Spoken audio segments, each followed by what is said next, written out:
Oh, whoa, what's this? Hello, hello, greetings from the archive. How's everyone doing tonight? I hope everyone's doing well. Welcome to Monday. Today sure is Monday, chat. It's the start of a new week. How's everyone doing? Hello to Zelda Player, to Gremlin Transmient, and No Eyes for You, to Wonder, to Parshi, to Royal Rosio, Druid of the Gaze, Queen Ramen, Omega Scales. What's everyone up to today? Hello, hello, hello. Before we get too into things, I'm probably going to say this a few times tonight. I am sorry for being a little bit of a cranky mess the other day. I was a little bit of a cranky mess on Saturday. I was overheating and I'd woken up like an hour before stream and hadn't eaten. I was a cranky boy, chat. I was a cranky boy. I need to do better at like physically taking care of myself so that the autism doesn't hit on stream, you know? And that's how it goes sometimes. Enjoy your lurk, Vivi, bark, bark, bite, bite. Hello, Shy Lion. Yappies indeed. It's a very yappy kind of day. Hello, cat-eared Yowie as well. Hello, Asa. Ein, Kefir, Dog Vivi. Lovely to see you all. We're gonna be playing some Silent Hill F later today.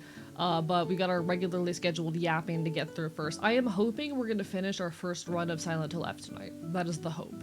That is the aspiration. With any luck, we are going to be done with our first run of Silent Hill F at some point tonight. So how about the thing I sent you last night? Do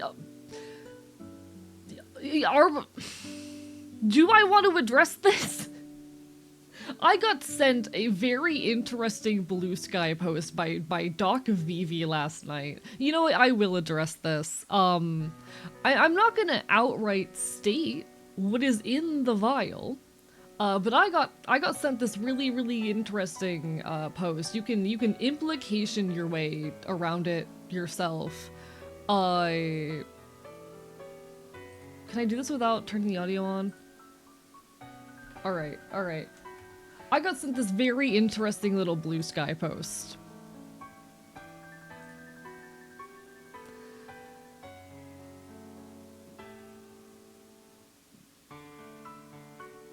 What the fuck is wrong with straight people?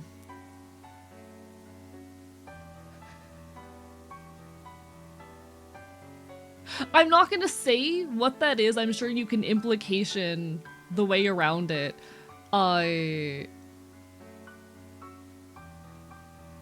What is wrong with the other thing? I'm gonna be so real. What I find weirder than just the post itself, or what I find more concerning than just like the what's up with straight people side of this, because that's what a lot of people are saying in response to this. There's also a version of this product that you can fill with blood. I typed so fast I misspelled oh no. There's also a version of this that you can fill with blood. My thing with this, beyond even just the you know, what the fuck straight people of the first one, this is just a walking biohazard. This is just a walking biohazard. Like the moment I saw the blood version of this, thank you Vivi for cursing my eyes with this. I'm not allowed to be happy. My first thought the moment I saw like the blood version of this, which is also true of the other version, that is literally a walking biohazard. What happens if like it breaks and suddenly you have this liquid leaking out in public, potentially even onto yourself? Like yeah, you could seriously hurt someone or yourself like that. Jesus. Chat, this is a public disclaimer. I know the thought, the image can be cool. Don't fill jewelry with blood or the blood of people in your life. Don't do that. Don't, you know, if you find bodily fluids in public, don't touch them. Don't touch them. Even if you know where those bodily fluids came from, clean them up, you know, fucking take care of yourself. Do not, you know, get an unnecessary infection. You don't want to get a, you know, potentially lifelong disease or to come in contact with a blood type that's not your own, etc., etc. Don't do that. Blood amulets are like an established thing, but usually it's a single drop sealed inside a crystal. Yeah, this is a large quantity inside a vial that could probably open or break if you're not careful. People are not always smart. Let's go with that. Yeah, let's go with that. Jesus Christ. Don't do this. Don't do this. Thank you, Vivi, for cursing me with this. Why? Alright.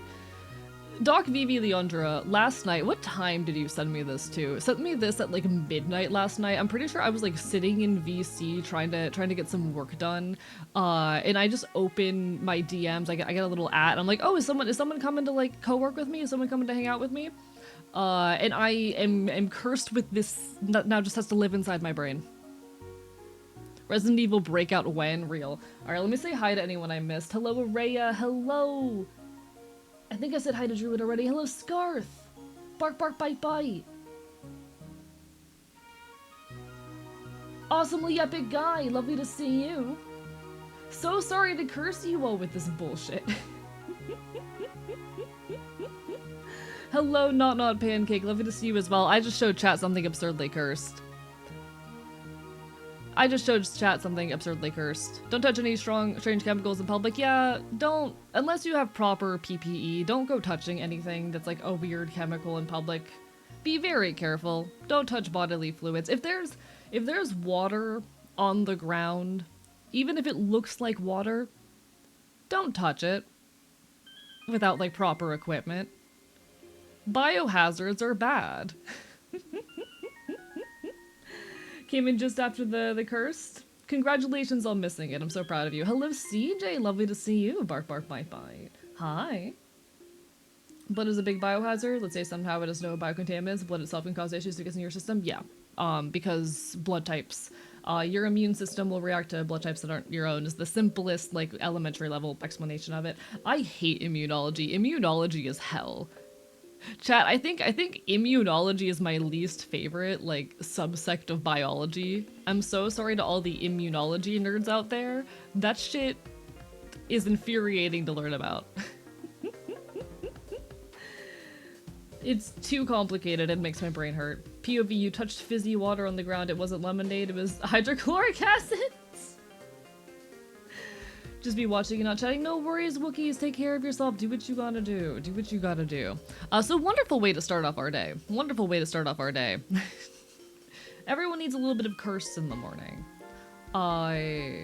That's simply how it goes sometimes.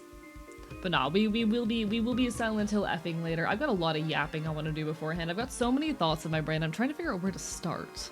Because I've been working a lot on video scripts recently. We still have our lemon Fanta that Hero posted to you yesterday. I can't believe there's fucking multiple people recently have been, how do I say, taunting me with their having of lemon Fanta recently when I have no lemon Fanta and I'm sad about it. That's my favorite soda and I haven't had any in years. But what about just a little mystery floor fluid as a treat, as a snack? Listen, I know I'm a chaotic fox beast that will eat food out of fucking dumpsters. Do not trust the mystery floor fluid. Don't do it. Don't eat the mystery floor fluid. Nope. Nope. No snack. Yeah, lemon Fanta is a thing. Okay. So, my favorite soda is, yes, it was No Eyes for You. Yes, that is a true fact. There's an iconic clip. It's one of like the first things actually that pops up if you look me up on the internet. Give me a second. If you look me up on the internet, it comes up before any of like my own content or any of my own videos actually, which is the hilarious part. If you look me up, you know, you get of course my Twitch, my YouTube, my social media, fucking Twitter, I mostly post on Blue Sky these days, but you get my channel. But the first thing that shows up as videos is this clip from fucking Doc Vivi Leondra, wherein she destroys me by explaining the story behind Fanta. You know the story behind Fanta? I adore this shit though. Do you know the story behind Fanta? I do not know. So in Germany, they couldn't get the ingredients for Coca-Cola. God damn it! So they made a soft drink that could be made with only ingredients grown in Germany. Everything I love gets ruined by the nonsense. I'm just mad that it shows up before my own fucking videos. I'm just mad that it shows up before any of my own fucking content. Yeah, the Fanta clip. Hello, Pyro. So yes, I'm very aware. I'm very aware that Nazis created Fanta. And yes, I'm mad about it, but fuck it. It still tastes good. Fanta Lemon, though, is my favorite soda.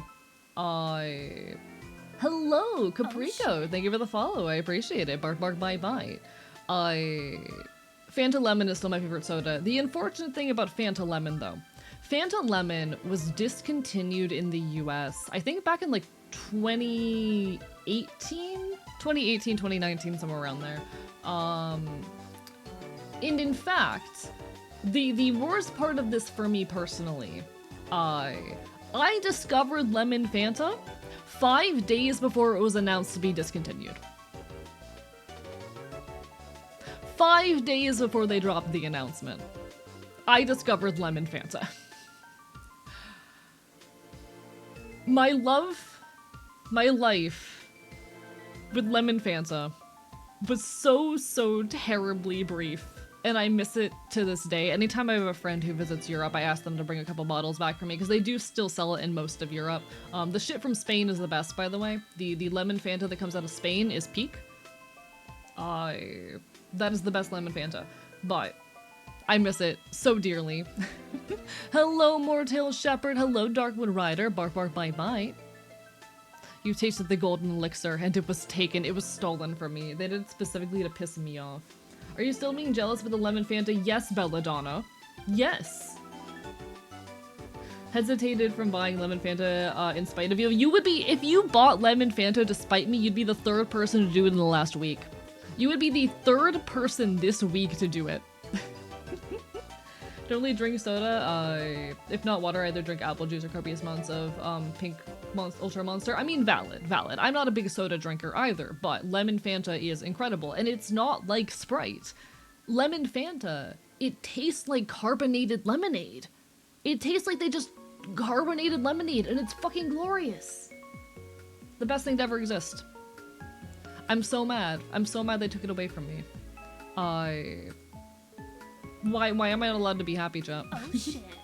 Lakin, thank you for the resub. 1 year. Thank you so much for being part of the community for so long. 2025 was a interesting journey, and I'm really happy with the places we've ended up, but Christ, it has been a hell of a year. I'm no longer allowing myself caffeinated beverages. Good luck, the withdrawals will be hell. But I hope you get through it. Low-key, I need to work on reducing my caffeine consumption because I've been overdoing that a bit recently. We should make a lemon Fanta fountain for AE. I'm gonna bite you, Pyro.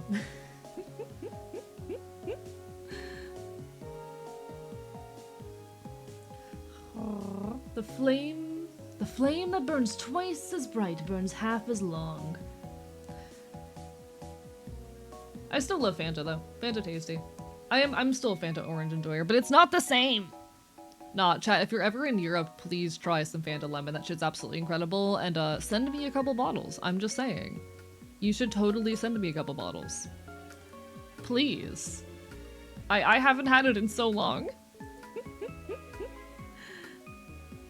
Something like that, Wookiees. You've been here a long time. I've been consuming too much caffeine at this point. When I consume soda, just spend the next hour, or consume up some, I spend the next hour like shaking. So you haven't gotten like, or rather, you're not desensitized to it yet. I have found that my caffeine sensitivity has unfortunately increased with my caffeine consumption. I am someone who is extremely hypersensitive to basically any substance I consume, alcohol, caffeine, etc. If I consume it through my stomach, I am going to be extremely sensitive to it. Largely due to a known medical condition. This is not like an unexplained phenomenon. No, I know exactly why this is happening. It's some bullshit with my gastroparesis. But I used to get overdose symptoms at about 50 milligrams of caffeine. Thank you for the watch streak, Belladonna. At about 50 milligrams of caffeine, I used to get overdose symptoms. I'm at a point where I can have like 200 over the course of a day and be fine. I think around 100 is when I start to get overdose symptoms, but that's like in one sitting. If I spread it out across a day, I can have 200 in a day. For context, 200 milligrams is about a standard energy drink. So an energy drink usually will last me 1 to 2 days. Oftentimes I will start one and it will last me until like midway the next day.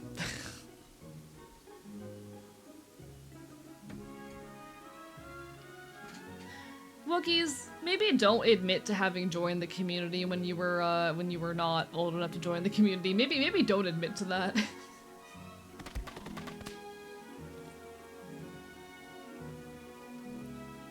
My guy.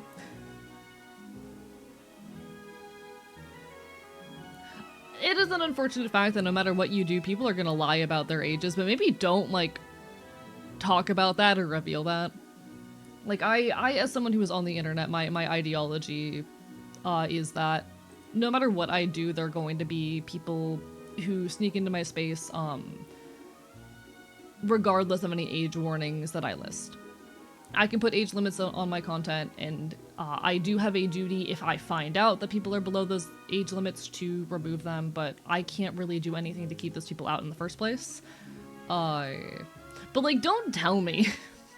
Even if you have well and aged out of that bracket at this point, don't fucking tell me. I don't need to know. If you're gonna break community rules like that, don't fucking give it to it. I'm just saying. Hello, Morgan. Bark, bark, bite, bite. Lovely to see ya. Would you admit to being cute for lemon Fanta? Tempting offer. Tempting offer. Don't reveal any personal information on the internet in general. I mean, agreed. The unfortunate fact is that, like, most of your info is already on the internet and is extremely easy to track. Gonna be so dead ass. Nothing on the internet is private. Companies already know who you are and have linked your identity to, you know, your activity. Chances are lots of companies have already linked your social media accounts to your identity, even if you are not public about those details upfront. And unfortunately, people can pay those companies to get that information themselves. So, like, basically nothing you do on the internet is private if you are not absurdly careful. I've been doxxed and harassed despite my best efforts. But, like, don't make it easy. You know? Don't make it easy. It's a really complicated mess, honestly, trying to maintain privacy on the internet. I think a lot of people have this false notion that they're a lot safer than they are. Thrown the yellow Fanta. You know, I did forget to buy a couple things when I went grocery shopping today that I am tempted to put up on Throne. Chat, I forgot to buy disinfectant wipes.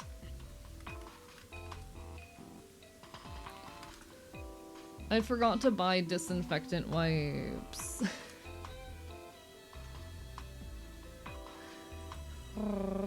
My birthday's in 6 days. Happy early birthday, congratulations. Speaking of which, did anyone watch the latest videos on Honey? Jesus Christ, the app was so invasive, literally tracked everything you did online. Really? Okay, I've heard a lot about the bullshit with Honey. I have heard a lot about, how do I say, Honey and the ways in which it was screwing over creators. I did not know how much it was tracking. I'm not surprised. If a website or company is offering a service for free, chances are you are the product. Chances are the way they make their money is by hoarding and selling your data. So I'm not terribly shocked. But Jesus Christ. Honey Part 2 and 3, the documentary Honey came out. I'm going to have to look into that, because, oh dear God. But nah, Honey is one of those things that, like, I'll admit, my younger self did not realize what a scam it was. These days, I'm very aware of it. A older me a modern me could look at something like Honey and pretty immediately say, yeah, that there's no way this is legit. This is 100% a scam. But a younger me definitely would have fallen for it. But if a company is offering a service for free, chances are the product is you. Whether they are hoarding and selling your data, or they are feeding you advertisements. In one way or another, the product is you. Large amount of people fell for it? Yeah, because it's too good to be true. I'll admit, I was having this conversation with a VTuber buddy last night. We were talking about, like, online scams, particularly Discord scams, and it honestly constantly surprises me how often people fall for a lot of these scams and tactics. Even people I know personally. I'm not someone who wants to think, oh, people are stupid, because I'm not of the belief that, like, you know, people are generally unintelligent or whatnot. I think people oftentimes can be too trusting, but a lot of this stuff is intentionally obscured. I think it's very easy, unfortunately, to be too trusting, more than anything. Most open source ad blockers also block most trackers too. Also true. And hey, chat. Unfortunately, with the way things are going with Mozilla and the integration of AI into some of their browsing bullshit, a lot of people want to move away from Firefox, which does suck because up until this point, Firefox was the most accessible browser for privacy, short of like installing Tor. If you're still interested in maintaining privacy, I was about to mention there is a LibreWolf, which is a fork of Firefox, which is even more privacy focused. If you're someone who cares about your privacy on the internet, using a browser like LibreWolf, great idea. These are your friends in this effort. There are entire browsers which their intention is to block as much data collecting on you as possible.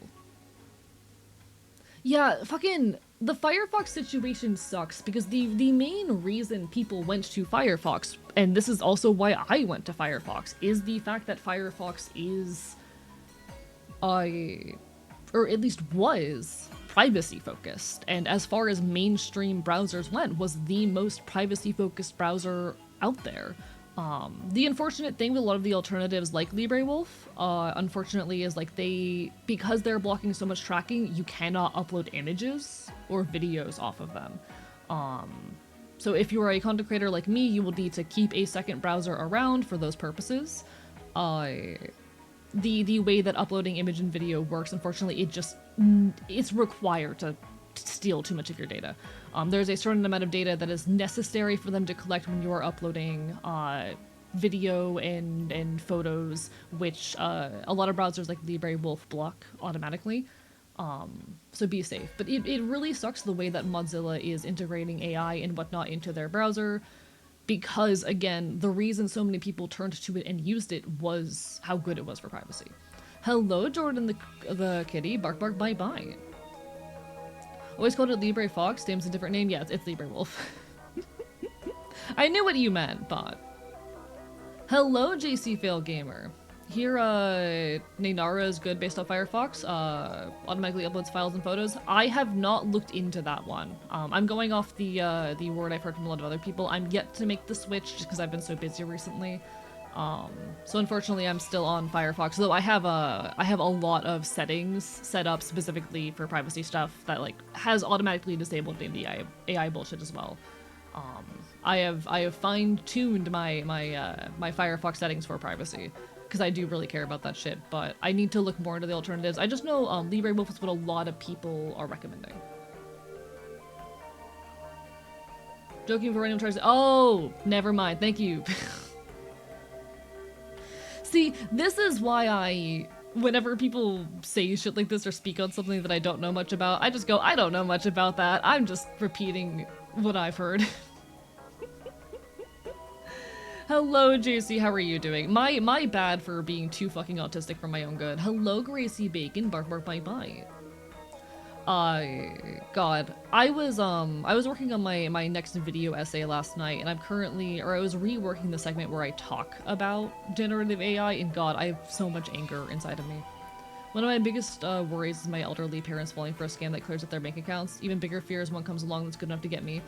That's the thing. Like, there is a stereotype that scams are something that primarily impacts older folk, but it really shocks me the number of younger people I see regularly falling for, like, scams on websites like Discord, and scams that have been around for decades.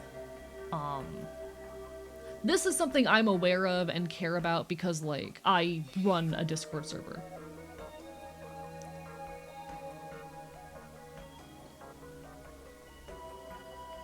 You know, I run a Discord server, so every now and then I have to be approached by people going, hey, my old account got hacked, oopsie. And it happens way more often than you would think. And I'm not gonna out anyone or reveal anyone, but I've seen a lot of people, especially, I think it's honestly more common with other content creators as well, who have managed to lose their accounts or get their accounts hacked, and it always surprises me. I always want to think the best in people, but it does amaze me how easily people fall for a lot of this shit. And I think it is just a matter of being too trusting more often than not. I've had people try that shit on me too. Thank you for the Libre Wolf recommendation, that's huge. Absolutely. I need to make the switch myself, I've just been busy as shit. Reminder, if you use Libre Wolf or Waterfox, since they're based on Firefox, you can log into your Firefox account and import all your history, passwords, etc. You have to enable sync in Libre Wolf settings. Yeah, I need to make the switch, I've just been busy. Hello, Orleans. We now have misleading Gen AI ads on YouTube too. We've had that for a while now. It's terrifying. It is terrifying. As someone who's been very techie since a young age, I feel like not everyone has the same level as me on cybersecurity practices. I think a lot of people, there's a lot of misconception around this stuff too. People on the internet are overly superstitious as well. Hello, Semi-Sin. Bark, bark, bite, bite. How are you doing? Ah, rah, rah, rah. We're talking about, like, internet scams and privacy and safety, because those are important things. Doesn't LibreWolf not have a mobile app? I don't know if LibreWolf does. You might just have to be okay with using different browsers, because I currently use different browsers on my phone and on my PC, being completely honest. So I've never used the same browser on both. Shrugs. Shrugs.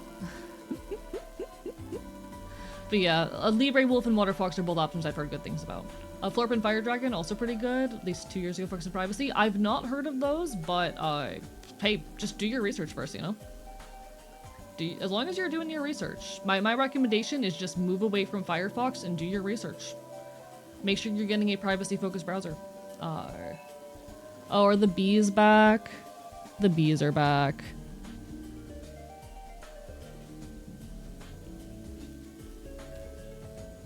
The bees are back.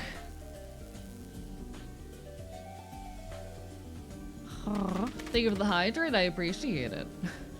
This is in regards to mobile browsers, just browsers in general. Talking a little bit about digital safety, because it's extremely easy to get doxed, harassed, etc.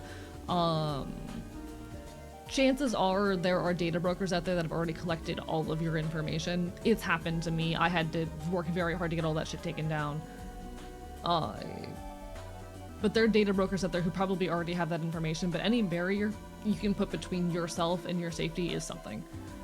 I would honestly really recommend, if you have the funds, to pay for like a month of a service like Incogni and just have them take down at least all of the easily accessible, more visible cases of your information being out there on the internet. You don't need to pay for that subscription indefinitely, just do it for a month, see what happens. Let them get the bulk of them out if you can afford it, because, like, trust me, that shit is how I got doxxed and harassed. Bark, bark, bite, bite. Bees, they're probably pollinating the chives. There are no chives in the archive chat. Is Brave fine? I don't know much about Brave as a browser. I avoid anything Chromium. I don't know if Brave is whatever the hell. Also, try to search yourself up, roleplay someone who wants to dox you. Yeah. See, I still don't fully know how my info got out there. My guess is that at some point they managed to link my Twitch account to either my phone number or my old email. Because nothing should have been accessible for my current email that I use on it, but I had an older email that used to be on the account. But my guess is they linked it to one of those, and that just opened up the whole world to them, unfortunately. There are websites out there where you can catalog every single website in which a certain email or phone number is associated with login info, and you can find the accounts that are linked, or maybe not even necessarily the accounts, but you can know that, like, okay, this email has an account on this website. Sometimes you can get further login info. But the people who, you know, want to fuck up your privacy, whether by doxing you or marketing shit to you, know that they can link, at least to some capacity, your email and contact info, and from that, your name, to your online activity in a lot of easy ways.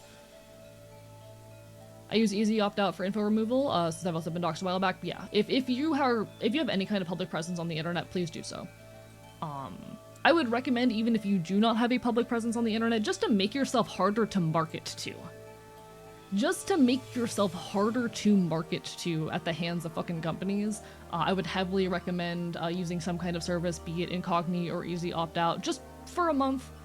Get the bulk of it out of there, because I think a lot of people are not at all aware of the amount of data that companies are collecting on you. There was a big stir over the summer, and I'm kind of sad that the conversation has died out over digital privacy, as more and more websites were requiring users to provide IDs and whatnot to prove that they were, you know, over the age of 18 in order to access online content. How do I say? There was a big stir about this, and I'm really sad that conversation has died out. People have seemingly stopped caring. But I think what a lot of people are missing in that conversation, they think that a lot of people are not discussing, beyond the fact that this is just invasion of privacy and harms NSFW content, it can be used to make it illegal, which is absolutely shit that we should care about. We absolutely should be caring about the ways this is attacking, you know, online content and how it could be used to eradicate certain forms of online content. I have a lot of fears about the amount of data that it is giving companies as well. How much easier it makes us to market to. You know why YouTube was so quick to bend, and even in the US, despite it not being illegal, require ID if they believe you to be under the age of 18? Because now they're able to link your YouTube activity to your identity, and they can market to you even better than they could before. Shit's fucking terrifying. A lot of companies make their money by hoarding and selling your data and using it to advertise to you more efficiently, and Google is one of the big names in that effort. Turn as much of that shit off as possible. Anytime you use a social media website or a browser or anything, if it has an option to disable personalized ads, do that. Get as much info off of databases as possible. Take care of yourself, even if you're not a content creator, but especially if you are someone with a public presence. I have been very thoroughly doxed and harassed, and when I got doxed and harassed, it blew up to the point of an FBI investigation. Is that going to happen to you? Probably not. If you're not, like, you know, a queer content creator who says controversial things on the internet, it's very unlikely that anyone's going to push it to the point where they try to, like, harass you and use the FBI to intimidate you. But that is the kind of shit that they could do with the info that's out there. That opens the door and the potential for. That is how easy it is to get someone's info. Fuck this bullshit. It's terrifying. If it's given to you for free, you are the product. Exactly. Don't trust companies. And you kind of can't use a fake ID. Some might fall for a fake ID, no eyes for you, but, like, it's pretty easy to identify if IDs are fake, and there's a lot of information out there that data brokers have a hold of. Personalized ads is the output, not the input, right? Don't mind the output if so. What do you mean?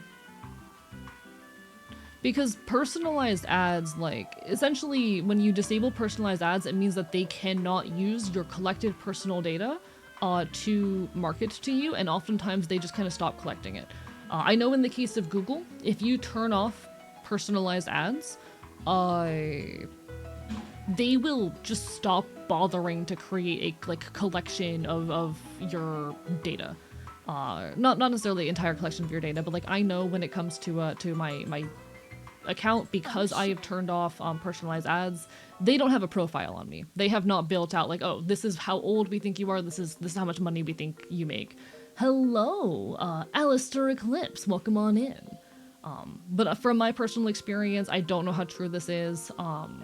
Google, at least what they've been willing to admit and present to me, which I admit could very well be false. They very well could be lying.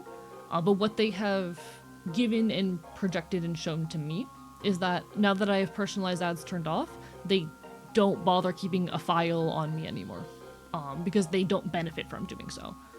But yeah. How do you know they stop bothering? If it's from lack of ads, it seems more like just lack of display of their ideas when they could easily be collecting. Okay, so I don't think I can show this to you, but let me check if I can, because I have 2 Google accounts. I might be able to show it on an alt account. Let me see.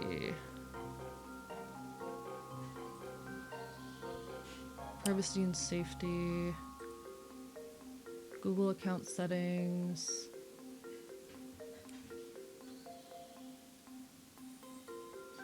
Trying to find this. Because there's a way where you can see their thing.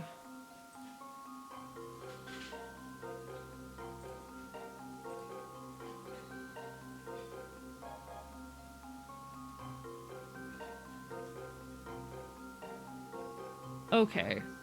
So, here's what I can show you.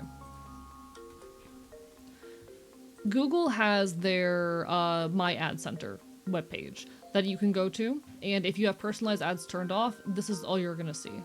It basically says that you can like go and you can see the info that Google uses to show you ads, and you can turn off anything you don't want to be used on a more individual level. You can also control ads around sensitive topics and pick the things that you want to be advertised to about. If I were to, you know, turn personalized ads on, I'm just gonna real quickly, because I've done this before just to see. I'm gonna briefly turn this on and just see what happens.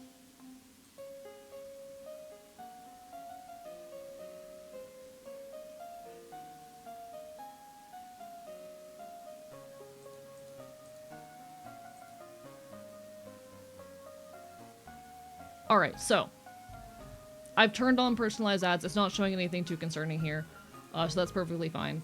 So this is your Google account info where they collect and display the information they have on you.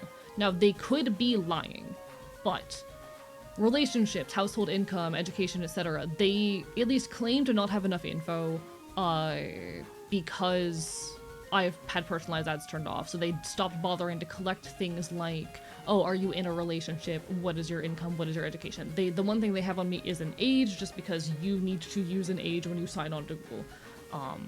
They are using like YouTube history and Google searches in order to like personalize ads right now. But that's the only things that they really have when I've just turned it on right now. But my understanding is like, because I've had it off, they don't have a profile on me. And I'm going to turn it off again quickly before I do any activity or searches.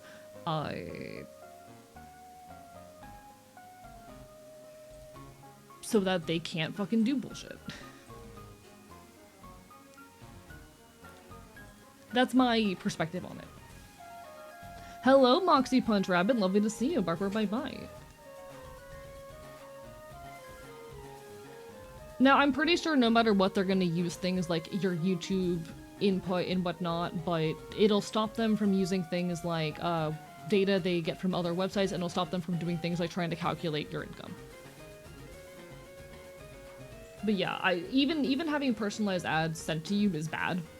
I know it might seem like it doesn't matter. I know it might seem like you don't care. Even just having that shit sent to you is bad. It's participating in the capitalist machine. Etc, etc, etc. There's nothing to gain from them in terms of making things for you directly. Like, they could very well still have a file on me that they're just hiding from me and not sharing to reassure me or whatever the hell, but like, at the same time, I've had personalized ads off pretty much the entire time I've had this account. They're not getting anything for holding on to that info.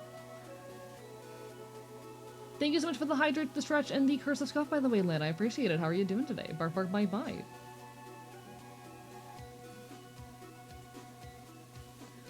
Turning off personalized ads just stops them from using your data to personalize ads. Yes. We'll still use data from people around you to target ads. Yeah, it makes a difference. They do have workarounds and whatnot, but I think it's better than nothing. It's better than nothing. Do the little bit you can to protect yourself. The thing that pisses me off the most is Google's, we think you're actually not 18, please verify your age with ID. Yeah. And the reason they bent to that shit so easily, despite it not even being legally required in the US, is because they want to know who you are. That was the Google Ad Center. You can find it by going to your privacy settings. So you're gonna go to your account, more settings,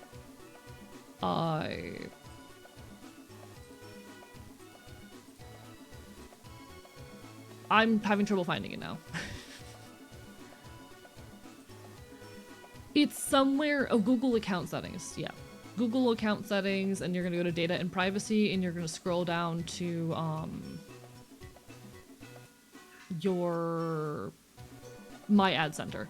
Now, most social media websites have a little button where you can say, I don't want to get personalized ads. So they'll still show you ads.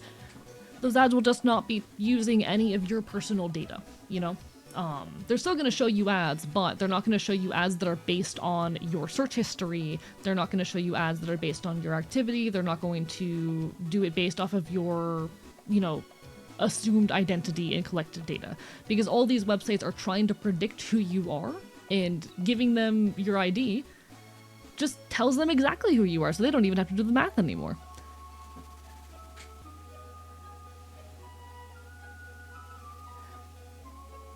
There's no way to 100% protect privacy online, but you can limit what information they have, and I would recommend doing so. Like, this is an area where I would argue that, like, okay, it is a bad idea to think that you are perfectly safe. It is also a bad idea to be a nihilist, you know? Sure. It would be disingenuous to say that turning off personalized ads means that suddenly you're safe and none of your data is out there. That is disingenuous, that is not true, that is a misnomer. It is also disingenuous, it is also, I think, not useful to go, well, no matter what, they'll still have some data, so what's the point in doing anything? We can have a middle ground, you know? We can have a middle ground, where we say, alright, no matter what, they're gonna be getting some amount of our data, and they're gonna lie to us about how much of their data, or how much of our data that they're using. And that is bad, and that is shitty. But we should still do as much as we can to protect ourselves. And we should fight for more protection, you know? I think nuance is a thing that we are missing in a lot of online conversation and discussion. I think very often in modern, any kind of politics or activism discussion, a lot of nuance and willing to accept middle grounds exists. People act as though, you know, just because this thing will always be a problem, there's no point in fighting. There was a conversation, I think it was a conversation I was having with Andy in the chat the other day about generative AI, and Andy talking about folks that they know who refuse to stop using generative AI because they say, well, there's a ton of other things we're doing that are causing pollution, so why does this matter? Which is I forget what that form of cognitive, not cognitive dissonance. I forget what that form of logical fallacy is called, but it is a logical fallacy. It is absolutely a logical fallacy. I didn't get how long you've been talking, but drink up, thank you. Oh, whataboutism, yeah, whataboutism. Something like that. Just because we cannot, within the current constraints on us, be perfect, doesn't mean we shouldn't do the best we can within our limitations. And it does not mean that we cannot accept, in the meantime, a middle ground. It's the same, like, issue I have with a lot of people in vegan circles, where people act as though, like, the only correct way to be is 100% vegan and anything less is a failure. which is a notion I disagree with. If everyone in the world decided to eat, you know, vegan for 2 days a week, well, shit. You've just destroyed a lot of the meat industry and have bettered the world in a measurable way, you know? And that'll make far more difference than fucking 1/10 of the population deciding to go fully vegan, etc., etc. We can accept middle grounds. We should never settle for good enoughs, but we can accept good enoughs as a step towards greater progress, you know? And sometimes that good enough is telling Google, stop showing me personalized ads. Sure, they should not be collecting this much data in the first place. And sure, they will always find ways to collect our data and show us information that we fucking don't want to see, no matter what we do. At least for the time being. There will remain ways in which they abuse our data. Up until we manage to eradicate fucking capitalism. But surely, it is better to take the little steps that are available to us in the meantime, while fighting for greater change, than it is to throw our hands up and say it's impossible.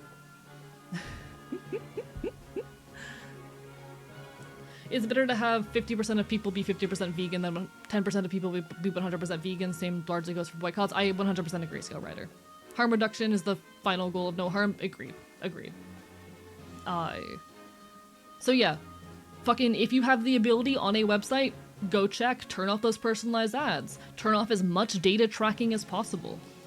When it comes to both my PC and my laptop, there is no location tracking. I have turned off all location services on my PC.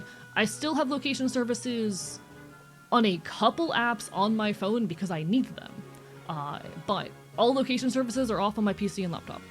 And I use a different Google account on my phone because I don't want that info to be linked. Little things like that can do a lot to give you a little bit extra privacy, even if they might be inconvenient, and are useful steps as we ask for more protections and fight for a better future.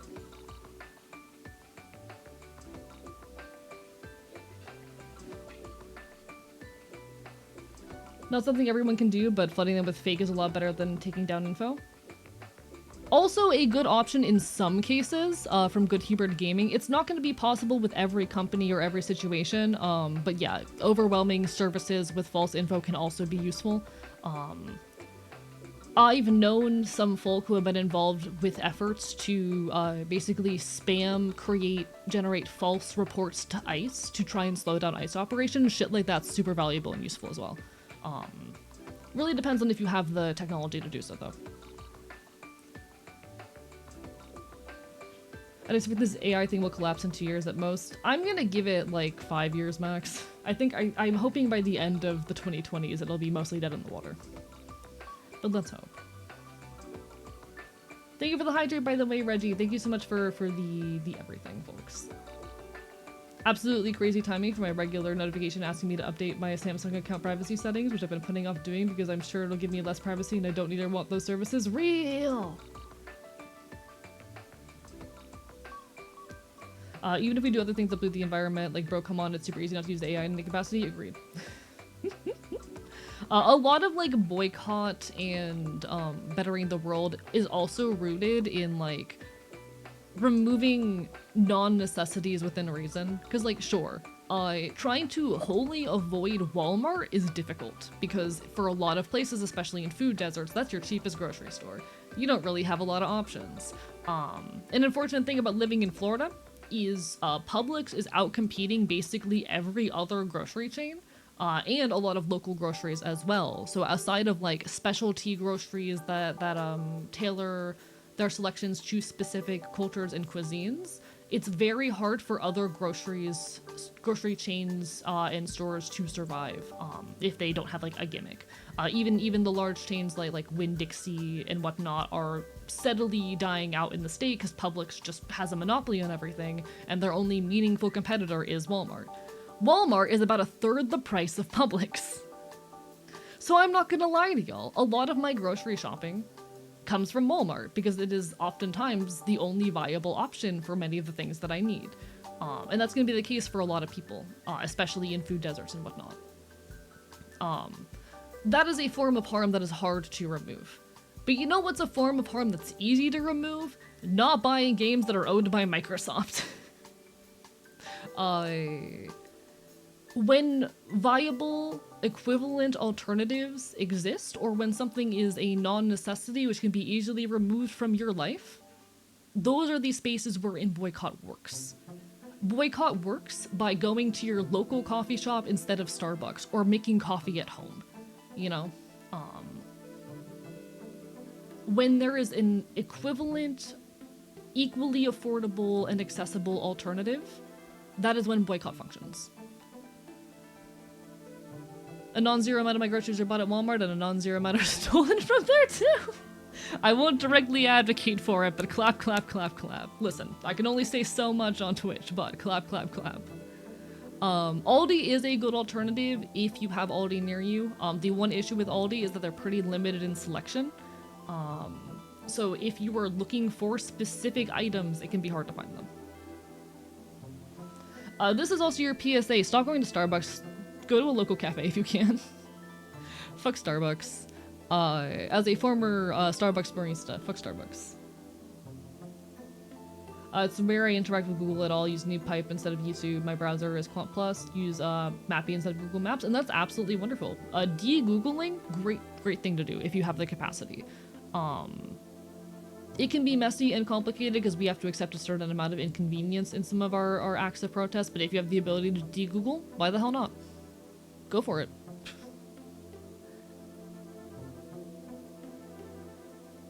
If I ever want coffee, I get that from my local coffee shop. Much better quality, couple bucks cheaper. Real. I'm very lucky to live somewhere with a lot of local cafes, and I do enjoy my local cafes. I'm actually very lucky to live in a place where there are two alternative-orientated cafes. One of which is a like combination cafe and a bookstore, which has a very like alternative hipster vibe. The other one plays a lot of like indie music. Both lovely places. Check out your local cafes. You might have some really cool shit.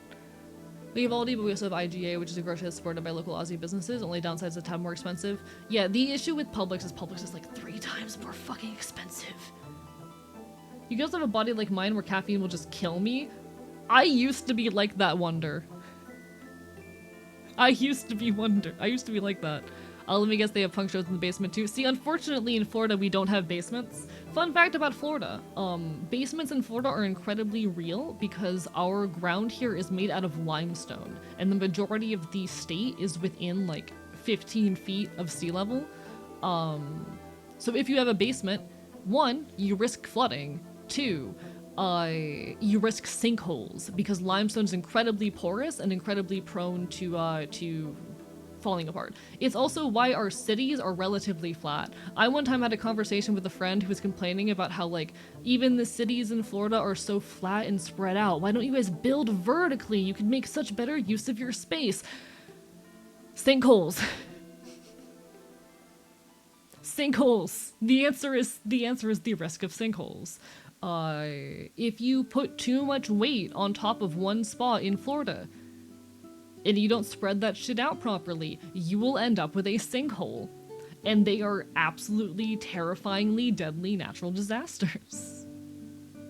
So yeah, we don't have basements here, but both of those cafes I listed do have stages where they do shows pretty regularly.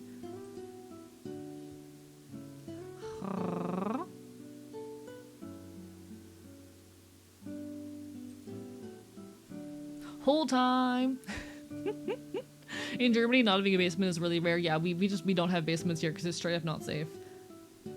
Very rare I touch Starbucks, but there's this one cafe that's like 20 minutes away by the bus that's much cheaper. Recently mixed in a bookshop. Ooh, I love that. I'm sorry your local library closed down. Please visit and engage with your local libraries, chat. They rely on your participation in order to, you know, stay alive. Fucking visit your local libraries if you can. But I'm glad that that local cafe is picking up some of that space. That's really, really wonderful. Hello, Ian is stupid. Welcome on in. Bark bark bite bite. Speaking speaking of punk show, just discovered a random trans punk band that comes to a venue near me that I'm seeing. Ooh, would you? No pressure to, but would you mind dropping the name of the band? I'm curious. Libraries are really important. Yeah, visit your local library. They need you to visit them to maintain their funding. Caffeine sensitivity has gone down a lot. Final year project experience, drowning 600 milligrams of caffeine on a yearly basis does things to you. Yeah, my caffeine tolerance has like near quadrupled in the last year. Oopsie. Pollyanna, I've never heard of them, but I might have to give them a look. Public libraries rely on participation. Is that like governments consider getting rid of them based on traffic levels? Basically, yes.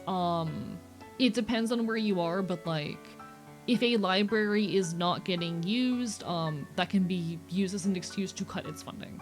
Let me check this. Let me fact check myself.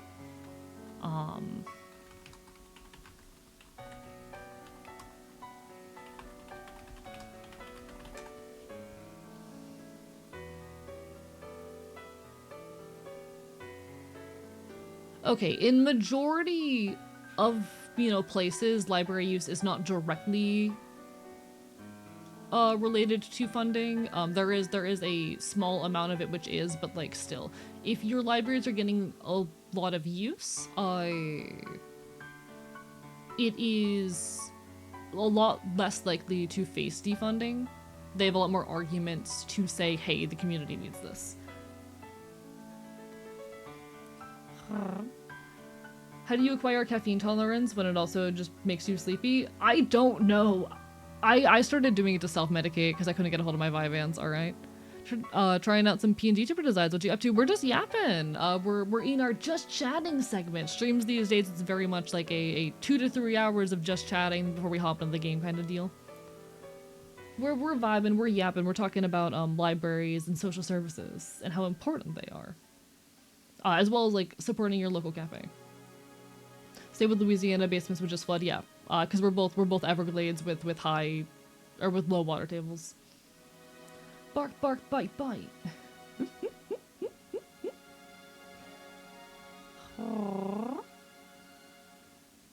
So weird in the Discord the other day because you mentioned no democratic socialist or social democrat, but I've met some of those in the metal scene, usually death metal.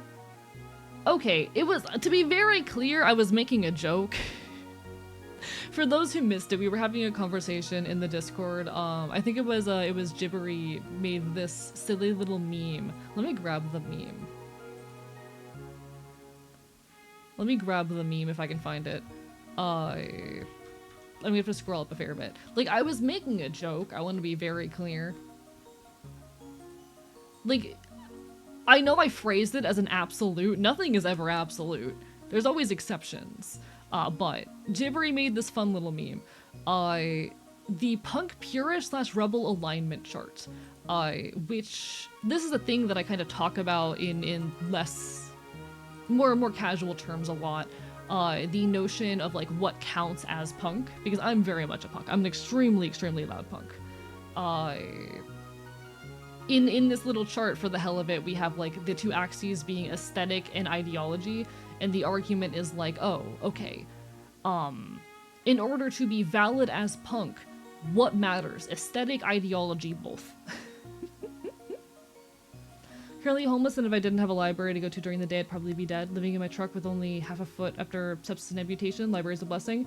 I've never been in quite that severe a situation, Facebiter, but I was briefly living out of my car for like about a week and a half, and yeah, the library is where I spent my days when I was living in my car. My days were in the library working on art commissions to try and make enough money to get out. And I'm very lucky that my stint of homelessness was only 3 months and only a couple weeks of that were spent in my car, but like, I wish you all the best. Libraries are a necessity. 100%. Listening to you yap is one of my favorite things to do while drawing. I'm glad. So, how this works, you have this top line. This is the aesthetic alignment. Aesthetic purist believes that, punks must wear spikes, studs, must, dress the way that you expect punks to dress. Neutral, anyone who dresses alternative is punk, and aesthetic rebel, it doesn't matter what you dress like, and you can be punk. And then ideological purist. Punks must uphold anarchist ideals, ideological neutral, anyone left of center is punk, and ideological radical. It's punk to be kind, which is a reference to like the Superman movie.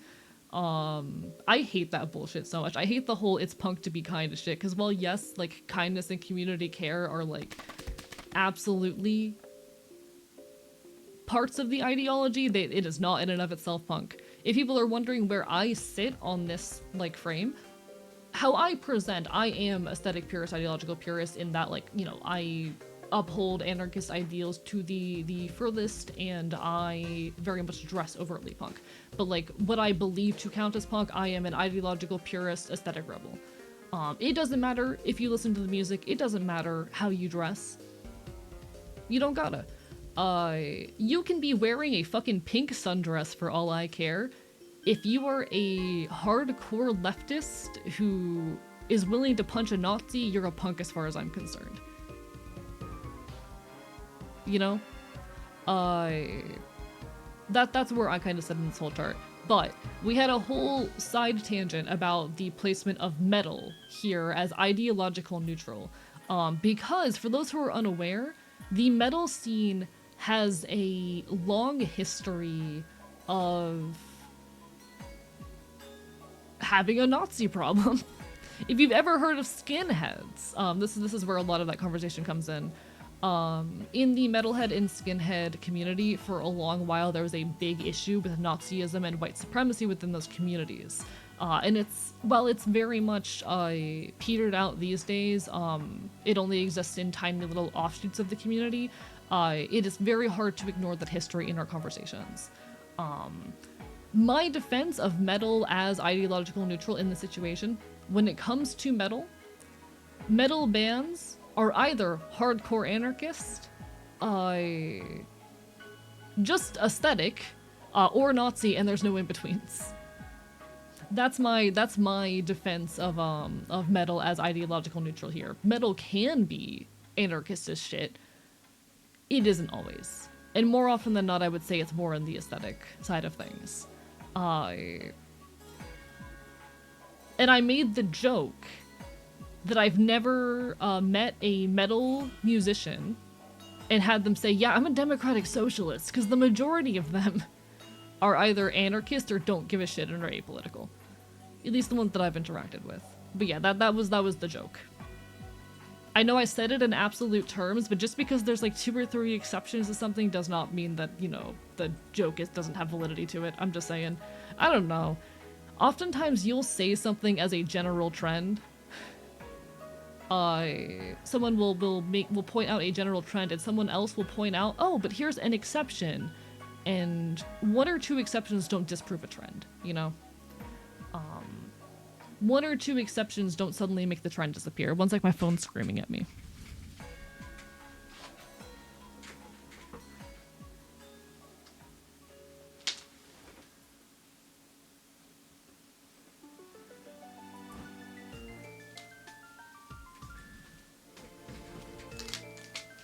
See, though, this is just something, like, how do I say?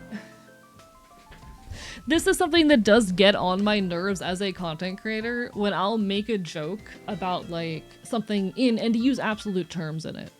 Or even just majority terms in it. Like, I will make jokes about how, like, yeah, everyone here is a furry, or like, yeah, my community is 90% trans, or whatever. And people, because I have made that statement, need to point out, well, I'm not. Because, like, yeah, of course, absolutes don't exist. It's a general problem on the internet, wherein, if anyone ever points out something, ever points towards a trend, you know, whether they are saying it in absolute terms or not, when someone will point out a trend, and others will immediately point to an exception to that trend as if it disproves the fact that there could even be a trend in the first place. Just because there are a couple exceptions to a general trend does not erase the fact that a trend exists, you know? And I think that's an important thing to acknowledge, that, like, you know, a couple exceptions do not disprove a statistic. There's a reason why percentages exist and whatnot. Yeah, everything is a spectrum, and none of this is an attack. But when I say, yeah, the majority of my community is trans, I'm very aware that it's not all. I'm extremely aware that there's, like, cishet people in my community, and I appreciate y'all. And I know which ones of you are, no offense. You know? Things like that. It's just an issue with online discourse, and it's a thing I'm very scared of as I walk into doing more political content. Because it's already a thing I face with I Don't Regret Girlhood. In I Don't Regret Girlhood, I made a joke generalizing trans mass experiences. It was one line in the middle of an interview. I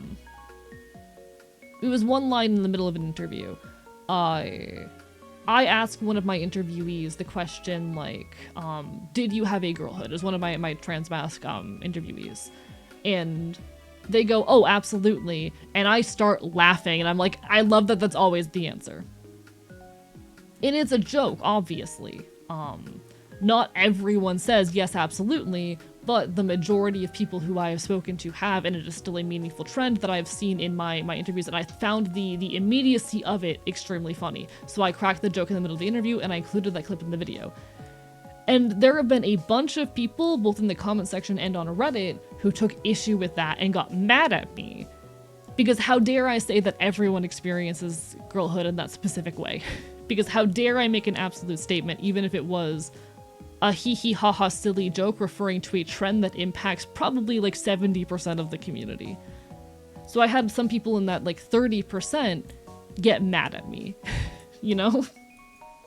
It's a problem on the internet that I'm scared of. Hello, Shy, how are you doing? I was lurking in your stream last night. Your art was so cute.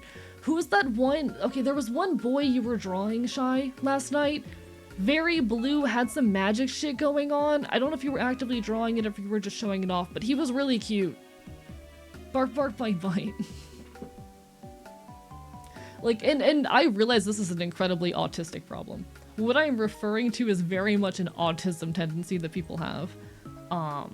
Where, like, you know, someone will make a generalization, and a common autism response is to go, well, I don't do that. And I know this is an autism thing because I do it too. I do the same thing. People will make generalizations about like my medical conditions or whatnot. And my immediate response internally is to go, well, I don't do that. Or I experience it differently, and I have had to learn to not say it. Because chances are the person making the generalization is aware that it's a generalization. It's very rare that the person making the generalization is not aware that they are making a generalization. You mean Flynn? Flynn is a webcomic character of mine. Oh, he's really cute. I like him. I like him a lot. I need to check out your webcomic sometime, actually. I need to check that out.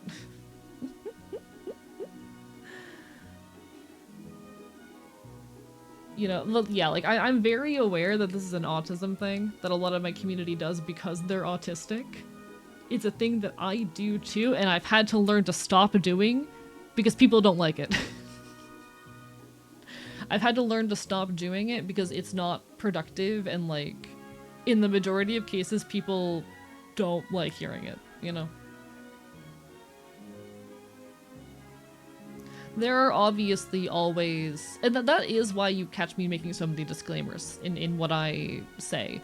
You will very frequently, when I talk about shit online, on stream, or in videos, catch me going, I want to be perfectly clear, and make a bunch of disclaimers on the things that I say, because I'm scared of being misinterpreted or having people assume I'm talking in absolutes when I'm not. And people will still, even after I say that, get mad at me for talking in absolutes when I did not talk in absolutes, but, you know, we do the best we can. I let out a speak for yourself neurotically in a work meeting. I was told I said it like a slur. Incredible. Sometimes people going, all non-binary people love frogs often enough and with enough sincerity, I can sometimes start to doubt my own identity. Yeah, and it's a thing that, like, I think, honestly, that's one of the things that, like, we as autistic people need to work on. Oh, speak for yourself, neurotypical. Oh, I love that. That's very funny. I'm glad that they felt a little bit iffy on that. Hee hee.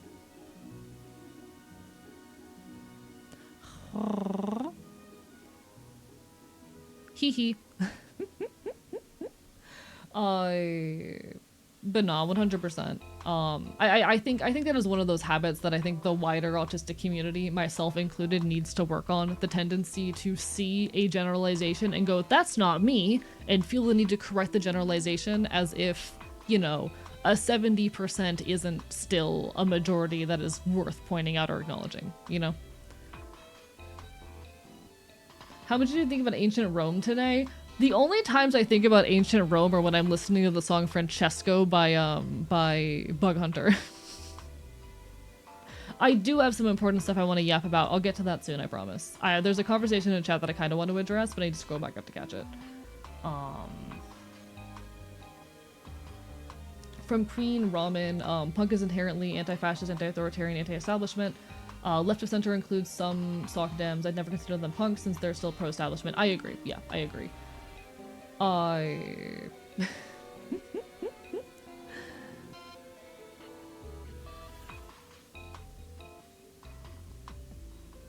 Democrats are 100%...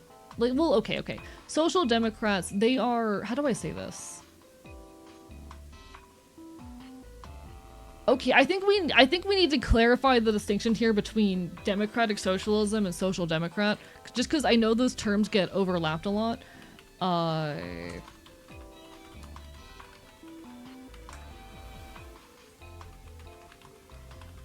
just want to make sure that we have our terms clear here, because a lot of people,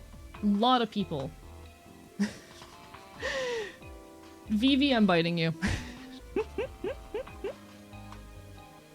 I did get a little bit, like, uppity at that joke. I don't want to explain the joke too much, because I feel like explaining the particular context of the joke reveals a little bit too much. I did get a little bit bitey at that joke, and I apologize for that. It is actually a very sensitive subject for me. For reasons, maybe if you want to hear it, I'll talk to you about it in DM sometime.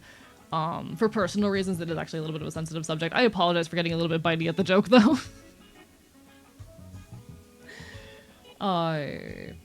But no, let me, I feel like for the sake of the conversation here, we need to clarify the distinction between social democrat and democratic socialist, okay? So social democracy is a center-left position, which, how do I say,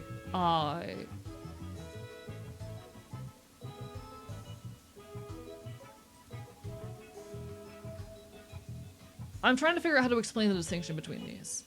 Because one of them is more left than others. If I recall correctly, social democracy is less leftist than, like, democratic socialism. Democratic socialism is further left than social democracy. So while social democracy is a center-left ideology, it is still relatively pro-establishment. It is more of an ideology that is concerned with maintaining our current establishment and shifting it towards having more social welfare, whereas democratic socialism is a socialist economic system still containing an emphasis on democracy as a means of decision-making, usually direct democracy. Yeah, DemSoc is more left than SocDem. Yes, alright, cool. I wanted to make sure I didn't have them switched up there. I think, because I would make the argument that social democrats are still very pro-establishment. A lot more so than democratic socialists are. And I want to make sure that we have our terms clear going into this conversation. Because with that context, hello, check for Charlie, lovely to see you, bark, bark, bite, bite. I would make the argument that Social Democrats are left of center, but they are still pro-establishment. Democratic Socialists, I would argue, are on the line. They are not, I wouldn't say they are anti-establishment, but they are not pro-current establishment. Usually Democratic Socialists are a lot more comfortable with ideas of revolution and widespread reform. Usually a lot more okay with tearing down systems. Democratic Socialists generally are a lot less pro-establishment than Social Democrats. Just want to put that out there. Make sure we're working with the same terms here. What do you have against frogs? Give me a reason why you have a problem with frogs. Hermine, my frog family will kill you and your entire family. Yeah, SocsDem is still sympathetic to imperialism and capitalism, yeah, which is antithetical to punk. And I would argue, like, a Democratic Socialist is still a little bit, like, it is a lot further left. It's still kind of on the line for me. It's kind of on the line of where I would consider punk starting. Hello, Codes2 Life 21, how are you doing, Barbar Bite Bite? We're talking about politics. Enjoy your dinner, have a wonderful time. Barbar Bite Bite. Sorry for not keeping up with chat, a little bit behind on things. SocDems are barely even left, if I recall correctly. I would agree with that. Yeah, they're like, when we call them center-left, emphasis on the center. My understanding of democratic socialism, it is a proper socialist system. I could be wrong in that. I could be wrong in that. My understanding of democratic socialism, it is a like relatively pure socialist system, which just includes democratic elements, whereas social democracy is more of a, let's just include more social welfare in our current system, basically. But I would agree with, like, social democrats, definitely not punk. Democratic socialism is about, like, that is on the line for me. There are some democratic socialists that I'm like, I could call you a punk. There are some that I'm like, And it really depends on how they feel about the idea of revolution and their ideas around transition. I think that's kind of the core of where the difference or the distinction is for me. I used to be a lot more SocDem, we've since shifted way more left, still really trying to grasp it, and that's okay. It can take a while to find the words. Like, I mostly refer to myself as an anarchist, and when people ask for more specifics in anarcho-communist, I'll admit, my worldview is a little bit more complicated than that, and there are a handful of adjacent ideals that I'm comfortable with. Well, I think anarcho-communism is, like, the closest to my ideal. There are a handful of adjacent ideologies that I am a fan of. I think anarcho-socialism, I think there have been some theories around mutualism that I think are pretty cool. There are a handful of adjacent ideologies that I will not rule out. But I definitely think, like, when people ask, the best term I have found for myself is anarcho-communist, and it's okay to not be perfectly nailed down with that. Thank you so much, Mr. Bookboy, for the gift sub. How fucking dare you? Bark bark bite bite. I want to achieve socialism. I want to achieve socialism via democratic means. Usually, the definition I know for DemSoc. I've met some that are more revolutionary focused. I think it is more socialism with a focus on democracy. I don't know. That's the definition that I'm more familiar with, but again, on the line. They're very much on the line. ANCOM, anarcho-socialism, anarcho-syndicalism, yeah. Yeah, easy is just to say anarchist. I say anarcho-communist in most contexts if people ask for something more specific, but yeah. Anarcho-syndicalism, did forget about that one, also pretty cool. Mutualism is one of the ones I'm a little bit more iffy on, but I've heard there's some elements of it I do like, even if there's some elements of it I'm not as fond of, but you know. If someone wants a micro-level, I'll do the same, yeah. We're basically, I think Wonder, you and I are in extremely similar boats ideologically. That's how words work, I think. As someone who leans more democratic socialist, good friends with punks but more old school metalheads, blues seem to be in that group, at least where I live. Interesting. I mean, and valid. And I want to be very clear, like, You don't have to be a hardcore anarchist in order to enjoy my space, so long as we are respectful to each other's ideals. And I'm down to have complicated conversations on nuanced topics. If you are against fascism and you are willing to punch a Nazi, we're all fucking good in my book. I'm gonna continue to be a hardcore anarchist. This is specifically a conversation on like the label of punk and who I believe is able to carry it, because I'm someone who very much believes that punk is not how you dress, it is not how you present or the music you listen to, it is an ideology. And that ideology is anti-capitalist, anti-fascist, mutual aid focused, and willing to fucking punch Nazis. And if you are if you fucking hate fascism and you hate Nazis, we're good, we're chill. But you know. Like I said on Discord, I'd rather beat the shit out of Nazis. Hell fucking yeah! Hell fucking yeah! I don't know much about AOC, but the fact that she's a cop is enough to give me the ick and mistrust her. That brings me to another thing that I did actually want to talk about. Also, thank you for the hype train. How dare you guys? Thank you so much for the love and support. I hope you've been well, Mr. Bookboy. Sorry if I missed you in chat. And hello, Baba, as well. Bark, bark, bye, bye. That brought me to another thing that I wanted to talk about. Earlier today, while I was having a conversation with a friend, I'm gonna be so real, I was info dumping about the band Jer to my friend. Jer is a ska punk band that I've absolutely fallen in love with recently. They're based in Gainesville, Florida. Non-binary led ska punk, very, very good revolutionary ideals, incredible music. Please fucking check out Jer if you get a chance. There's so much cool transgressive art that's coming out of this state right now that I absolutely adore. But while I was having the conversation, I realized, wait, holy shit, it's 2026. That means the governor elections in Florida are coming up in November. And that is a big deal. I spent about an hour before stream doing research into the situation around the elections for governor in Florida. Just updating myself on the ongoing situation and who the candidates are, because Governor Ron DeSantis cannot be reelected. He is on his final term. He is not viable or eligible for re-election unless he decides at some point in his last term to fucking change that. Which, let's hope the state doesn't allow him to do that if he fucking tries.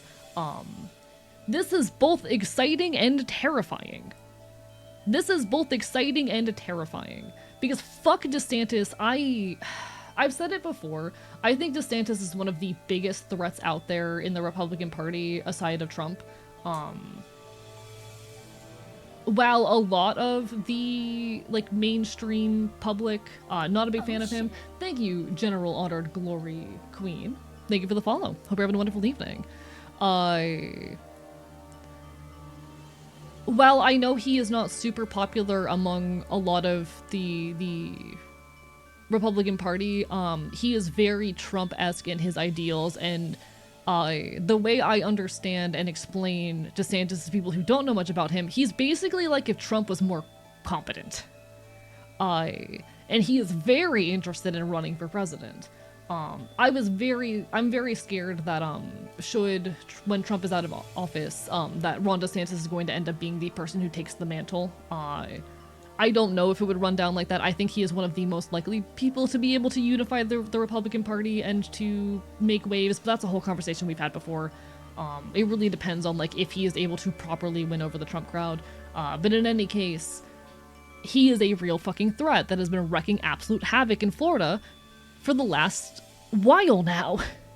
And he is finally going to be out of office. He cannot be reelected. So I spent like the hour before stream looking into who the candidates on board are. And unfortunately, the pickings so far are slim, at least on the Democratic side. There are a number of people on the Republican side who are running, one of which has the backing of Donald Trump, absolutely terrifying. There are only two so far, like, officially announced people running on the Democratic side of things, and I'm gonna be honest, a little bit concerned about both of them.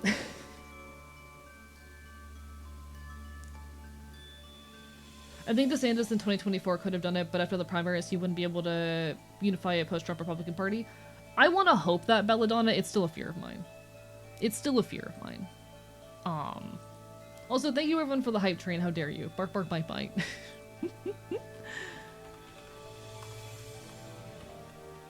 Let me pull this shit up real quick.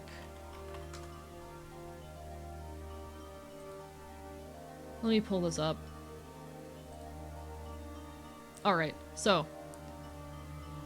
This is not going to be relevant for the majority of people in chat, but y'all know I'm Floridian, and I know a good deal of people in the community are Floridian, and I want to talk about this because I'm of the mind that Florida is, like, one of the biggest battlegrounds politically in the US right now, partially because big population, lot of power in the House of Representatives, etc. Lot of influence, and because we've had Ron DeSantis pulling so much bullshit for the last while, the politics in Florida have become incredibly influential to, like, other Republican states and counties. A lot of people have been taking notes from the shit that Ron DeSantis has done, and so whoever comes into power in Florida is gonna either have a lot of damage to undo, or we're gonna have to watch and see, not watch and see, but you know what I mean, is going to have a big fucking mantle to fill. This is going to be an interesting little period of instability as far as, like, Florida's influence on general politics, especially in regards to queer rights, because DeSantis has been a big opponent to queer rights. Florida was one of the biggest battlegrounds in the USA. When I say it's one of the biggest battlegrounds, I don't mean because Florida used to be a swing state and now is pretty firmly red. What I mean to say is that the politics that happen here are influential. When I say that, I mean that a lot of other states, Florida ends up in the headlines a lot for their political action that it gets taken here, and has a large influence in politics across the rest of the US. That's what I mean to say. It is a valuable battleground, not between Republicans and Democrats. It's a valuable battleground as far as, like, the specific modern Christian conservative ideals that are wreaking havoc, you know? Yeah, DeSantis is a piece of shit. DeSantis is responsible for Don't Say Gay. DeSantis absolutely destroyed trans rights in Florida. DeSantis went as far as banning non-standard crosswalks to force a lot of left-leaning cities, especially Orlando, to remove their rainbow crosswalks. Orlando, site of the Pulse nightclub shooting, one of the largest incidents of domestic terror to occur since 9/11. Speaking of Florida, did you get the art I sent you? When did you send it? I don't know if I did. I will have to check to see if I have mail. Fuck DeSantis. Florida is the test site for Republican policy across the South and Midwest. Exactly. Check for Charlie just put it a lot better than I could. Florida very much for the last, like, 8 years has been not even 8 years, honestly, for a little bit longer than that. For the last while, Florida has been basically the testing grounds for Republican policy across the South, and honestly in the US more broadly, especially when it comes to attacks on queer rights. Fuck DeSantis on so many levels. And having DeSantis out of office opens up some really concerning territory. This means we have the opportunity to remove DeSantis and remove Republican control of the state for the first time in a long time. For the first time since I think, like, the 1990s? I could be wrong. Rather, okay, since 2012. My bad. My brain is very wrong. Wait. I was correct. Yeah, okay, sorry, I'm reading the Wikipedia page. I was correct. We have not had this could be our chance to replace, or to get rid of a Republican control of Florida for the first time since the 1990s, which is a big fucking deal. It is a big fucking deal. And if we don't, I'm really scared for what the future looks like, again, given how much of a testing ground Florida has been for Republican policy.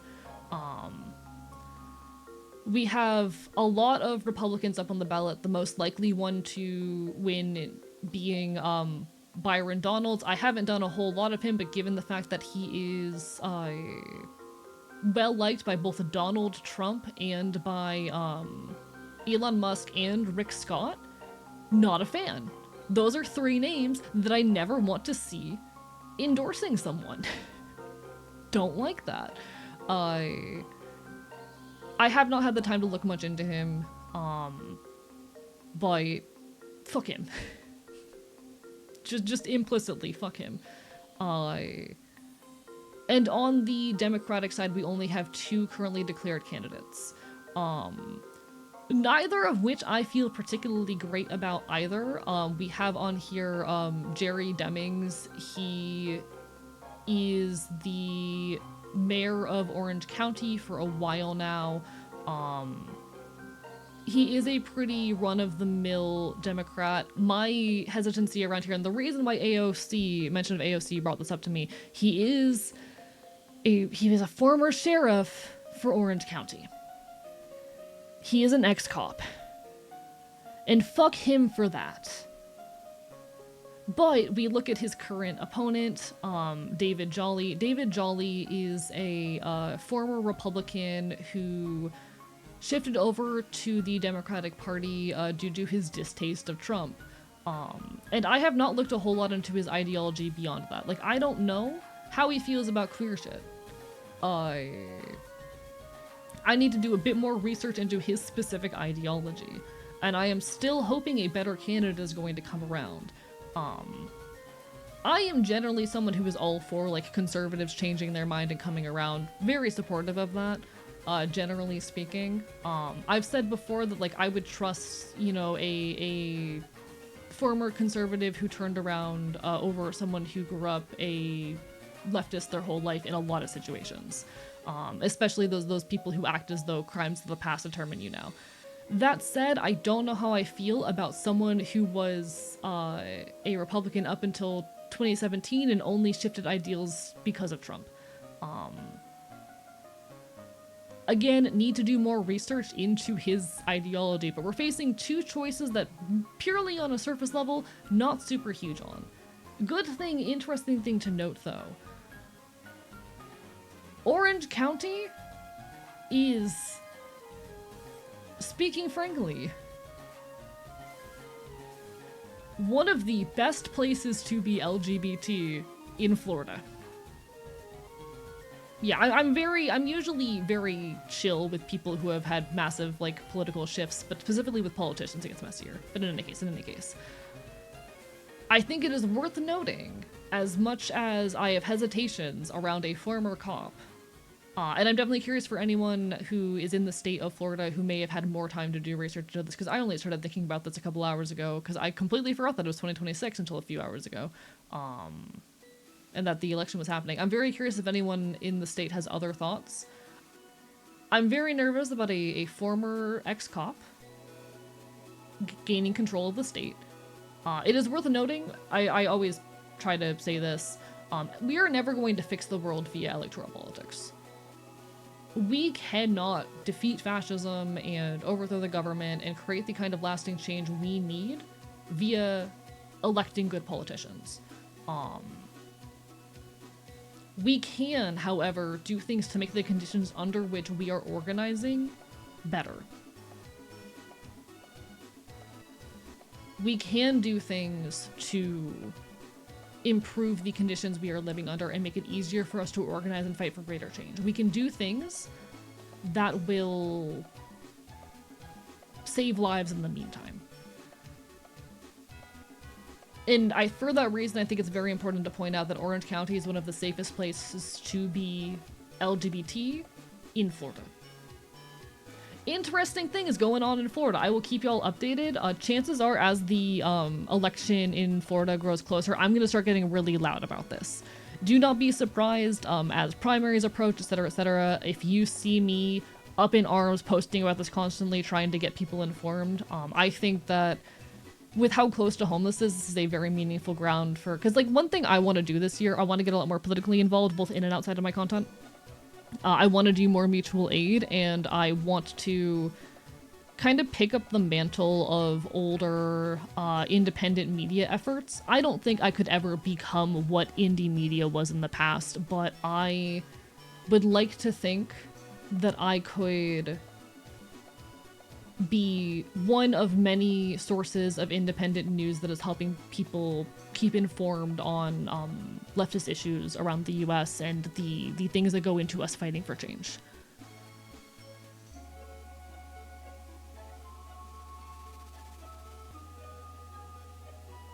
When the primaries and the election approaches, I'm probably going to be talking a lot about it. Yeah, elections are damage control, very much so. From good-humored gaming, violence solves nothing. History is only ever changed by. Wait, no. This is what I always say. There's no such thing as a peaceful protest. Quote unquote peaceful protest only ever functions because there's a violent alternative in right off screen. You know, what's your favorite bagel order? Ooh. Egg salad on a bagel. That or like a bagel breakfast sandwich. But yeah, if anyone within the state has thoughts, I currently of the options am leaning towards Jerry Demings here. Purely because he's gay and he's pretty good on queer rights. I haven't seen a whole lot about how he talks about trans rights, but given Orange County is one of the best places to be queer in Florida, I feel like, unfortunately, despite being a former cop, probably our best bet. That said, ACAB. Even if cops are not themselves acting poorly and so some cops even fucking go into the occupation with good ideals, they are inevitably perpetuating systems of harm. And if a cop is doing anything other than actively fighting from change within the inside, they're not doing enough. And most cops who fight from change within the inside very quickly get punished for it. Egg salad bagel is balling, agreed. Fop of the archive, what is your wisdom? Vote not because voting will do anything. Vote because not voting allows things to get worse.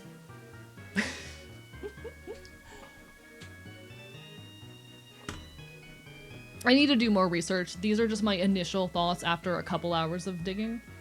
My point in bringing all this up is, one, you're gonna see me talking about this. You're gonna see me talk about this a lot in the near future. Two, how do I say?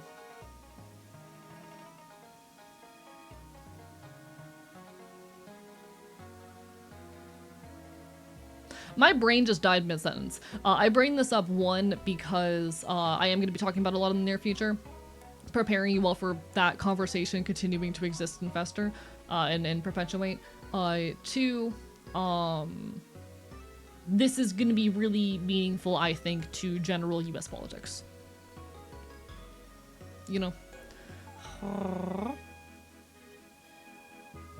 Bark, bark, bite, bite in any case. My other wisdom is bark, bark, bite, bite. I mean, I'm a massive electoralist, but absolutely to create lasting change, things need to happen beyond electorals. So see, I'm of the mind that, like, not voting is an act of harm, but that voting in and of itself is not going to create lasting change. You know? A lot of people hesitate to vote because they act as though signing that ballot simplifies or communicates the whole of their ideals and need to agree to the fullest with anything they vote for. And you can make your lives easier. You can make organizing easier. There's a book that I frequently recommend to people who are interested in, like, community and leftist organizing by the title of Starting Somewhere: Community Organizing for Socially Awkward People Who've Had Enough. Really good read, but the one thing that I cannot agree with the author on is the fact that he is very much of the belief that voting is just bad. I cannot get behind that belief or ideology. Starting Somewhere: Community Organizing for Socially Awkward People Who've Had Enough by Roderick Douglas. You can get the audiobook very cheap on Bandcamp, alongside a PDF.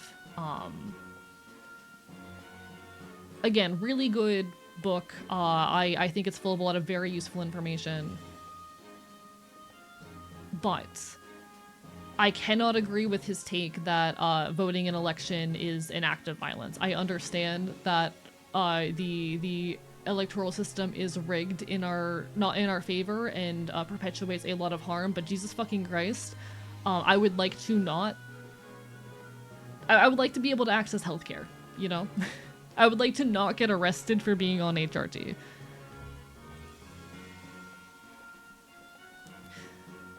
I think that's a great name, actually. Give me a second. Been enjoying this entire conversation. The last thing, and the latest thing in my head now is anatomy is hard. Anatomy is hard. This is true. This is true. Hello, Gay Cheeto Puff. How are you doing today? Bark, bark, bite, bite. I'm gonna disagree with the notion that this is an example of, bad branding, okay? I'm gonna disagree with that entire notion. You can, like, there is an art to long names. The way you make a long name for something work is by making it funny. And you can't tell me that that's not a funny title. You can't tell me starting somewhere community organizing for socially awkward people who've had enough is not a funny, eye-catching title. Sure, it lacks the memorability that a more concise title might have. But if you're gonna have a long title, the way you make that long title function is by making it catch your eye and whatnot. I think this is excellent branding, because anyone who looks at that and goes, oh, I'm socially awkward and I've had enough, is gonna find this fucking hilarious. I listened to the audiobook of this on a whim because I read the title and went, that's fucking hilarious. That is hilariously on the nose. Really enjoyed that audiobook? Yeah, like, even if I don't agree with that one take, I think it is generally a very worthwhile read if you're interested in community organizing. And the fucking Roderick Douglas, he's funny. He is genuinely a funny guy.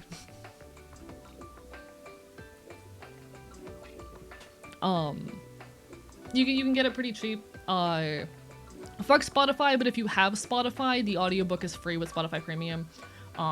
I would not recommend getting a Spotify subscription, but if you, like, have a subscription that you haven't been able to cancel yet or some shit, or you're on a, like, group plan and...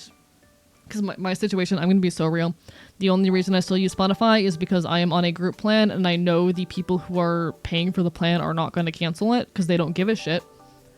And if I'm not using it, then that's just an entry on the plan that's not going to get fucking used. So I'm kind of just saving myself money and wasting Spotify's resources. No, you're good, Pyro. I think it is, like there's something to be said about long titles being weird and accessible, but you know. Have you heard of Library Genesis? Yes, I think so. I think I have Unforgettable. How are you doing, by the way? Bark, bark, bite, bite. Yeah, like, I'm unfortunately on a group plan that I know, like, the people who are paying for aren't going to cancel because they don't give a shit. So, like, I might as well waste Spotify's resources and save myself a few dollars, even though fuck Spotify. Don't get a Spotify Premium membership, but if you're in a situation like me, it is free on Spotify Premium as well. Hello, the last seahorse. Nya nya. Bark, bark, bite, bite. How are you doing today? We're talking about politics, because we always do that around here. Hope you're having a wonderful evening. It is a seahorse. We love Seahorse, guys. Seahorse, extremely talented content creator, by the way. Does cool DJ stuff. A lot of cool stuff going on with the 3D model. Lovely individual. Hello, intrepid nobody. We're yapping.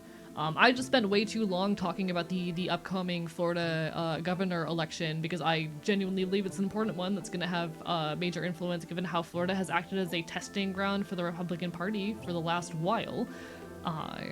What other music services would you recommend? I don't know. You never talk about politics ever. Totally. Yeah, exactly. I never talk about politics. Me, political, never happened before. But nah, expect me to talk a lot about the upcoming Florida governor election in the next year because, like, with how Florida has functioned as a testing ground for Republican policy for the last couple decades, this is going to be a meaningful election. Deezer and Qobuz are reasonable. I'd highly recommend just taking the money you can spend on a streaming service, buying music instead. Yeah, I would agree with this. If you need a music streaming service, there are decent options out there that are comparable to Spotify. I shouldn't say this on Twitch, but the more useful thing to do, if you can, take the money that you would be putting into that, start buying albums, and just, you know, acquire your music through slightly more dubious means. You know. I'm not gonna tell you how to do that, but generally speaking, like, the couple of bucks you're spending on Spotify every month would be doing a lot more for artists by, like, being put into their Bandcamp, you know? And I am a promoter of the ideology that if you can't afford something right now, just make sure you pay for it eventually. I actually have CDs and they're amazing. Yeah, I recently started collecting CDs for the first time, actually. Like, physical CDs. I've always been the kind of person where, like, if I go to a punk show, I always try to buy some kind of merch if I'm able, partially because I like representing the bands that I enjoy, partially because, like, I'm throwing a little bit of support at these artists who took the time to show up. And I'm not just talking specifically about, like, buying physicals. You can also just buy the MP3s off Bandcamp. We love Bandcamp. Bandcamp's wonderful. Fucking Bandcamp, oftentimes things are, so every now and then Bandcamp will do these things called Bandcamp Fridays, wherein, thank you so much Anonymous for the gift sub to the last seahorse. Bandcamp will every now and then do this thing called Bandcamp Friday, where 100% of proceeds go to artists and Bandcamp doesn't have their cut. So pay attention for when Bandcamp Fridays are, and fucking drop your money on Bandcamp Friday on a couple albums, why not? But when I've been going to shows recently, instead of, like, buying a t-shirt, I've started buying CDs, and I've been having a very good time with my CDs. Next one is February 6th. Mark your calendars, chat. February 6th, Bandcamp Friday. Don't forget, ripping your media from a physical copy you own is often very doable. Also true. Listen, you already bought the album. Support your local artists. Support artists in general. Support small independent musicians. I heavily recommend, chat, to start looking for and actively seeking out less popular and more obscure musicians, especially ones that are local to your area.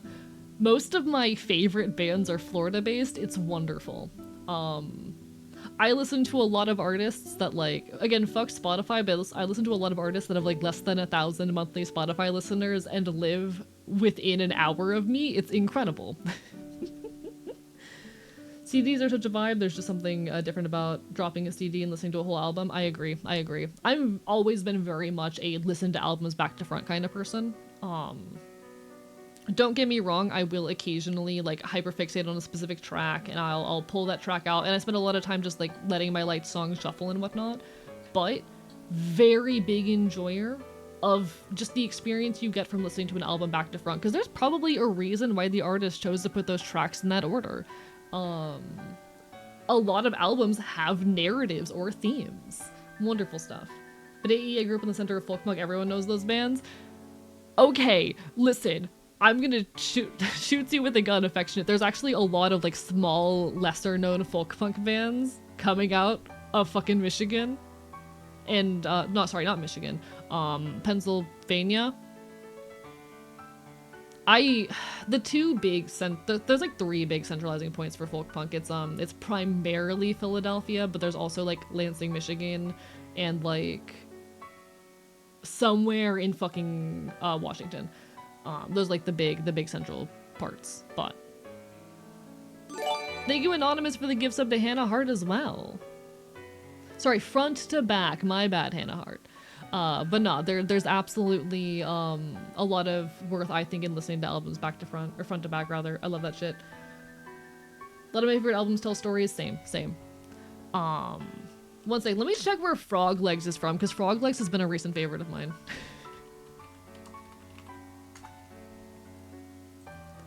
That's not what I wanted. I love how I just looked up the phrase Frog Legs and expected to see the band and not, the food.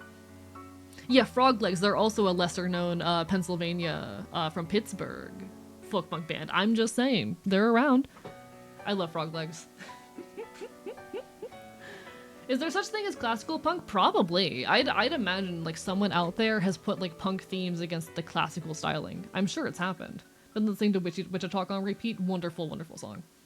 But no, like a lot of my favorite bands are ones that like live within an hour of me. I get to go to their shows on the regular. I buy their albums and their merch. Like, if you can, do it. If you can, why not? I heavily recommend, like, you know, don't just listen to the same pop musicians and then the big names in your genre. Start seeking out smaller bands. Sorry about the frog legs, they're tasty. I've never had them before. Are they actually? Like, do frog legs actually taste good? But nah, I would heavily recommend, like, seeking out smaller musicians in your favorite genre. Pay attention to who opens, like, okay. You like a really big band in your genre? Who opens their tours? Who opens the tours for that smaller band? Because chances are that smaller band they're touring with is also pretty sizable. So who opens the shows for that smaller band? Who opens the shows for that even smaller band? And keep going down the train until you start getting to like really niche bands in your genre. Trust me, it's worth it. Also love albums that tell stories without words, something that is pure instrumentals capture. I've never really engaged with that particularly. I've only had them twice, but they were like chicken wings with a spin. Interesting, okay. Huh. No, that's fascinating, actually. That is my curiosity. What if I'm not very into music? If you're not into music, then this doesn't really apply to you. I'm speaking to people for whom like music is something they care about, you know? And who are invested in specific genres. If you're not someone who listens to a lot of music, chances are none of this matters to you. But I'm someone for whom music, I would argue, is my main form of media consumption, and is one of my, before streaming, before I got into fucking all of this bullshit, was my main form of art production as well. I love songwriting, and I am very attached to music as a form of art. No worries, you're totally good, Queen Ramen. Barbara bye-bye. Specifically for me, I'm very into a lot of punk subgenres, mainly folk punk, ska punk. I also enjoy a lot of Midwest emo. So I've been trying to seek out more and more small bands within those genres, and honestly the main way I've been doing that has been looking at who the artists I listen to have opened their shows. Especially, I found in the folk punk scene, there's this really big culture of getting local support for shows. So when, for example, Apes of the State or Sister Wife Sex Strike tours, because those are some of the larger folk punk bands, they will ask a local musician, a local band, to open for them. And that's how I discovered Confession Kids. I went to a Sister Wife Sex Strike show, and the opening band was Confession Kids. And I absolutely fell in love with Confession Kids, so I started paying attention for when Confession Kids would play in my area. And that's how I found X Dirty Fingers. And that's how I found Dumpster Meds. I actually met Dumpster Meds at an Apes of the State show. Dumpster Meds came up to me because my jacket was cool. And I was like, your jacket's cool. And we exchanged social media. It's pretty badass. A lot of the bands that I actively listen to, a lot of my local bands, I found because they were just playing shows in the same times of places, or they like got promoted on social media and had their stuff reposted by other bands I like. Know you, Deadfire. How are you doing? How have you been? I haven't seen you around too much recently. Hope you've been well.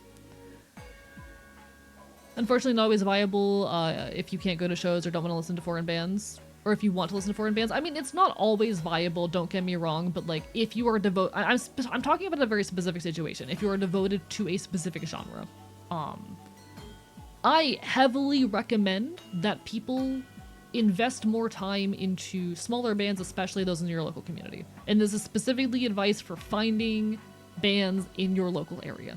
I want one of those cool punk jackets. Hey, the secret to a cool battle jacket, you need to make it yourself. A cool battle jacket is something you make yourself. I'm just saying.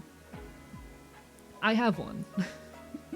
There's a hardcore bunk band from Philly called Commitment that came through my area and I'm hooked. Oh, fuck yeah. I love that. No, I love that most of the bands I listen to though are Florida based because it means I can see them whenever. Like I've been really invested in Jer recently. Jer is Florida based. Absolutely incredible. Very wonderful ska punk. Been fighting to find local punk shows. Have a pretty big metal and rock scene, but that's not really my jive. That is always a point of difficulty. Like one thing I would recommend is, you know, paying attention for when a band you like is touring through, and that'll help you figure out the venues and whatnot.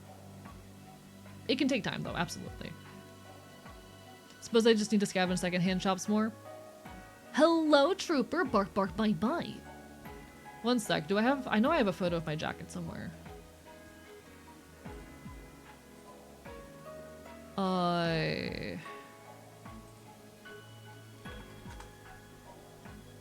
Here it is. Okay.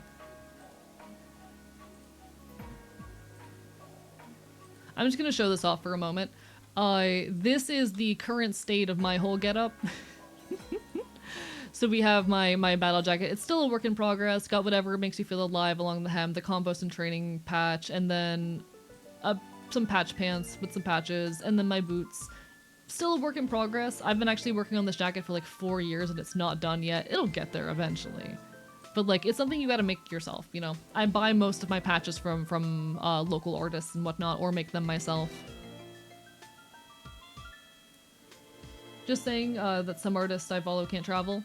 I mean, yeah, but again, I'm talking about a very specific situation, and the situation you're referring to is completely aside of the entire premise, you know? I'm talking specifically about, you know, what it means to find bands in your local area. Or to find small niche bands. And that... I want to find bands that are foreign. Well, very specifically, the entire premise was how to find bands in your local area or small bands in your genre. That's a cool jacket. Thank you. I put a lot of work into it. It's my battle jacket. Hello, Grim Degree. Just popping into people I know's chats to let them know that apparently Twitch gets compromised in some way. I'm aware of this. From what I've heard, it is specifically happening in the UK. You're so good, Grim Degree. Fair warning to any UK-based content creators.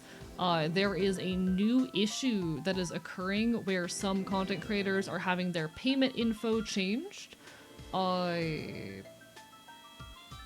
If your payment info has been changed, you will get an email from Twitch. Twitch will let you know, hey, your payment info has been changed. And what these scammers are doing, they're changing your payout info, and then they are taking a bunch of hacked accounts that are attached to Prime accounts that have unused Twitch Prime subs, and they are taking those Twitch Prime subs, redeeming them on your account, subscribing to you with Twitch Prime from all of these stolen accounts, and taking the money and running.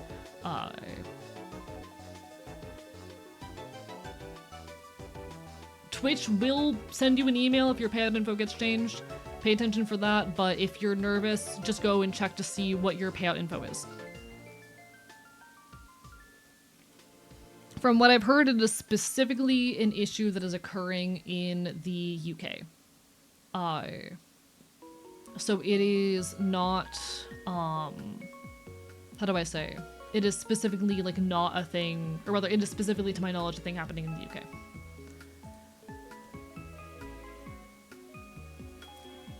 I just wanted to clear this up because a lot of the time this info gets spread without full context and a lot of fear-mongering happens. It's the same thing with all of the, like, Twitch not counting lurker stuff. Like, yeah, Twitch changed their system, but there was a lot of misinformation about, like, oh, how to make sure you count as a viewer and whatnot. Whenever anything goes wrong on the internet, a lot of speculation and misinformation spreads very quickly. I try to get my info as detailed as possible. I'm very lucky to be in the Twitch partner Discord, where, like, we have a much more direct line of communication with Twitch staff. So it is easier to do shit. Or rather, it's easier to keep up to date on this stuff and get more details.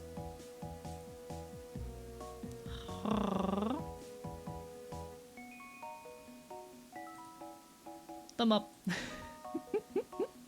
Same happened with YouTube views. Started subtracting ad block views. People panicked. Yeah. Speculation. How do I say this? Content creators are extremely superstitious people. Because so much of our both income and mental well-being is dependent on numbers on the internet that we don't have direct control over, it is extremely easy to become a very superstitious person as a content creator. Understandably so. It makes sense why it happens. So anytime something in the system changes, or hey, hell, it's very true that because people get really busy in the fall, viewership tends to drop. People are in school, jobs pick up, etc., etc. These are normal things that happen, and sometimes something has genuinely changed, but a lot of the time people are just spreading a lot of baseless misinformation and freaking out and coming up with theories because content creators are very superstitious. Do your best to fact check shit, get as much detail as you can. It must be the full moon, basically. And I won't lie, there are times when, like, it convinces me to. Interesting thing I'm noticing for the UK is that specifically in the North is a sort of punk revival beyond the golden years of British punk in the late 70s and 80s. Seems to be led by hardcore punk. Interesting. Still cool as fuck. Still cool as fuck. Gonna be working on a project, so I just had to pop in. Lovely to see you, Trooper. Definitely hunting for big folks coming through, drawbacks of living rural off the beaten tour routes. Understandable. I'm lucky to be near a lot of big venues. Been exploring the lands of gender. So fair, Deadfire. Lovely to see you, though. Always lovely to see y'all. I really appreciate folks even if they disappear for a while. It was that uBlock Origin blocked an element in a change in early August that prevented anyone using a desktop uBlock Origin from counting as a viewer on a YouTube video. It wasn't something YouTube did. Interesting. Thank you for the clarification. Also, hello, Rome. Lovely to see you. We will be Silent Hill gaming soon. Yeah, it is just an unfortunate fact that, like, due to the nature of things, content creators are very superstitious. Ad's about to hit on a second now. I apologize, folks. I'm probably gonna stand up and grab a snack during the ad because we are 4 hours into stream, but... Sorry, not 4 hours, 2 hours. I think that proves the point that I need a snack. But don't worry, I'll be back for the ad breaks. Ad ends? Chat? Yeah, I'm gonna go hydrate and grab a snack. What the fuck? But yeah, no. Content creator superstition, it's a thing. Be right back. I'm doing my best right now. My brain just glitched out bad, and I think that's all the proof I need that I need to go take like 2 minutes.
Oh shit.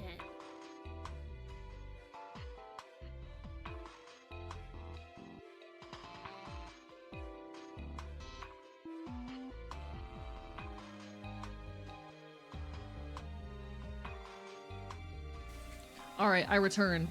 I have with me a handful of cashews and a piece of candy. Thank you for the follow, I appreciate it, Josie. Welcome on in, bark bark bye bites.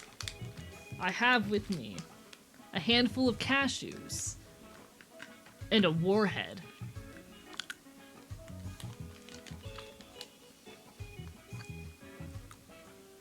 Why do these taste stale? They're not expired, it's fine. Got a beer by himself to go make dinner? No worries, enjoy your dinner. It's a warhead. Disarm the warhead, please? No. You can't make me. Alright. We're chilling, we're thriving.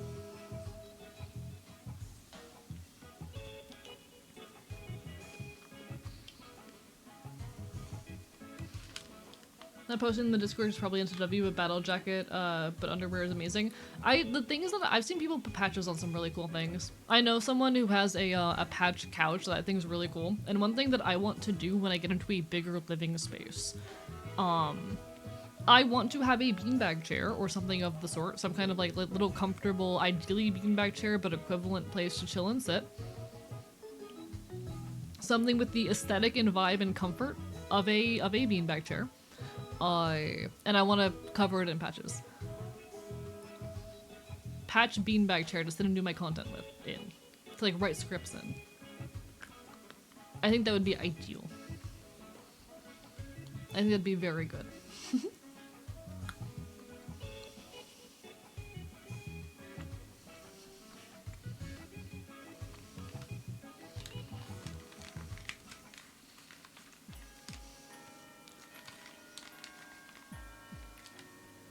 I'm in a fair few radical spaces. Most of the people in those spaces make me look like a centrist. Just got the 5th DM from a friend I've made within the last 3 weeks. Just go, so when are you getting radicalized? Real.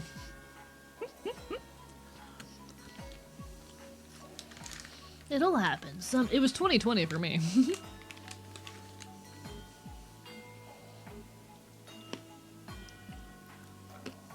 You weren't living life to the fullest, so you're not on a watch list? I say this as a joke, but honestly, the FBI investigation, one of the coolest things that ever happened to me. I'm just saying.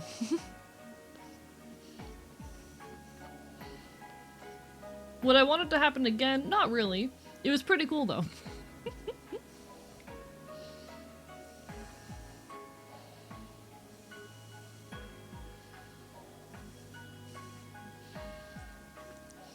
I will say, I get so much credibility in the local punk scene, and the punk scene in general, by being able to say that I was 1, homeless, and 2, got investigated by the FBI.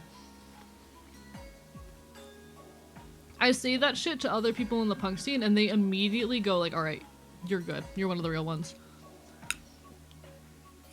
Like, immediately I go from weird stranger to this guy's fucking legit. Because, like, generally the punk scene is very welcoming. You're not gonna walk into the punk scene and get treated with suspicion in most cases. If you're dressed at least vaguely alt, most people in the punk scene are gonna be chill and disarmed around you. But it's a different level of familiarity and like, yes, this guy is good and chill. When punks, like, see you as one of them, you know? Yeah, it gives you a lot of street cred and respectability.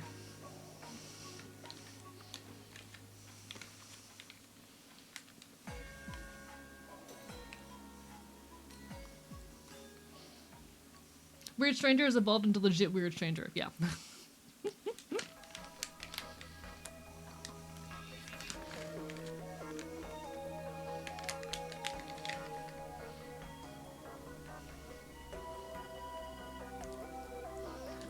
Cause like a lot of people, because I look very baby, like I'm gonna be very dead ass with y'all. I have a baby face. I'm one of those trans guys who has a baby face. A lot of people, like online, people frequently assume I am in my mid to late 20s. People get very surprised when they find out I'm under 25. IRL,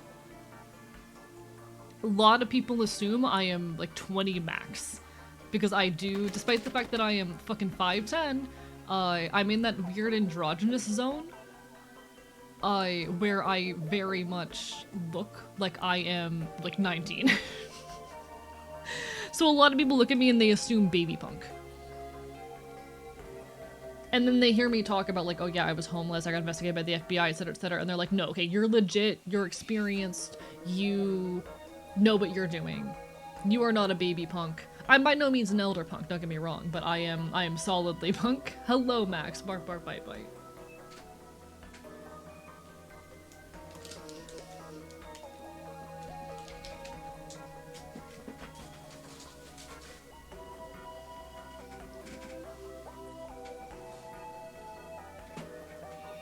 Hello, Chipper and Kai as well. Medium punk. Yeah, I'm medium punk. Lovely to see you all. How's everyone doing? I'm having snack time because my brain was getting a little bit slow. My brain was starting to glitch out on me, so we're getting some snacks, some calories and sugar. Obviously, I never want anyone to experience homelessness, but that's very much street cred. Oh, 100%. I will say, I never want anyone to experience homelessness. Homelessness was the best thing that ever happened to me. It left some very deep scars, but ending up homeless was the start of my life getting better. Was the Fops man's natural scent? My scent has been described as similar to, like linens that have been left in a closet for a while.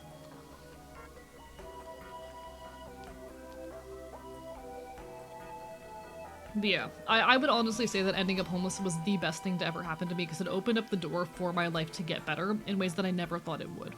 And I have never been more in love with myself or my life.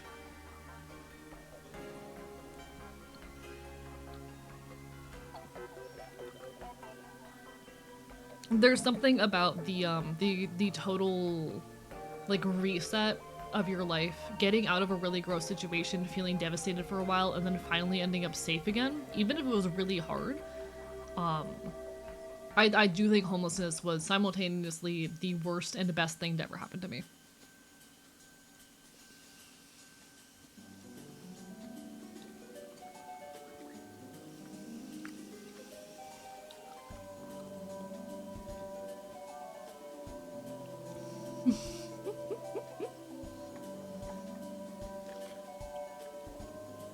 Okay, to further describe the scent thing, a friend once said, like, very specifically, have you ever, like, taken an old blanket out of a closet?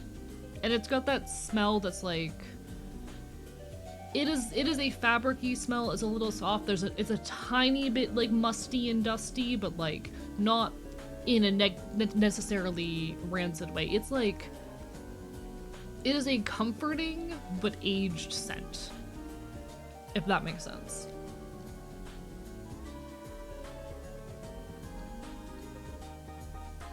Like, have you never, like, taken a blanket out of a closet after leaving there for a few months?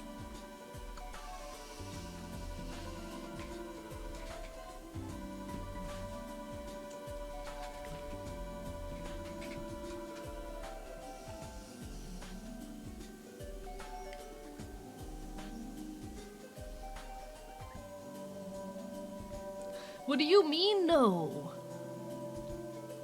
What do you mean, no? I feel like that's a normal experience.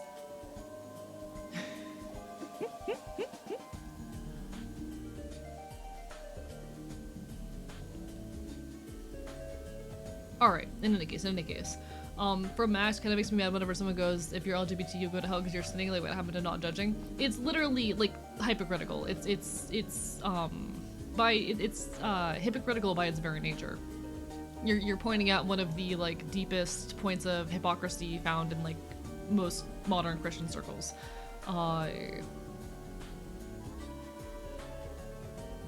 Oh, the question was, have you ever had the experience of pulling a blanket out of a closet after leaving it there for a couple months? You know, because that's how my scent has been described. That is how someone has described how I smell. Yeah. Yeah, that's how I smell. I smell like a blanket that you've left in a closet for a couple months. In that I smell kind of cozy and warm. There's a tiny bit of mustiness to it, but like not in a negative way, not in an overpowering way. It is a scent of familiarity. What type of blanket? I don't know. I think it's a comfy smell, personally. It's not a situation I ended up in very often, because it doesn't get cold here, but... Or rather, it's only started getting cold here recently. But... I think it's a good smell. Enjoy your lurk, Pyro, all the best. Bark, bark, bye, bye. Commenting on Therian's video, praying on them in a respectful, cleansing manner, got accused of forcing religion. Okay, I'm gonna be dead ass. You are kind of the asshole in that situation.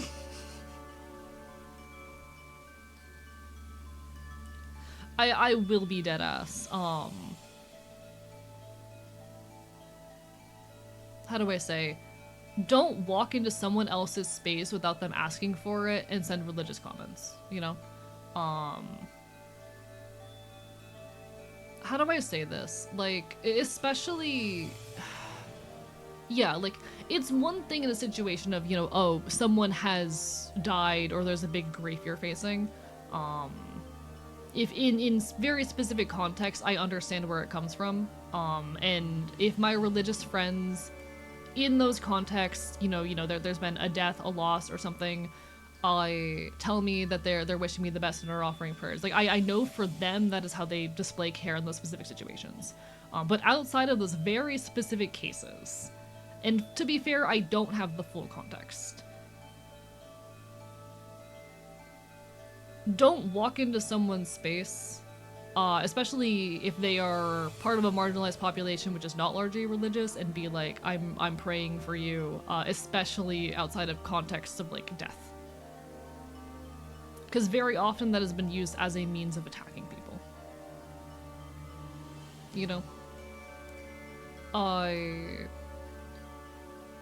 I am a content creator who, you know, at least once a week gets someone commenting on my stuff saying they're gonna pray for me because I'm trans.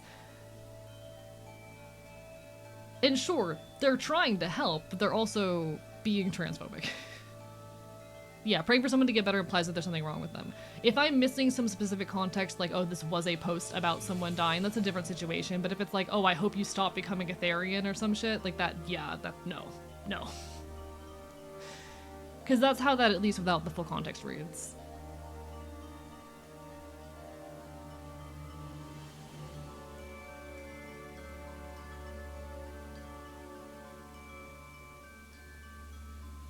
I suffer from mental disorders, falling apart one night, and my friend was like, have you tried turning to Jesus Christ? Didn't fucking help. Yeah. It's especially bad in situations of mental illness. It is especially negative in situations of mental illness. I'm lucky that it hasn't happened to me much.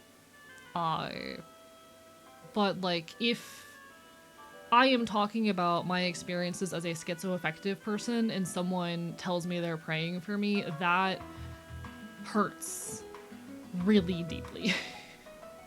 Because, for multiple reasons, there's the level of which, like, this is a permanent thing I can't get rid of. Nothing's gonna get rid of it. And it seemingly puts the responsibility for having developed this condition on me for, like, not believing their faith. But also, it contains the implication that I am wrong for being like this in the first place, you know?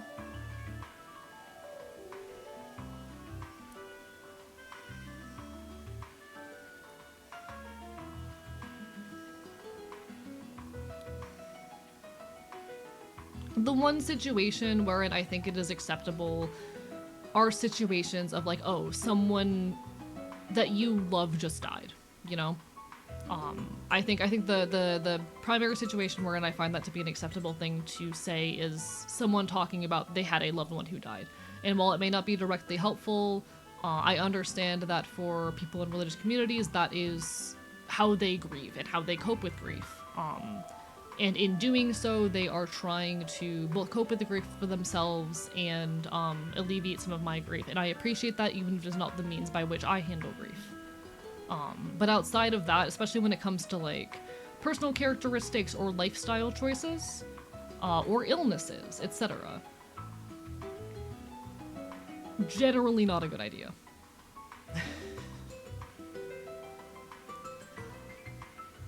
Apologize because I don't judge if they don't believe these things. I'm going to church, trying to spread the light I've learned. Want to make the world a bit brighter. Want people to have been through the things I've been through, and truly apologize. Again, it depends a lot on the circumstance. But for a lot of people, like, again, and I think we've had this conversation before. I have no issue with, like, Christians existing in my spaces, and I'm glad that they find hope and faith among those things. I'm glad that they find hope and faith among those things. I do not have negative feelings towards religion in and of itself. I do have issues with organized religion as a power structure, but I think religion is an important piece of culture that plays a meaningful role in how people build community and find purpose in life. It is not for me, but for the people for whom it works, good for them. And good for you. But a lot of people, when they end up in religious circles, go, oh, this thing helped me, therefore I need it to help everyone else. And they get into the notion that, like, the way they make the world a better place is by bringing other people into the fold, by introducing that religion to other people. It might be helpful for you.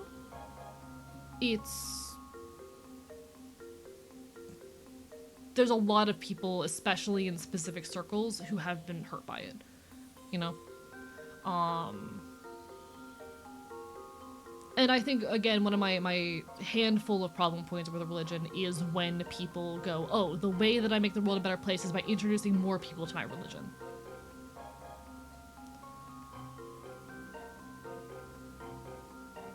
You know? I don't know the specific contexts in which you commented it. I don't know what you were praying for. I don't know if it was for a dead loved one, but, like, I'm someone with a lot of physical and mental illness. I'm someone who is very queer and has a very marginalized identity. I'm not trying to force it, I'm trying to spread light, but commenting that you are going to pray for someone is, because again, the thing I'm missing, the context I want here is, what were you praying for them for? You know, was it about some kind of shift in their identity, that they get over some illness or mental issue, etc., etc.? Like, that's the context that's missing here. But outside of very specific context, that's not a mean of spreading light. Telling someone that you're going to pray for them is not spreading light for a lot of people. It is not necessarily forceful, but it's going to be unwelcome for a lot of people, you know?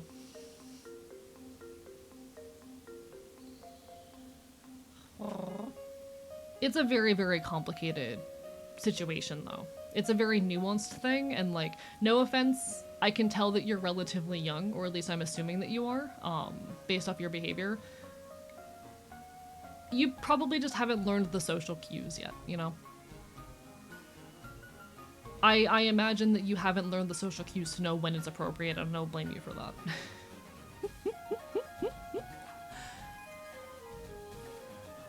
For people who find hope and power in religion, all the more power to you.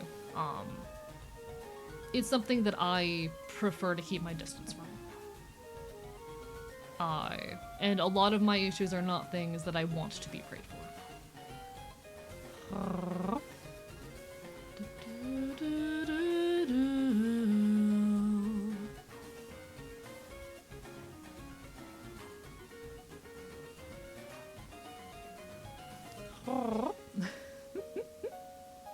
I really just find oppression and pain in religion. Like again, a lot of my powers come from religion as a power structure. 100% when you take any kind of religion and use it as a justification for power, that is bullshit. That is authoritarianism at its finest. You have now given someone power and claimed that it is ordained by an unquestionable being. That shit's bullshit. That is something I endlessly take issue with. I think, though, that, like, religion, and I've known people for whom religion is still a useful tool that gives them hope. And I have patience with those people, but also, those people, I do ask that they have patience and respect for me. Basically, with most of those people, outside of, like, theory, we don't talk about religion at all. Because it's literally just best if we don't address it. If they don't, outside of very specific scenarios, mention it, and I don't mention my own shit, you know? Most of those relationships work best if they never say anything about praying for me. But yeah.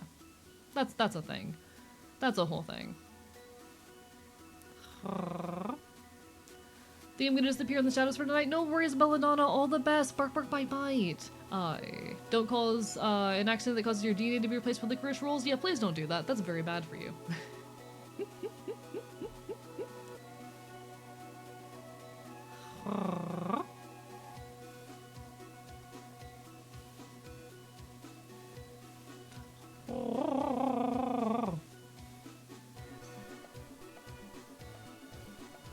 I'm trying. Okay.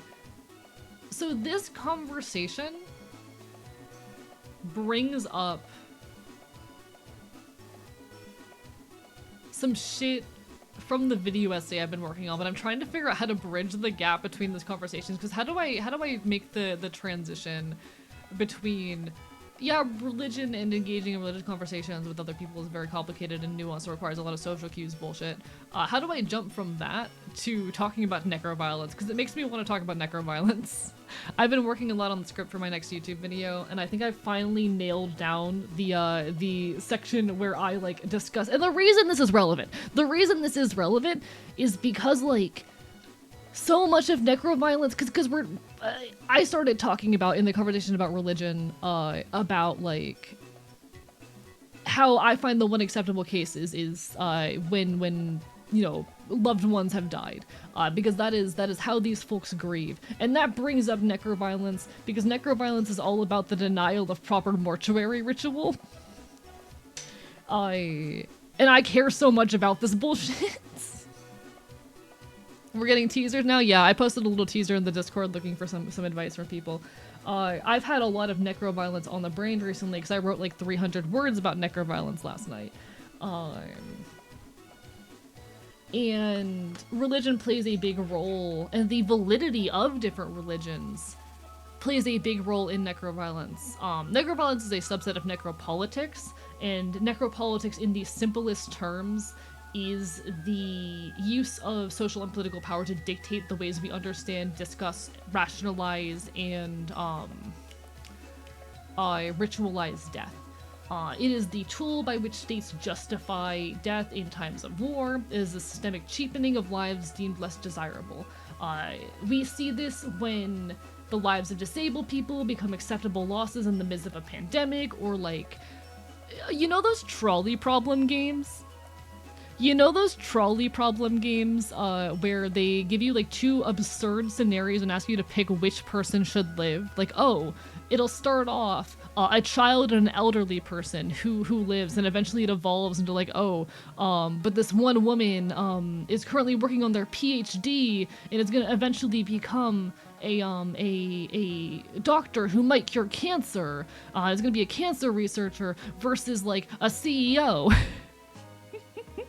And they're silly little fun absurdist games at the end of the day, but whenever you're engaging with those, you are also engaging in necropolitics, because necropolitics is very much about the calculus that goes into what deaths are deemed culturally acceptable.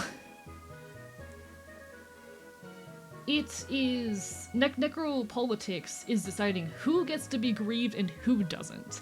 And I care so much about this shit. Very inherently tied into it is necroviolence, which is like any time in which violence is used as a means of the state against the dead in response to established necropolitics. And I care so much about this shit.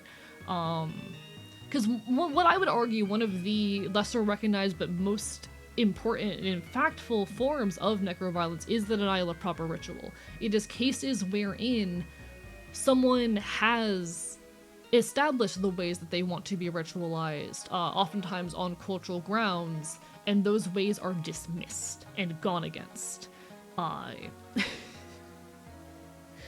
It is, sure, yes, the desecration of a body, but it is also the misgendering of a trans person on their headstone against their wishes.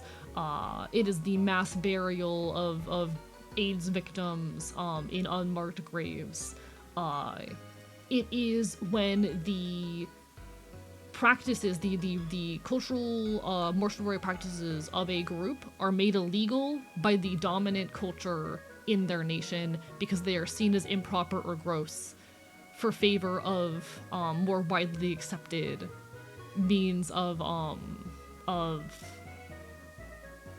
disposing of a corpse.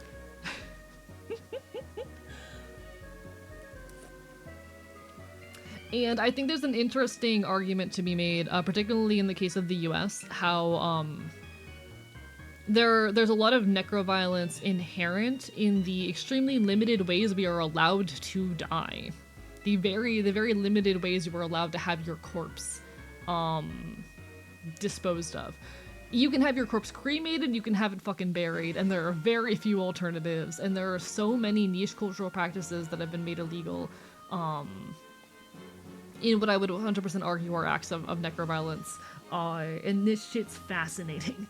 The entire premise of this video is talking about how AI is enabling a form of new necroviolence by, without the consent of people, reviving them beyond a death, and also what this means for our ability to grieve. It centers, or at least initiates and jumps off from the case of Christopher Pelkey, who was the guy from Arizona who died in a road rage incident, and his family made an AI of him to confront his killer during the sentencing hearing. Y'all remember that case, I'm sure.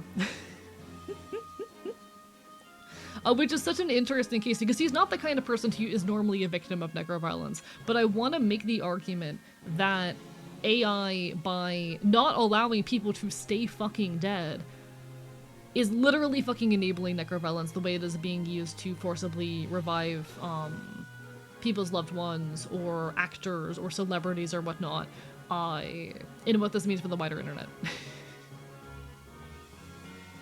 I have so many thoughts and feelings. You want to talk about necropolitics? Have you heard of corpse marriages? I'm not sure. Let me look into this.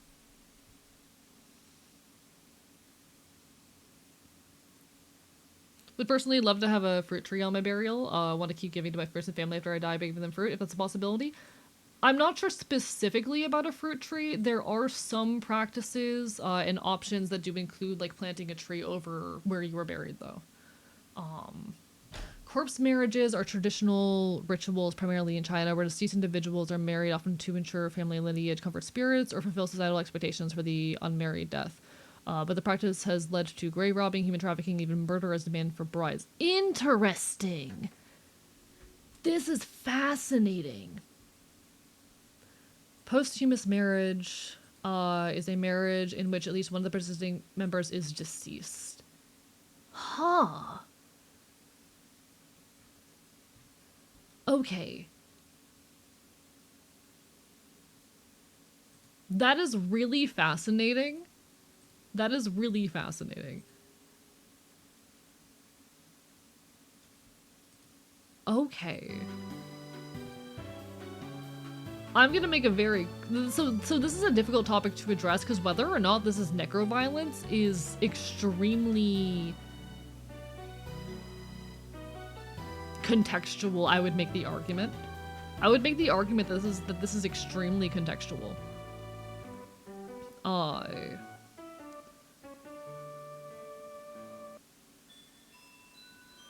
Most ghost marriages are conducted to unite the spirits of two departed souls rather than wedding a dead person to a living one.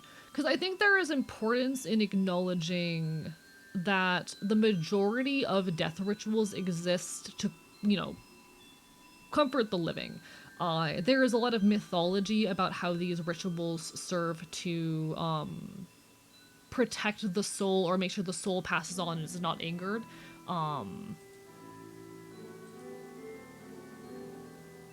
But it's also worth noting that the ultimate societal purpose of a lot of these things is to comfort the living. This is not one of those rituals. I mean, there's a lot of different, how do I say?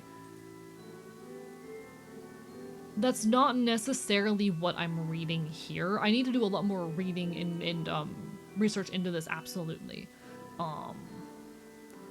I would argue that while this can absolutely be done in a way that is exploitative of the dead, given the cultural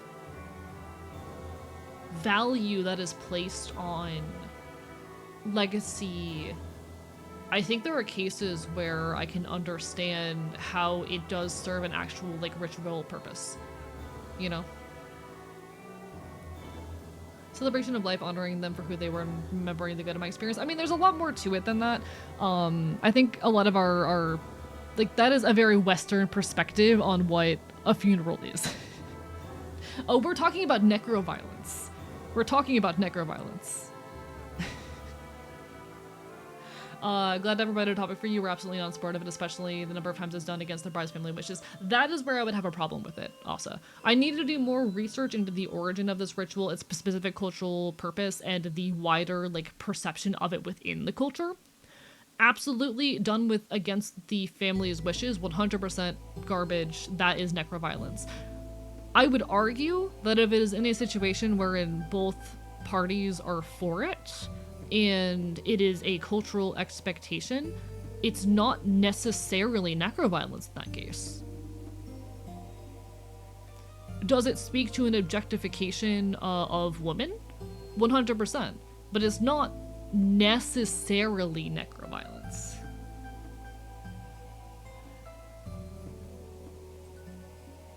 I would have to do a lot more research into this, though. I would have to do a lot more research into it.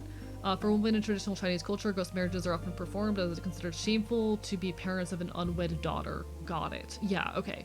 So this is a ritual which exists in response to a cultural expectation that women need to be married, and that being unmarried as a girl is shameful. Which, yes, misogynistic standard.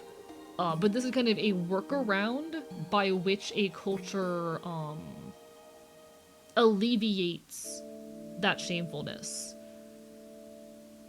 And at this point, we're getting into, like, multiple layers of socio-political bullshit happening. Like, the expectation of women needing to be married is a misogynistic standard, and also we're seeing biopower happen here. Oh my god, chat, it's Foucault.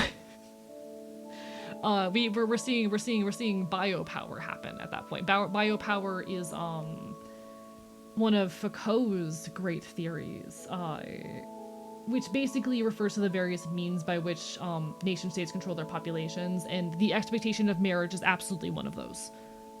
The expectation of marriage and pressuring women into it, that is absolutely biopower in action. This is a ritual that is being performed in response to that biopower as a kind of, like, a workaround. And I could see arguments both for and against this being necroviolence. I could absolutely see arguments both for and against this being necroviolence. What is 100% without question necroviolence is the stealing of corpses and doing so against the will of the family. That is 100% necroviolence. I would argue that consensually doing so exists in a gray area. But that is fascinating. That is very, very fascinating. I love fucking necropolitics. It's one of my favorite subjects. I've been half tempted after doing some thinking on it, even just to make a video about the trolley problem as a necropolitics primer. but I don't feel like I can make a whole video essay about that. Like, I might make a YouTube short at some point, even if it's not like, you know, modern political news, just a primer on what necropolitics is, because I feel like the trolley problem is a perfect way of expressing the very bare notion of what necropolitics is. Mass graves are just industrial incarceration of Jews, and Shoah is probably the most extreme example of necroviolence. It is absolutely like one of the biggest examples to exist, at least in modern history. It is certainly in modern history one of the most like widespread single instances or trends. How do I say this?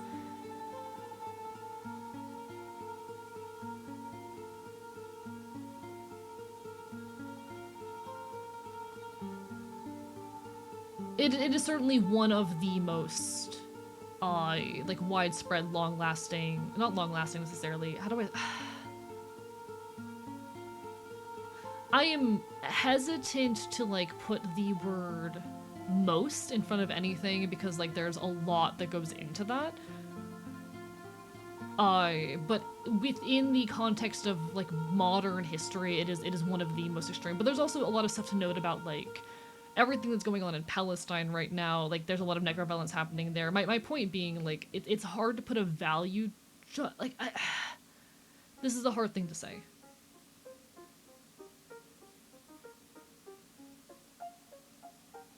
Like, yes, it is absolutely one of the most severe, especially numbers-wise, cases to ever exist. But I also don't want to devalue other cases which have seen similar numbers of deaths, and have been under-discussed, you know? As far as, like, single big incident, probably. But this shit still happens, and is still actively happening, and there have been some very messy cases. Generally want to apologize if I offended anyone. Like, I truly apologize. I've just been feeling somewhat lost and purposeless. I feel like I should apologize because people aren't always religious. And you're okay, Max. Like, this is shit we have to learn how to navigate. It's complicated. You're alright.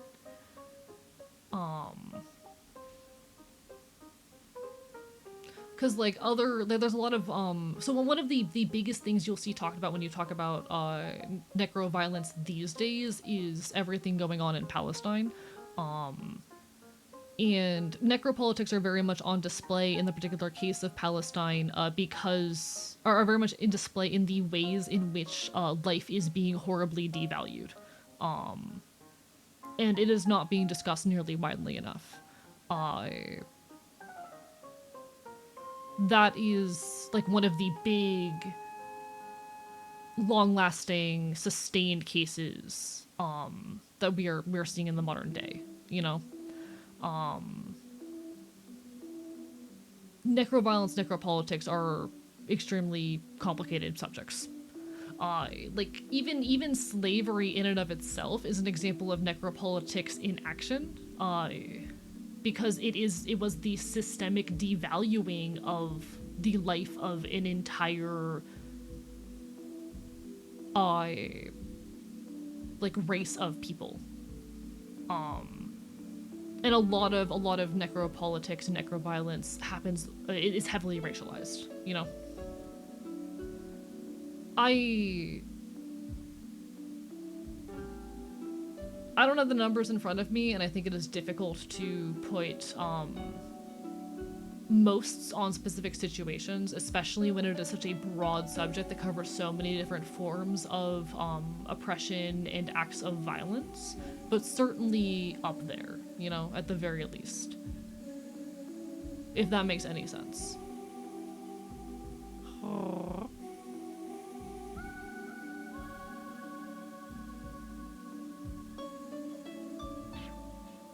Bark, bark, bite, bite.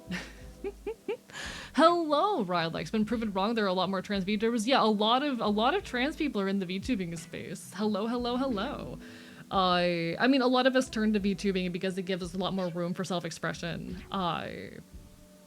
we have the ability to have more customization over how we are perceived and understood. So VTubing has become a very, very trans space. Or at the very least, a space wherein a lot of trans people congregate. Welcome on in, lovely to make your acquaintance. Bark, bark, bite, bite. I am a trans VTuber. I'm friends with a lot of trans VTubers. I fucking make video essays. I talk about queer, leftist, and punk shit. Lovely to make your acquaintance. Hello, hello, hello. Well, to the start to the year already. Already kind of tired. I hope you're all right, Jester. Bark, bark, bite, bite. Barking and biting, my favorite activity. So true. I love barking and biting. But no, welcome on in. How are you doing today? Pleasure to make your acquaintance. I am Archivist. I'm your resident chaotic Enfield. I talk about queer shit, leftist shit, punk shit. I'm a loud trans guy on the internet. I made a really popular video essay called I Don't Regret Girlhood. I've been doing this shit for 4 years.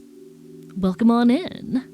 I have a YouTube account, just don't know what to make. Good luck figuring that out. I'm gonna be honest, it's not easy. I've been wanting to make video essays for a long time. I only finally got into it about 6 months ago. Bark, bark, bite, bite. No, how about meow, meow, nom, nom, nom, nom. Dogs are better. Can I just say, I've already talked about this a lot, but I want to massively thank everyone again for getting I Don't Regret Girlhood to over 100,000 views. One sec, why is my phone buzzing? Don't do that. I don't like it when you do that. Hello, Tiger Faye. Bark, bark, bite, bite. Lovely to see you. Did my music die again? There's my music. Alright, alright. I do want to thank everyone again for helping. Oh, that's not what I wanted. For helping I Don't Regret Girlhood hit over 100k views. I never thought that anything I made would get nearly that many eyes on it. Thank you so much for helping make that possible. Thank you so much, Anonymous, for the gift sub to Tiger Faye. Bark, bark, bite, bite. I put my entire ass into this video, and that it has been seen by that many people and that it has touched the lives of so many people is absolutely beautiful to me. I am scared, frankly, that I will never have another video top this. But hey, all we can do is try. Hopefully the necroviolence video will help me make the jump from trans VTuber to leftist VTuber. We'll see. This is, I don't know what song this is. It's from either Omori, Undertale, or Deltarune. The video does not have chapters. We can tell the quality speaks to the power of ass you put into it. Thank you. I appreciate it. Every trans experience is unique. Each trans experience deserves to be seen, heard, and valued. I appreciate that. And I'm really proud to have like opened up a stage for people to talk about like weird, abnormal, out of the ordinary trans experiences via that video. Can you give me some advice? Depends on what kind of advice you're looking for. I will say my chat can get pretty busy. And I'm gonna be moving over to my game soon, but like it depends on what you want advice for, you know? There's a lot of things I can say about being a content creator. I've been doing this shit for nearly 4 years. I cannot give you some kind of secret to success. I indicate what videos to make. I can't decide that for you. That is, I can tell you, so if you come to me and say, hey, I want to make a specific kind of content, I can give you advice on how to make that specific kind of content. I can't tell you how to figure out what you enjoy to make as a content creator. It is up to you to decide what kind of content brings you joy and best represents, like, your brand, if that makes any sense. Something from earlier that's currently off topic, but I typed something for it. Oh, feel free. Even if it's a little bit behind, I'll do my best to read it when I get a chance. But look, like my advice in figuring that out, I suppose, is just think about the kind of content that you enjoy watching. And think about how you can put your own spin to it. The other side of it. Think about if you're, you know, both a streamer and a YouTuber and you want your content to, if you want to have, like, you know, people come back and forth over your content, they need to reflect each other in some capacity. I would never make trans meme content because I wouldn't say that the kinds of things I do on stream are adjacent to that. I make video essays because I come on stream and I talk for 3 hours about politics and sociology and queer theory.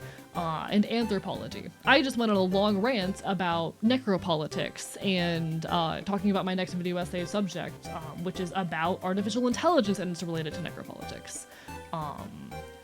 I make video essays about topics that are similar to the kind of shit that I talk about on stream, with the hopes that if people enjoy my video essays, they might also enjoy just hearing my thoughts more broadly on the number of adjacent subjects that I talk about in my other content, you know? If you want to have people move from your YouTube content to your Twitch content or whatever it is, you need to make those content appeal to the same audience and share in feature. I know people who are very successful from doing trans meme content, but even on their Twitch, they do a lot of reaction content and they lean a lot into that same affect, or they have found ways to make that communicable. A big example being Cafe Foxtail. If I were to put into my own words why I think her shit works, she has a number of specific like affects and jokes that she leans into in her YouTube meme content. A lot of that being like comfy, cozy, validating, and a tiny bit like... How do I, I'm trying to figure out how to say this. She leans into a light, suggestive energy while still saying safe for work sometimes, and I don't really, you know what I mean. But she will harness those same energies and affects into her stream content. So even if she is not literally reading memes on her streams, I notice that like she leans into the same affects and she maintains that focus on like trans positivity and joy that is seen in her like meme content.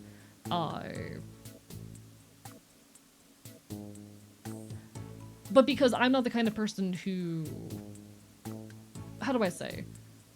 I think the reason I can never do meme content is because I'm not funny enough, actually. Deadass. I don't think I make enough jokes. I am too focused, and honestly what I enjoy doing on stream anyway is having serious, nuanced conversations on in-depth subjects. So what makes sense for me is to make YouTube content where I have serious conversations about serious topics that I'm passionate about, you know? It's about making those forms of content kind of communicate and play off of each other. Maintaining, for lack of better term, a consistent branding. Also, I have heard of Voices of the Void, I have not played it yet. Yeah, find a bit and lean into it.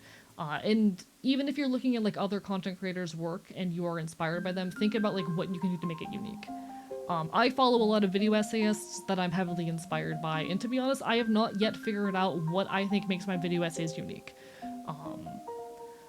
I want to eventually figure that out, especially when I'm able to go full-time. I would love to one day be able to, like, a lot of video essayists, one of their big bits is they lean into a lot of costume changes and set design.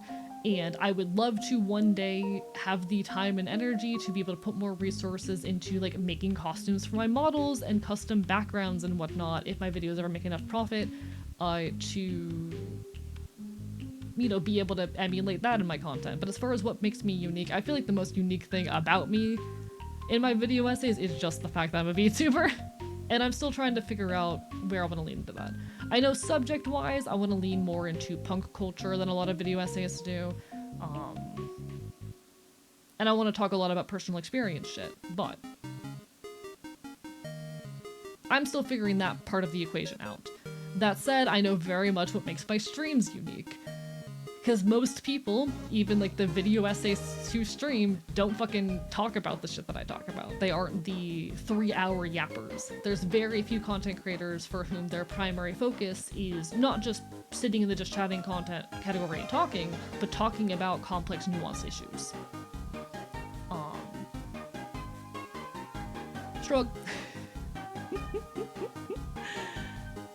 You would love Voices of the Void. I've heard very good things about it. I haven't checked it out yet. I primarily focus on not quite retro games here, but I've been playing a lot of modern stuff recently. Bark, bark, bite, bite. I mean, Funky Frogbait, good content creator. Are they a video essayist? At the very least, not the kind of video essays that I tend to watch. I don't think I'm funny enough to make what they make. Deadass. I think my humor is entirely in my boy failureness, in that I am, like, a disaster. I think the entirety of my humor comes in me being so autistic, that I make very, very dumb mistakes. Both Chat and AE, what do you consider retro? Okay. I have a lot of opinions on this. Also, hello Mizu, lovely to see you, bark bark bite bite. When it comes to what I play on stream, I prioritize games that were released between 1995 and 2015, and I call myself a not quite retro streamer. I have a very interesting argument that I'm very invested in. I do not think that retro necessarily has anything to do with how old a piece of media is. I think retro has a lot more to do with... Okay.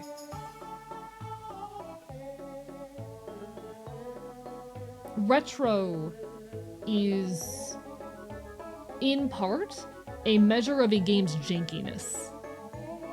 It is not a visual style. It is not a time period necessarily. Retro, and what gives a game its retroness, is its game design and jankiness. That is my argument. I don't think you can just make a game in a retro art style and call it retro, because it will always come with the game design philosophy of a modern game. I don't feel like I'm playing a retro game when I play Fields of Mystria, you know? When I go back and play games from the 90s and 2000s, though, I can very much feel that jankiness. A lot of that coming from the fact that the game design was still finding its footing. The gaming industry was still relatively new. The language of video games had not settled. I'm gonna make an adjacent argument here to further illustrate my point. I don't think a game that was released in 2020 is ever going to become retro, or at the very least, not nearly as quickly as a lot of games in the past have. Because even back in like 2015, we were calling games from the 90s retro. A lot of that coming down to the fact that the technology and philosophy around game design was progressing very quickly.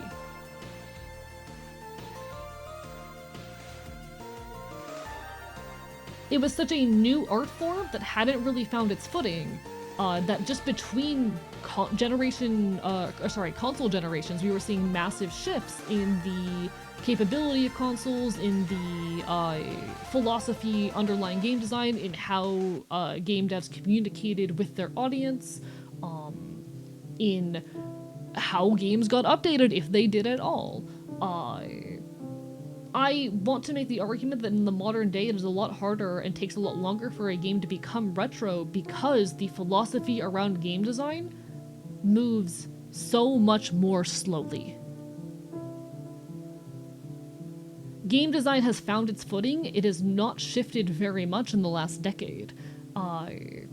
And even if we are still seeing graphical improvements and this obsession with games hitting thousands of frames per second with these insanely complex models, it is no longer at a visible, very evident scale.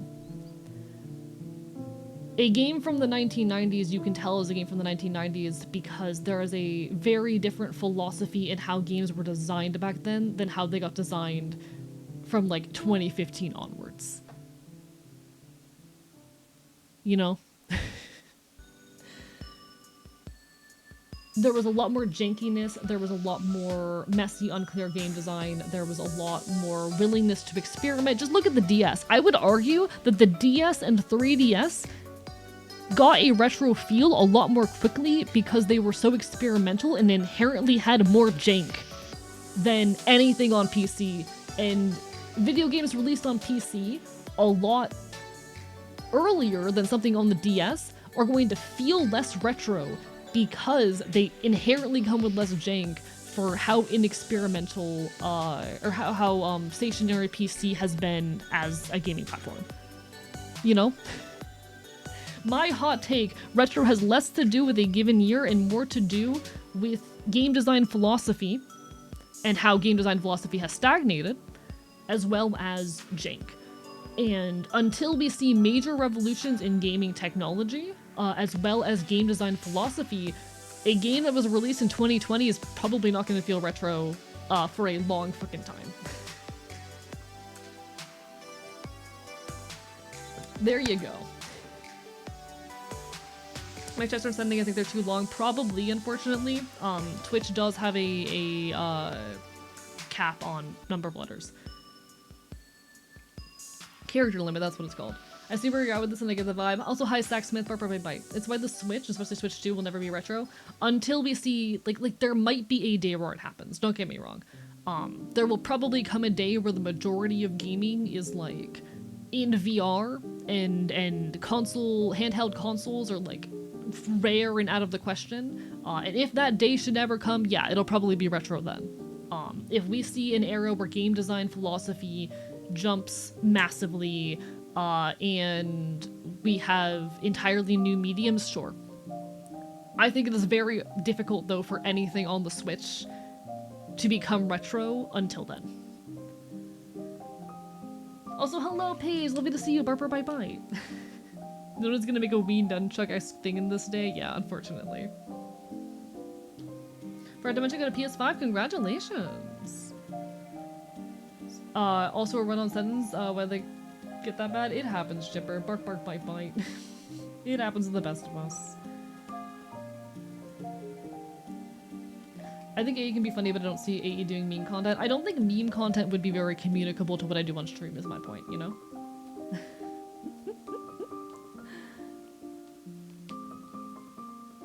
I hope Rylix is satisfied with the answers I gave. Did you see the more art practice? I think I did see it on Blue Sky. I didn't see anything you posted today, but I saw like up to yesterday. Congratulations! I'm glad the art progress is going well, and I'm wishing you all the best. Genuinely. AE meme content would make me wonder if I stepped into another dimension. I don't think it would be entertaining or communicable to what I do here. Most of the Switch is not innovative. Game design on the Switch is pretty standard and consistent with game design on consoles and PC for the most part. I also agree. I do agree with that.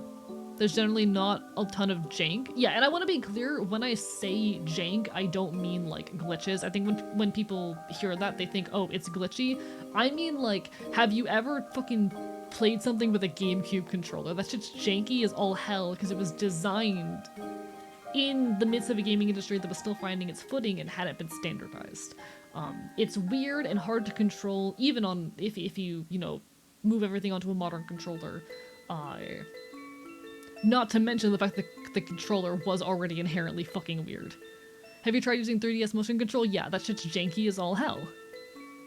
Like, a lot of it does come down to the controls and, like, really weird choices around quality of life. Or lack thereof.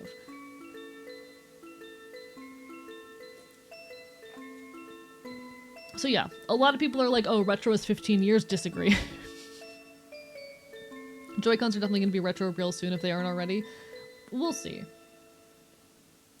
He will never play Silent Hill F. Listen, I'm going to move over soon as I'm done with this convo, Vivi, I promise. 3 hours just chatting has become my standard recently, so usually after the 3-hour mark, I start closing down the just chatting. Off topic from earlier, religion is not a religion. And offer religion as a helper, however, suggests things besides religion that have helped in case someone isn't interested. I have religious trauma, other beliefs previously called me schizophrenic, or just don't want to mention religion at all. These are usually finding things I enjoy doing, reading, cooking, baking, and then focusing on that for a short time is a way to let it out. Currently on a waiting list getting in-school therapy, which has helped a lot of the people at my school. Religion is not the only thing that will help someone. Do not plan on making it, have you tried praying because it is so uncalled for? Yeah. No, and I think that's real as shit. I will say, so I'm someone who is schizoaffective. And being around a lot of religious chatter, very heavily, well, it will not like directly interface with any of my delusions, can fuck with my psychosis a little bit.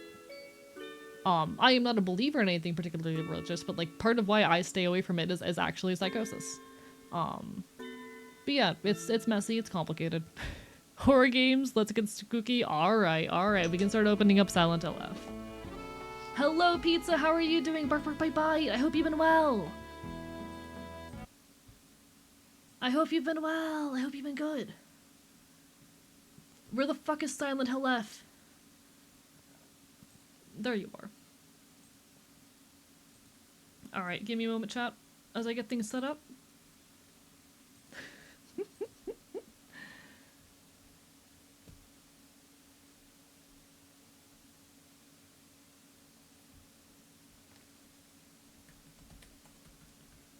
Silent Hill F.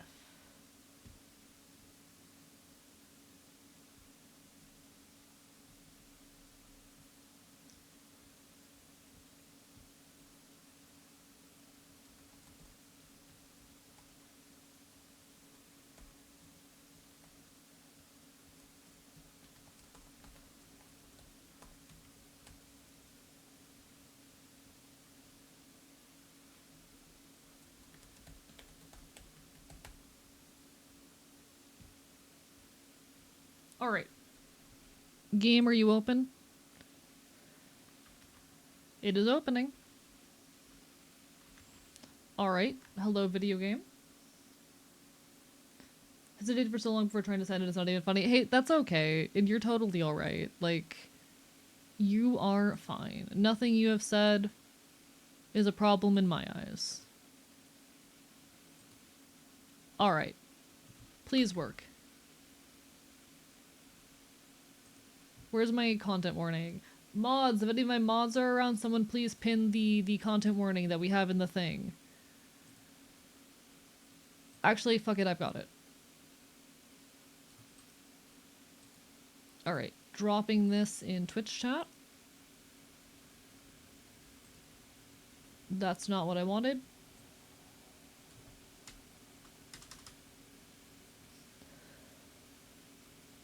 Give me a moment, chat. My PC fucking hates this shit.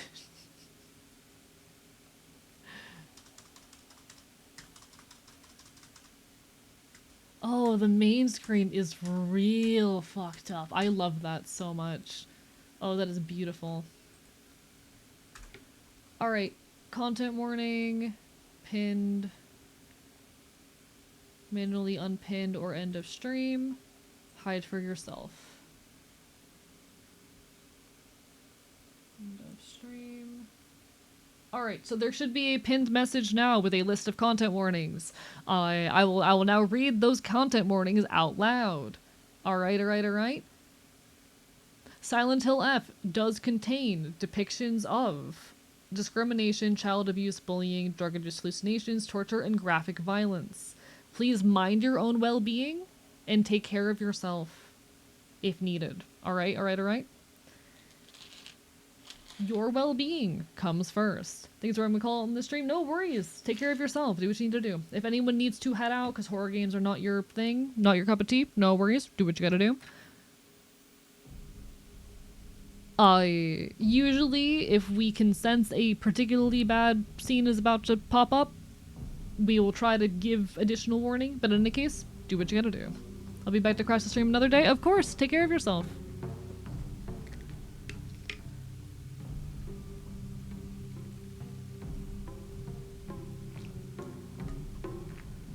Yes, Trooper, that is bad. Get self-esteem. Alright. Welcome back, everybody, to Silent Hill F.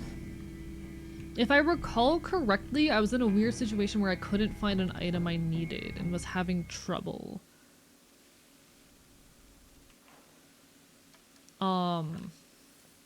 If I recall, so we're looking for some kind of objects that will allow us to access,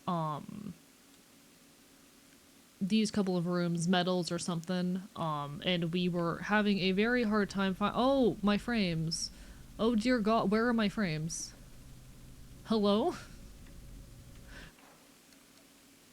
Give me a second, what are my graphics settings at?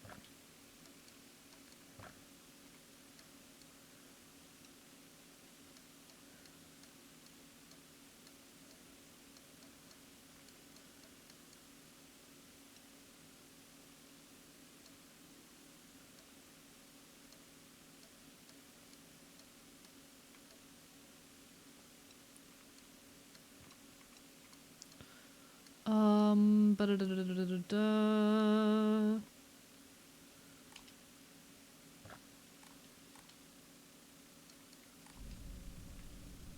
Okay, that fucked shit up, I think.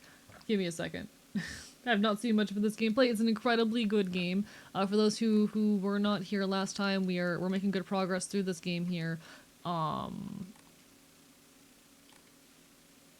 It is a very, very beautiful game wherein we were playing as Hinako here. A lot of allegory around marriage and loss of your individuality in those particular circumstances. There's a reason why the game has been nicknamed Silent Hill Feminism. I think that was just a bug. I've also had this game where frames drop super hard after alt tabbing. I haven't particularly, so I know that like my model will start bugging out anytime that I have the game, how do I say, alt tabbed, but I hadn't noticed that specifically before. Scuffed model would not help right now, I don't think. But in any case, welcome aboard. There's a couple items we're missing that we need to go sneak out.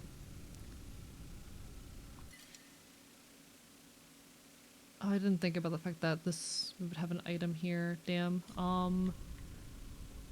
Alright.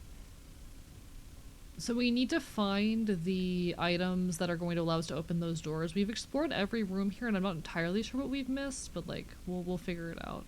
There's propane inside but no tube. So I don't know if we're looking for a tube to work with that. But we need to find the crests. Are you on the first playthrough? Yes.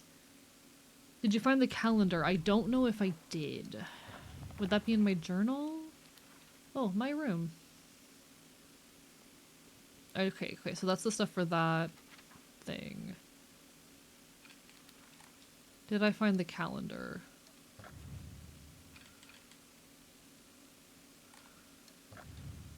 Oh, we do have the calendar, yes. Calendar placed beside the room at the end of the hallway. Don't know what we do with that. Just a calendar that says something about the 6th.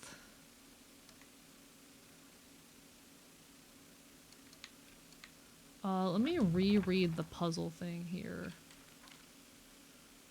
Rather than suddenly group photo that hangs in the living room, seems someone has taken a marker to it. Beside the group photo, there's a collection of other photographs. One seems to be missing, however. I don't know why, but it appears each photograph can be rotated. There might be some kind of connection to the writing in the group photo.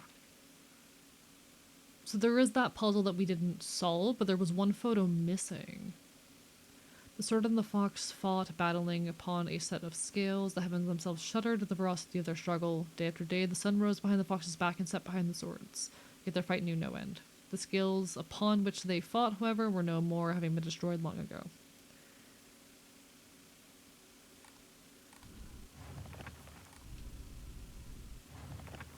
Hello? Don't do that. Alright. But yeah, we are on our first playthrough.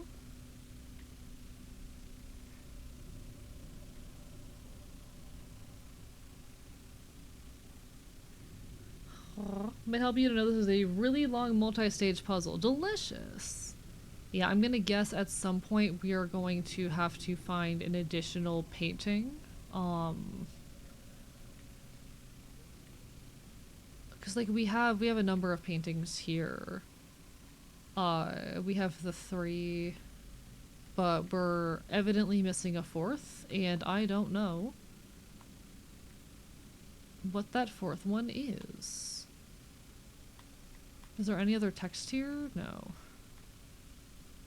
It said something about text on the photo, and like I don't know what text it's referring to. I don't see text here.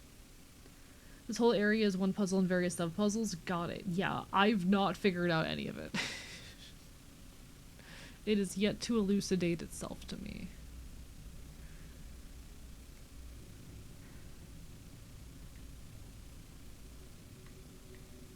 Like, I do not feel like I've had any meaningful hints. Let me see if I've got anything new in any of this information.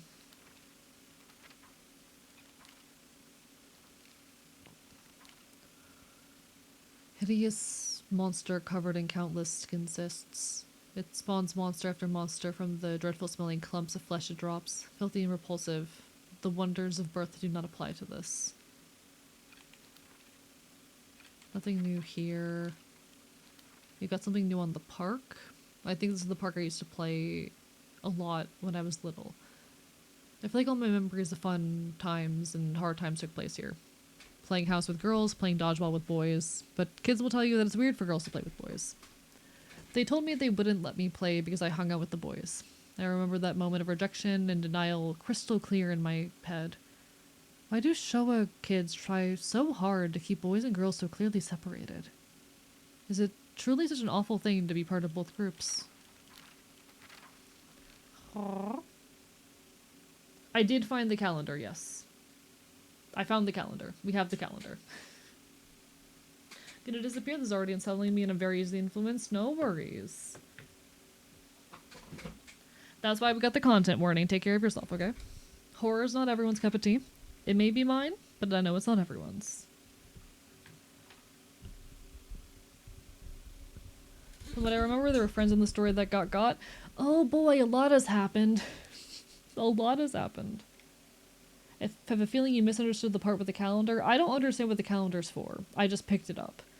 The Nagasama statues act as memorials for older broken tools. It's okay to take these tools for your own as long as you have a use for them. This is called Kishu, and it's an action that's considered virtuous. It's a teaching of Inari-sama to make the most out of tools in any way. Calendar placed beside the room at the end of the hallway. Because, like, we have it. I don't know what we do with it. Did you hang it in the place for it yet? No, I have not found the place for it. Don't know where the place for it is. The only place where I could think to hang it was in the room with all the photos and it didn't let me, so. Placed in the room, oh! Room at the end of the hallway.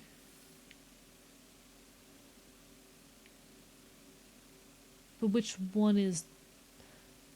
Does it mean the long one?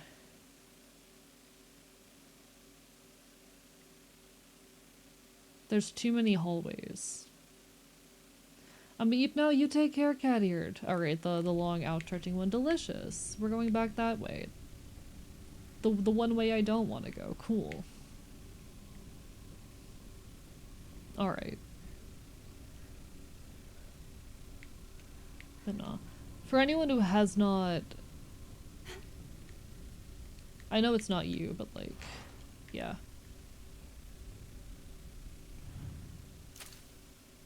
Oh.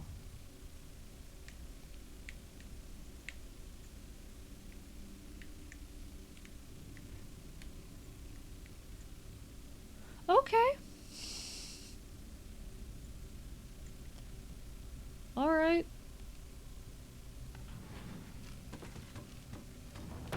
Oh, that's tasty.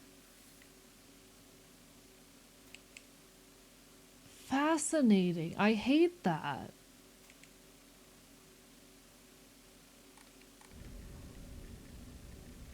My house. Is this door? No, okay. Happening.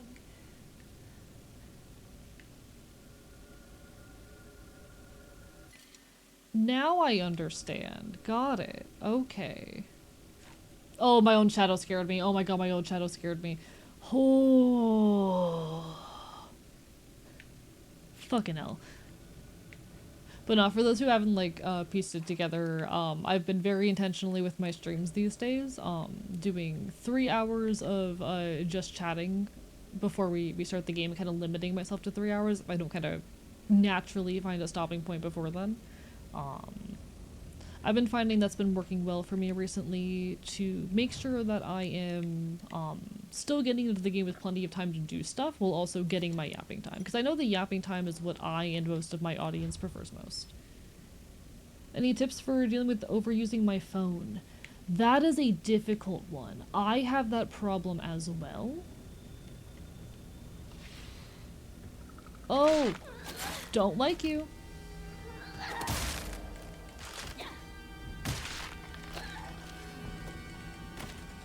Still getting frame drops.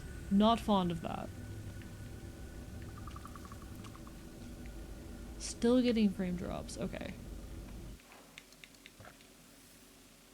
Delicious. I know what a friend of mine has done. They have like timers set on their phone that determine how long they can spend on apps. But frankly, I think this really is only viable for them because they have someone else who like has the passcode to it and can turn it off for them. Oops, please. So if they for some reason need to go beyond the like predetermined times that have been set, they have someone who can enable that for them, without them just having the ability to free will their way out of their own solution. Because unfortunately that's definitely an issue that I have. If I put restrictions in place and I don't prevent myself from overpassing those restrictions, I'll just go past the restrictions. Because I have too much free will.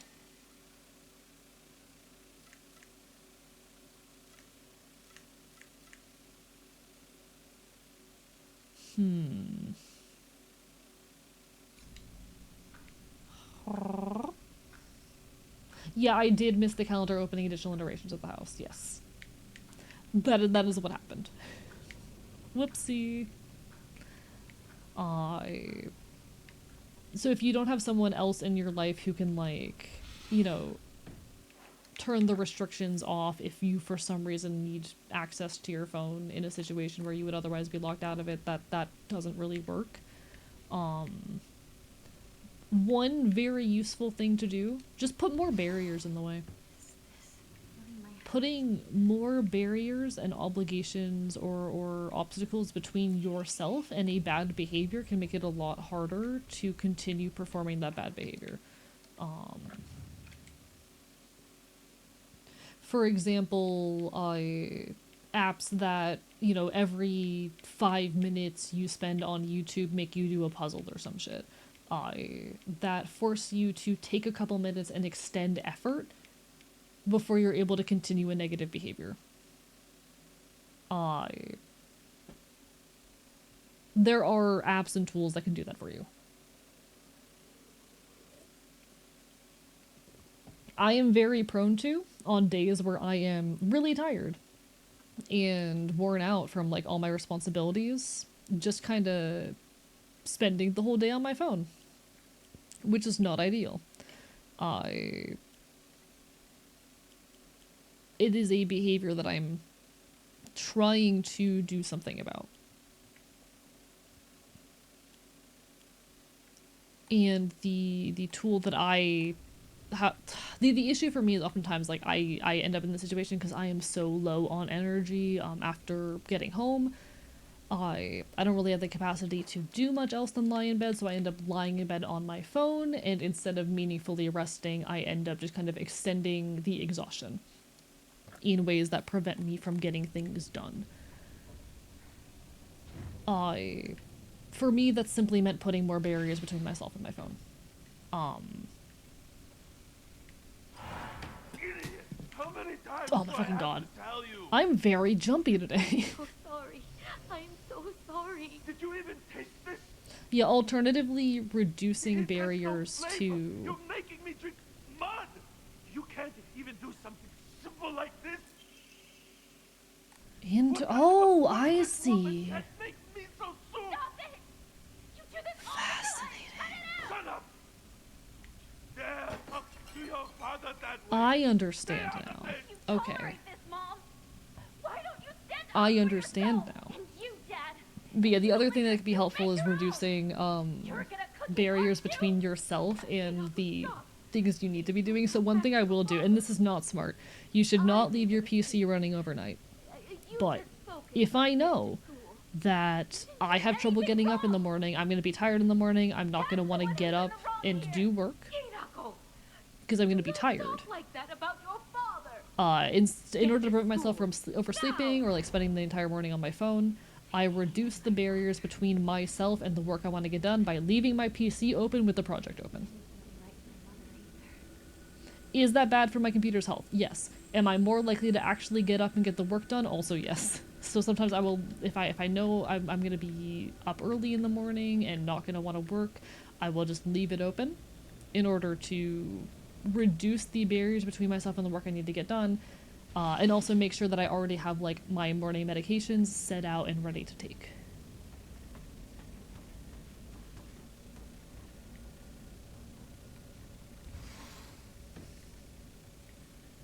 But ultimately you kind of have to find whatever means work best for you.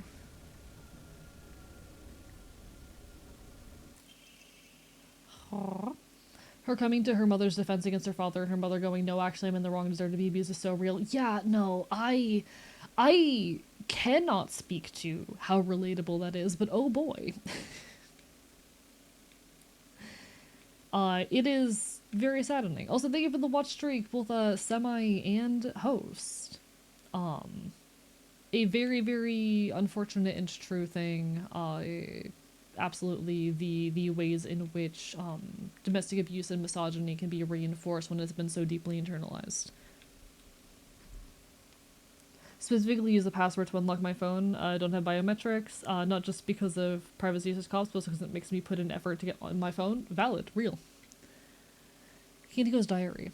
I hate my dad. I wish he would just die. I hate my mom too. She deserves to die as well. If I could just turn into a monster, then I'd take the two of them and crush them to death with my bare hands. I hate this house too. I hate everything. Everything.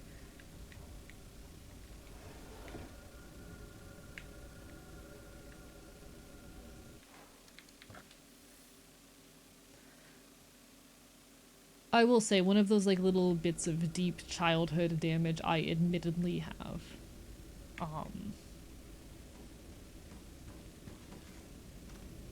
Was constantly having my emotions as a child dismissed and spoken down on. Oh, interesting. Okay, I'm not... But I had the very particular issue of being told that I was experiencing emotions because I was a girl and that I was inherently less logical for it, and needed to learn how to use my logical brain instead of feeling things. And essentially, that is one of the very deep issues that I had that was reinforced on both sides, unfortunately.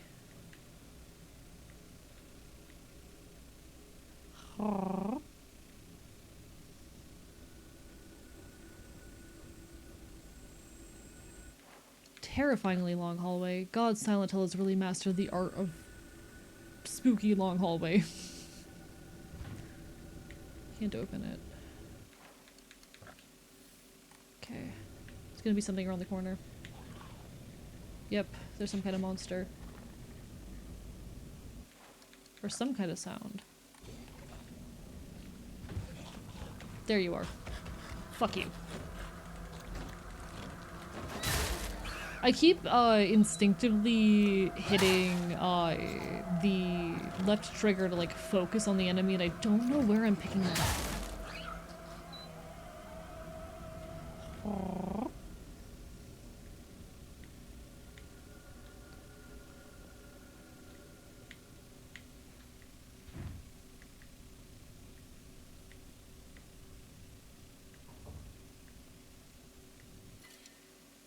Type of offering yields a great deal of faith when enshrined.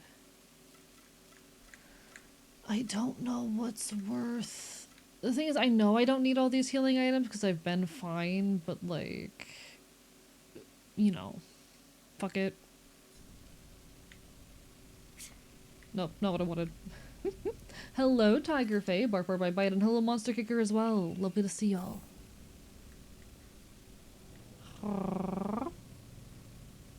Number of people we've met who've expressed the I deserve to be abused is disheartening, very much so. It is, it's scary, and this is, again, I was talking earlier about Foucault and biopower. That is biopower, or an extension of it on display. That is people... Why am I oh my god, I am so jumpy today. Christ, I am so jumpy today.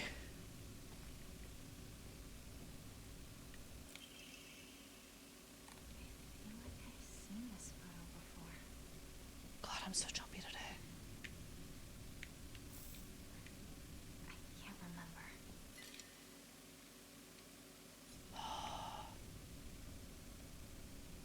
I'm usually not this jumpy when I play horror games, I'll admit. Like, I'm always a little bit jumpy, don't get me wrong. Ooh, you. I'm usually not this level of reactive. Taking a little bit more damage than I like.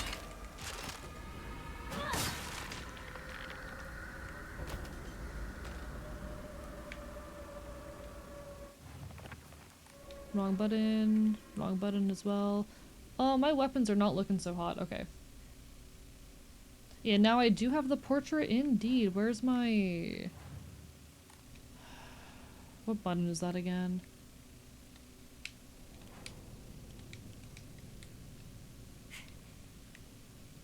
What button is there it is. Okay, there it is. There are my items. Beautiful.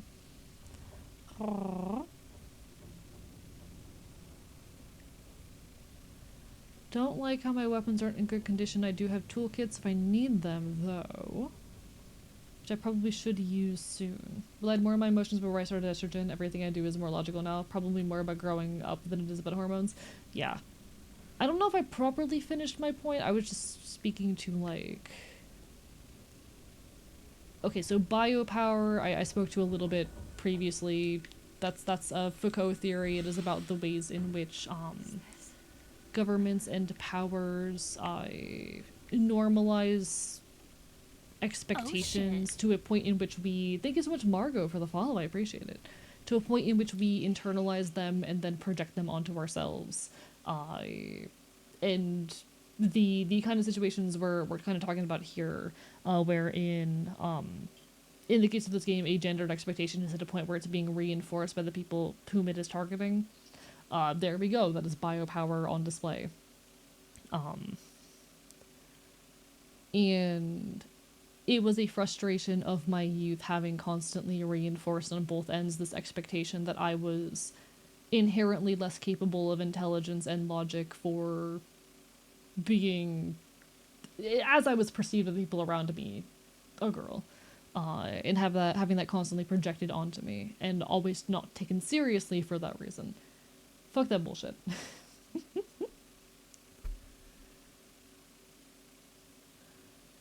Letter from a man. I do not believe there is any reason you should be tied down by your younger self. Likewise, there is no reason your future self should be constrained by the you are today. Thank you, by the way, for the beautiful pressed flower. It was the first gift I have received from you, and I will surely cherish it until the end of time. Huh. No clue. Do we have any other instances of just generic letter from a man? Interesting.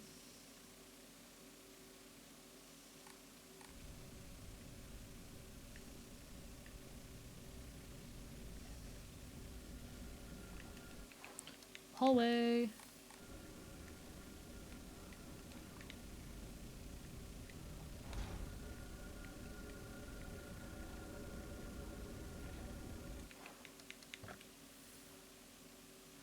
Oh, this is big.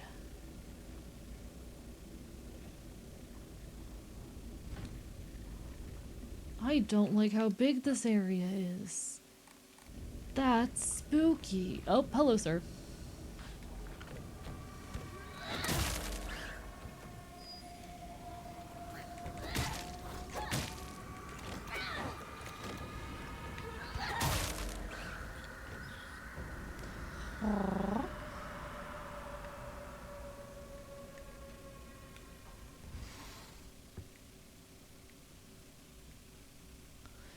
This is genuinely fascinating puzzle design, though. I'm really liking the calendar feature.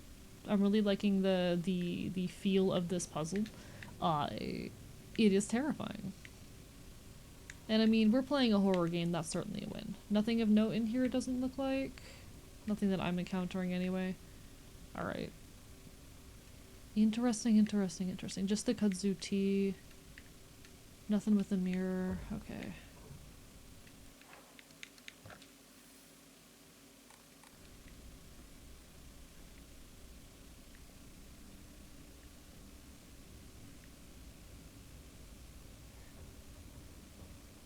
There's gonna be something in like this little alcove.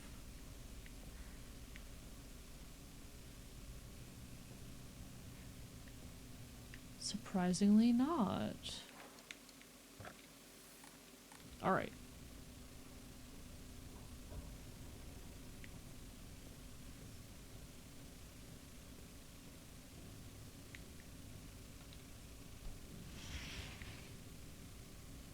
I don't like this. Oh, I don't like this.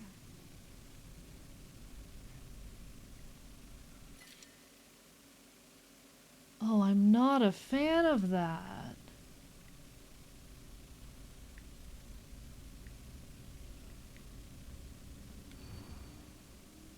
I'm always alone, so I'm okay with playing by myself. That means I have the right dish and the left dish all to myself. I like to play with Kokeshi dolls a lot. I'm extra careful to share them with left Hinako and right Hinako, so it's fair to both of them.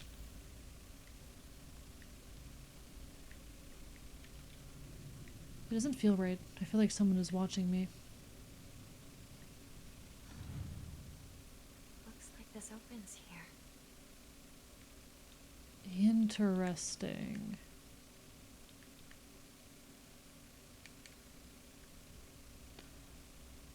Journal real quick. Skills. Okay. I'm always alone, so I'm okay with playing by myself. That means I have the right dish and left dish all to myself.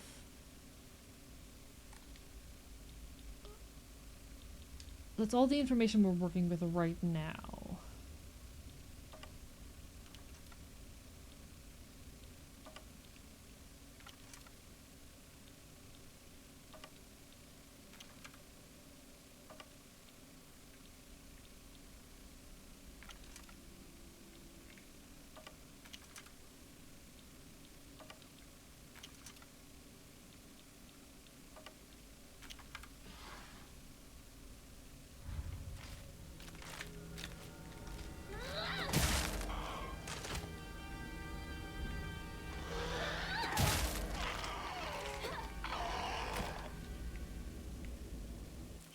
Nice and easy.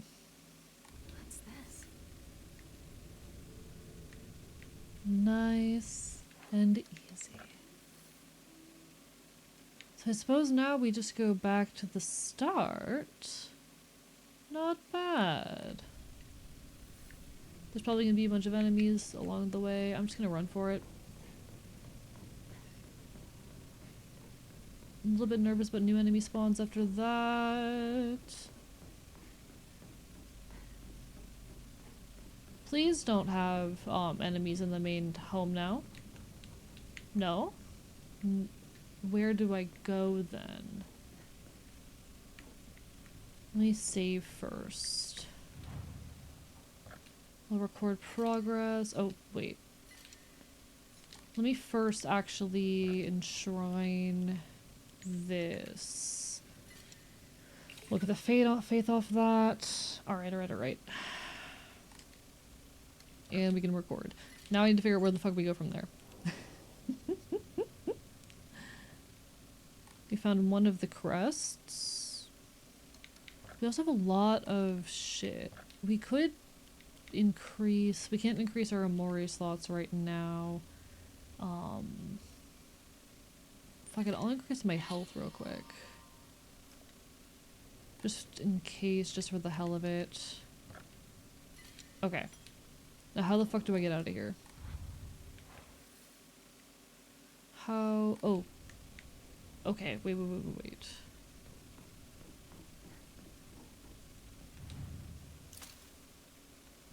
New calendar up on the wall. Delicious! Not terrifying at all. Definitely not scary.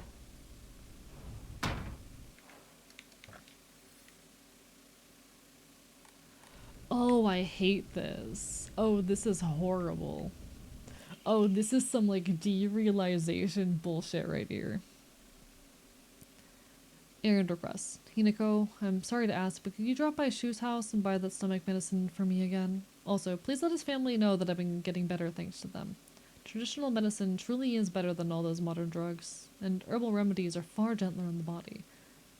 Tell them I'll pay my bill at the end of the month, Mom.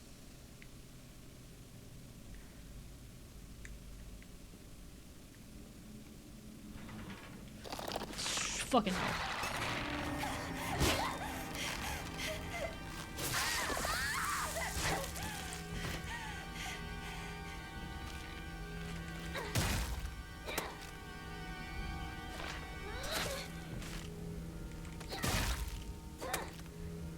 Oh, the little tub in here is currently full of blood. That's lovely. Kitchen knife. Smells horrible. What is it? A light knife for slicing meat and fish. It's easy to use. That's frail, so I need to handle it with care. I don't think that's going to be better than any of the items I currently have, frankly. Beautiful.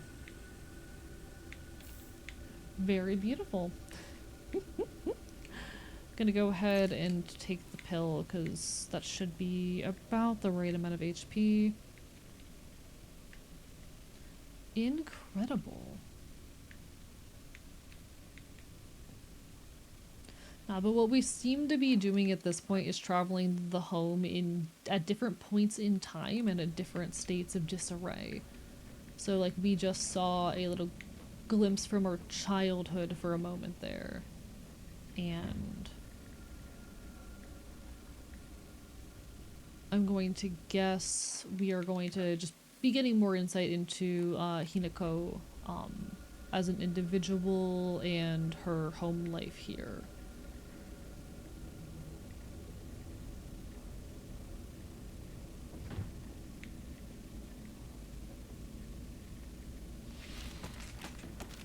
There are enemies in every room.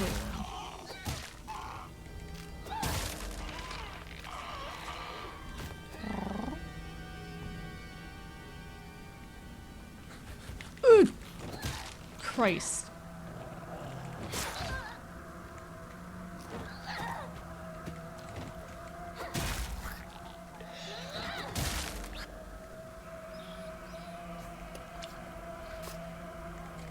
Oh, I thought you were dead. My bad.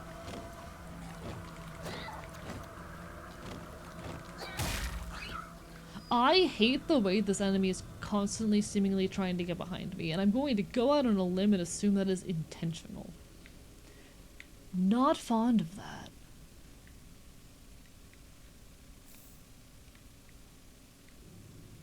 Alright. We haven't found our save spot for this area yet, but I don't think we need to.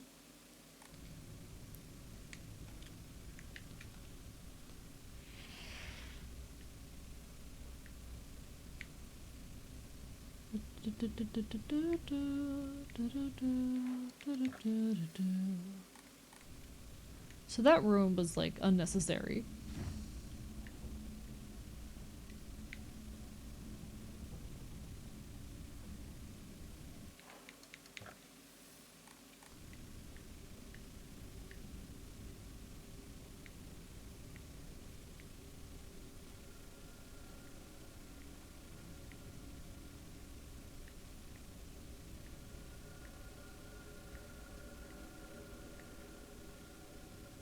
Interesting. So it's already has the 7th placed there. Definitely, I want to explore the rest of this area first. I'm amazed at how calm you were in both of the situations. No, the game does keep getting me. This is just how I look and react when I'm, like, terrified, I suppose. I have a relatively flat affect, which I think makes me appear calmer than I am in these situations, even when I am incredibly on edge. There's just not a whole lot of emotional expression on my voice, but it does keep getting me.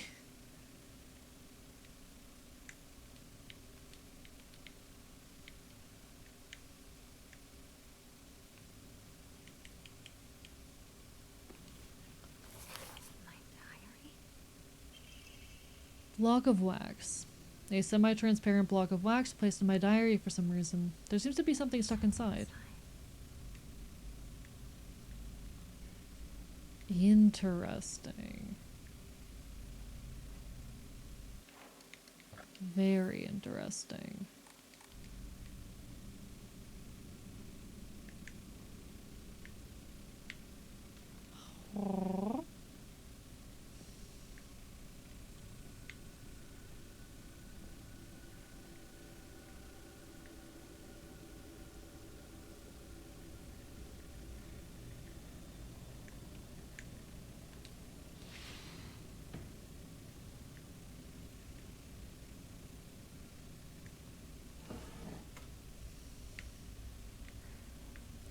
But no, the flat affect I think does make me good at looking relatively calm when I'm playing games like this. Oh, my heart is pounding. I just don't really scream or anything like that.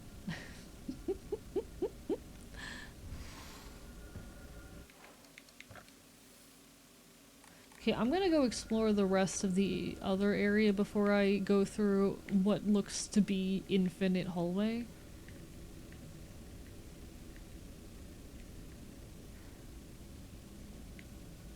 I just want to make sure that I'm not missing anything.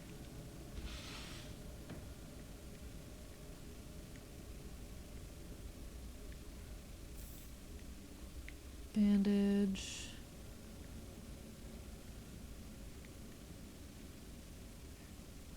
Aw. Columns on the outside, terror on the inside. It's a useful skill.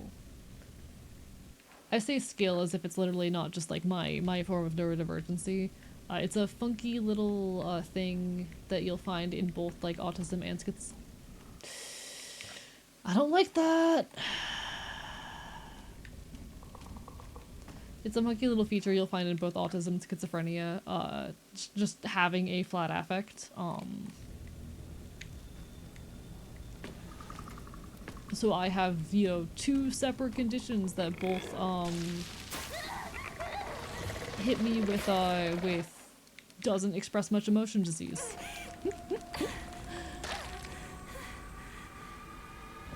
They're actually sources of insecurity for me sometimes, but I'm glad that it's specifically in the context of horror games, it can be a little bit soothing to have someone who isn't like yelling and panicking and screaming, you know. In this one specific context, it can be a little bit helpful.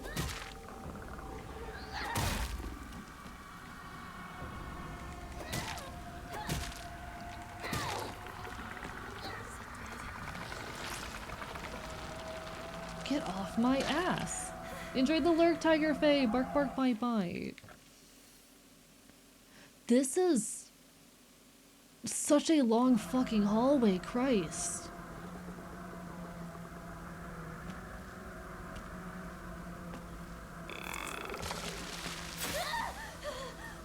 Sir, I need you to calm down and face my blade.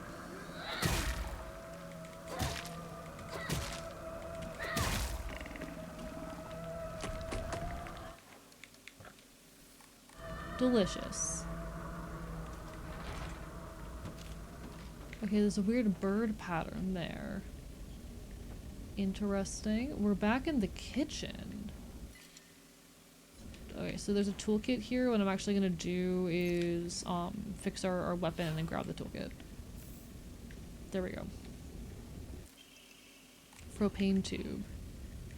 Instead of propane, but the tube still looks usable, so we can bring that back to the main house. So we will be able to have the propane tube in the one that is still full of propane, but is not tubed. All right. Something, there's got to be something with this bird pattern that we have not figured out yet. Got a new bed, just got it all set up. It's now. Hell yeah, Trans Knight. Hope you're enjoying. What are these on the ground? I'm trying to identify those objects on the ground if they're dolls or something.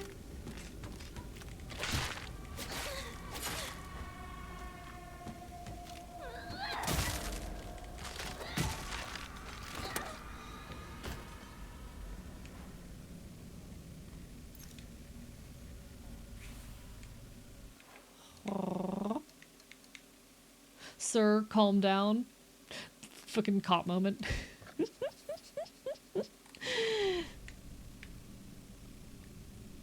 Sorry, a little too on the nose there.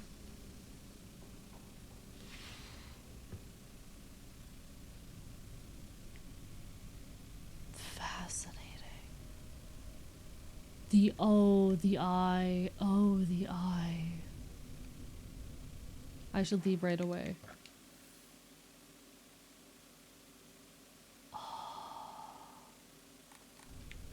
This reminds me very, very much of imagery from Silent Hill 3.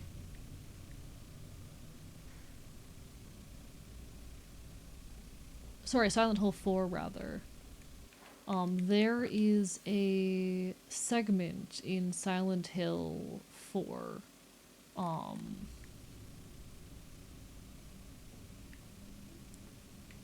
this point where you is in the hospital. I open up this, how do I say, you walk into this one room and you are suddenly faced with this massive head belonging to the like major female character who has been very relevant to the plot the whole game.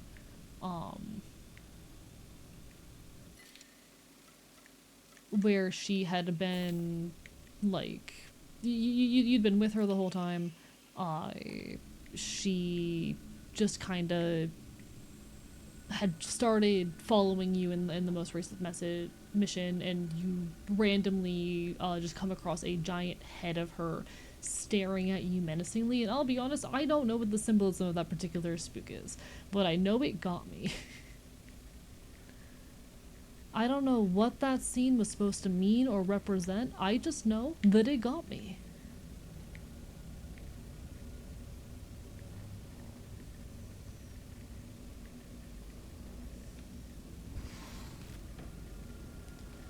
Fuck you. Not what I wanted.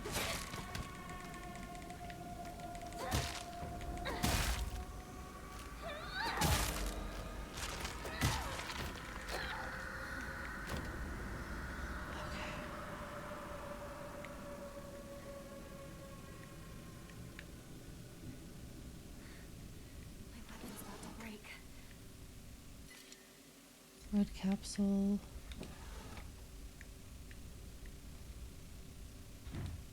It's stuck. It looks like the room's just gonna continue on. It's a dry carcass in here. Nothing that we can really do anything with. Alright. I guess we just carry through the next permutation. Hello, Zavy. Bark, bark, bye, bye. Girl does not look like she's been having a great night. She's been having a pretty rough day. She's been having a pretty rough day. This girl's been through some bullshit. Thank you so much for the hydrate, old man windbreaker. Good morning, good evening. Hope you're doing quite well. Lovely to see ya.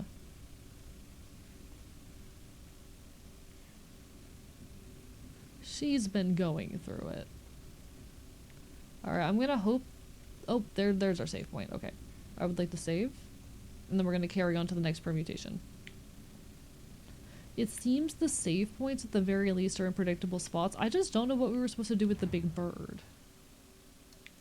The big bird is the one thing that I'm kind of missing.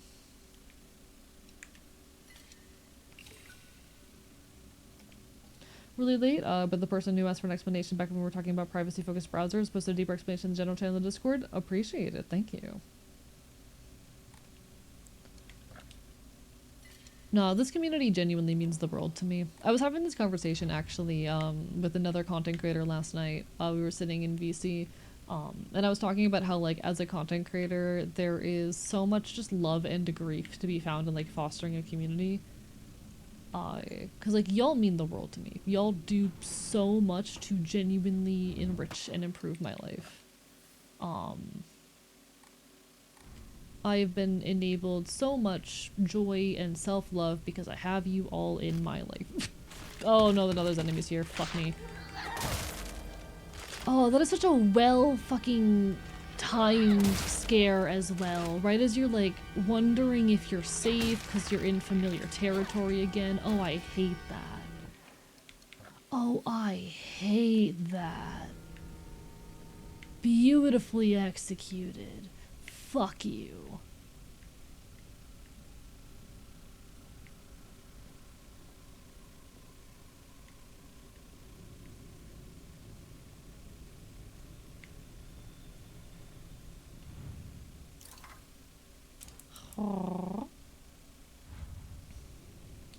But I was talking about the complicated simultaneous grief of like fostering a community,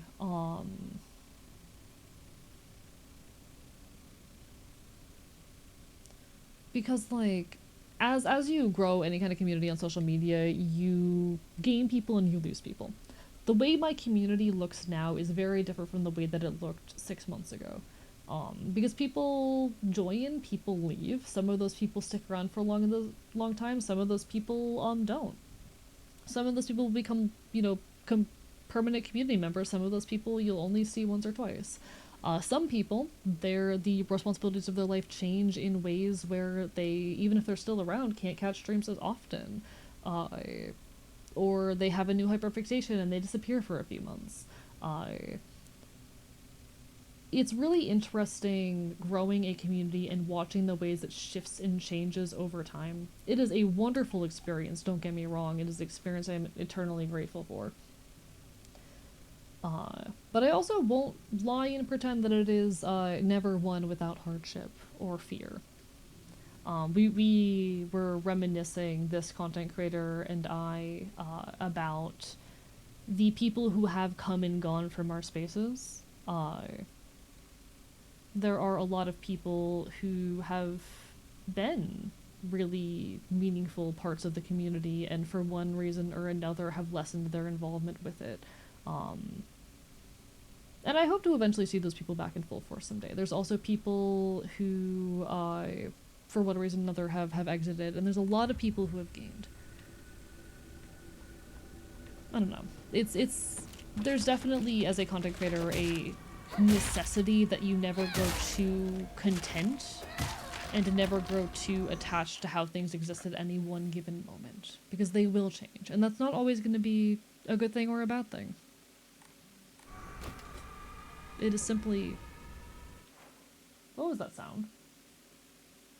What was that sound? That's just how social groups go? People come and go? I mean, absolutely, yes. But regardless, I think the reason, or I think the thing that makes it different when you are a content creator,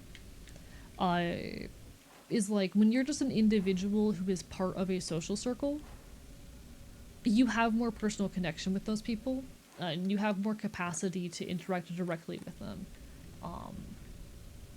When someone leaves your group, sure, this won't always be the case, but in many cases you have the option to talk to them, to seek them out, to ask them why.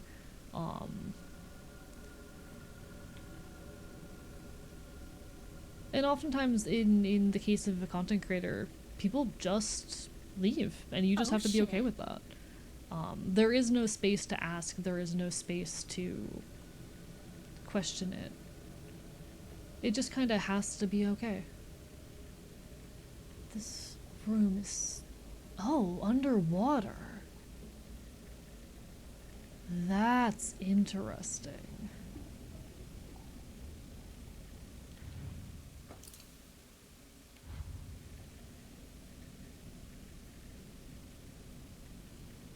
That's interesting.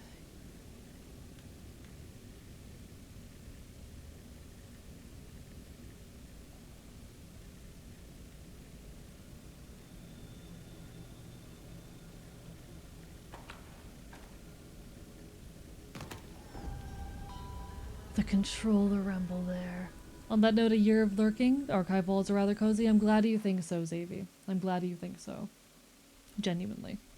I need to check something real quick. I think my phone just buzzed and I want to make sure it's something important. Apologies, folks.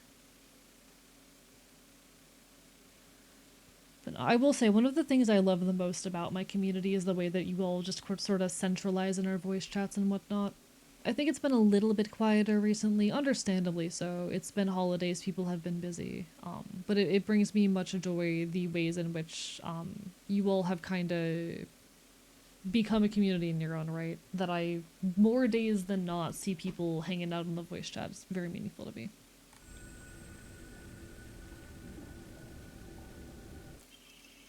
Water lanterns symbolize souls of the departed by the way. Ah, interesting. A wooden block with a white bird painted on one side and a fox on another. I wonder what it's for. Christ!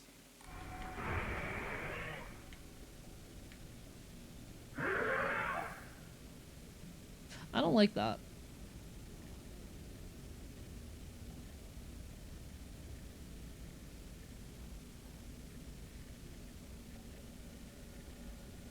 I don't like that.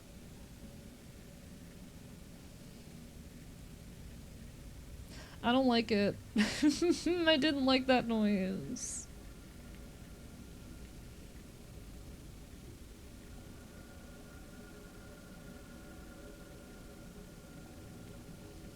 Okay.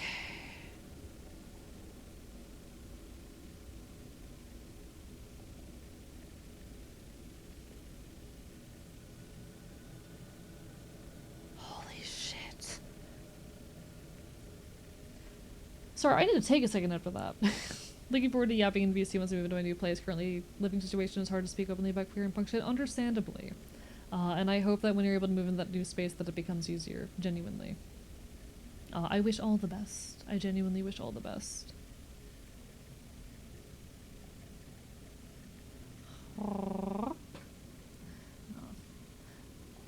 I always feel a little bit bad that I don't have the time or capacity to hop into the voice chat very often, but it does mean a lot to me that like more days often than not I see people in there. I think it's been a little bit more quiet since the new year. Unfortunately, these things will happen, these things will come and go, but I'm really in love with this community and everything y'all do for me.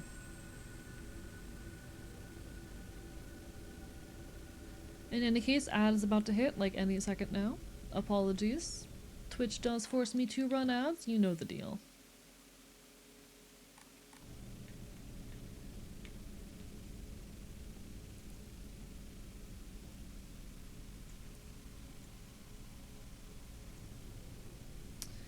Christ. Okay.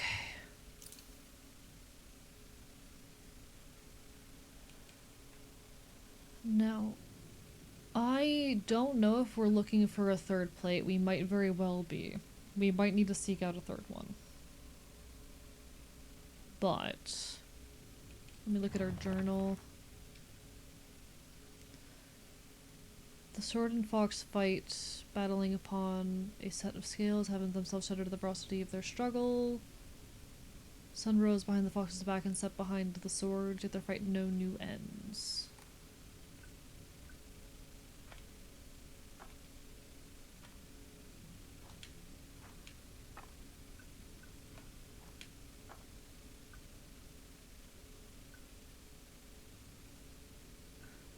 Yes, we just need the sword. We just need the sword. I think those positions are correct. Good night, Mix Maxi. All the best. You take care of yourself, alright?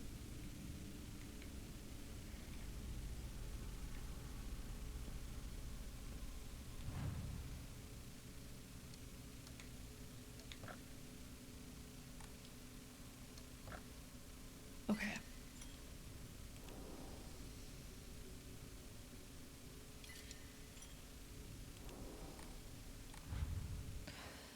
So we need to find one more, and I'm gonna guess we need to go... Yeah, because we can only go forward. We're gonna have to go to the third room again to get into the bird room. And I'm guessing some shit's gonna have changed in the in-betweens.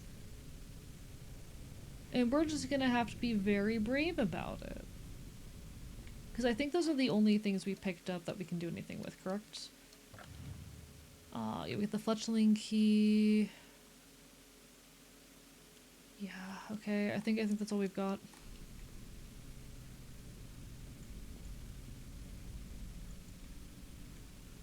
We can't, like, change this, can we? Nope. Alright. Oh, wish me luck.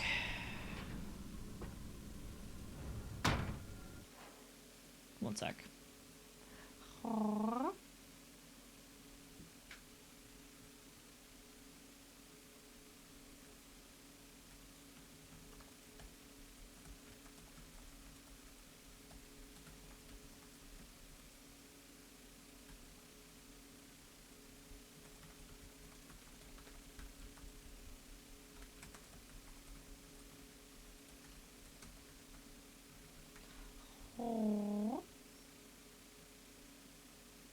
One moment.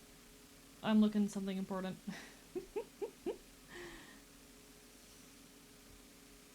Bark, bark, bite, bite.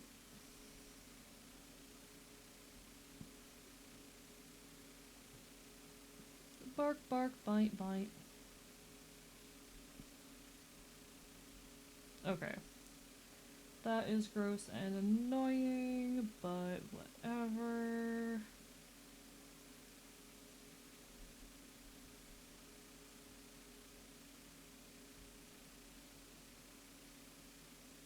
That's gross and annoying. Why is that like that?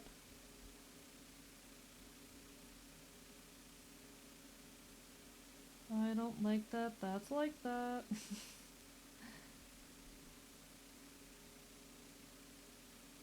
Okay. Yeah, that's whatever. Rest in piss in that particular situation. Alas.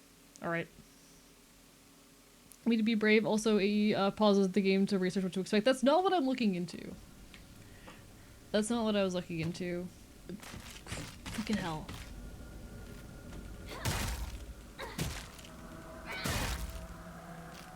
Listen, I might be a bad streamer, but I'm not that bad.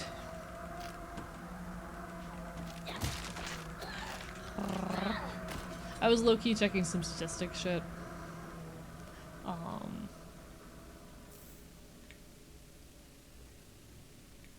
I will be perfectly honest, I was checking some analytics bullshit. I think we've done everything here. I don't think there were any unanswered mysteries in this area, so I honestly think we just rush to the end of the hall and move on, unless the game stops us.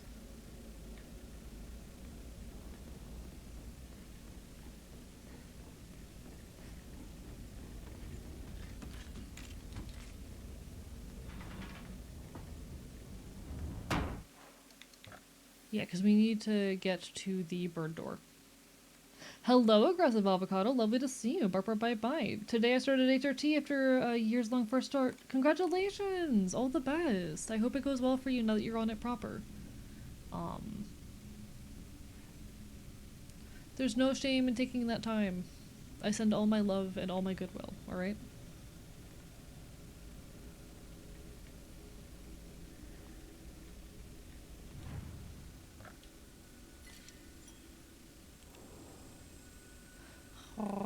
Congratulations, indeed.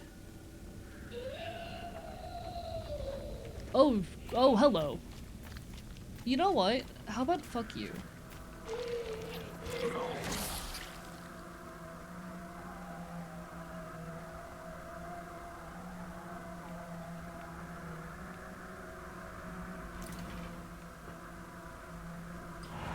Enough already!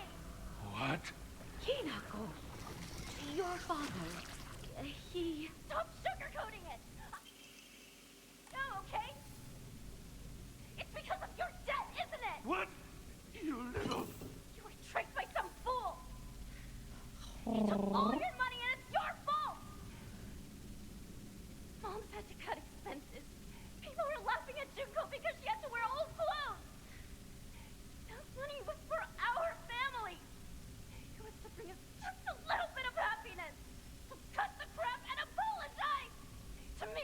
Interesting. To Mother!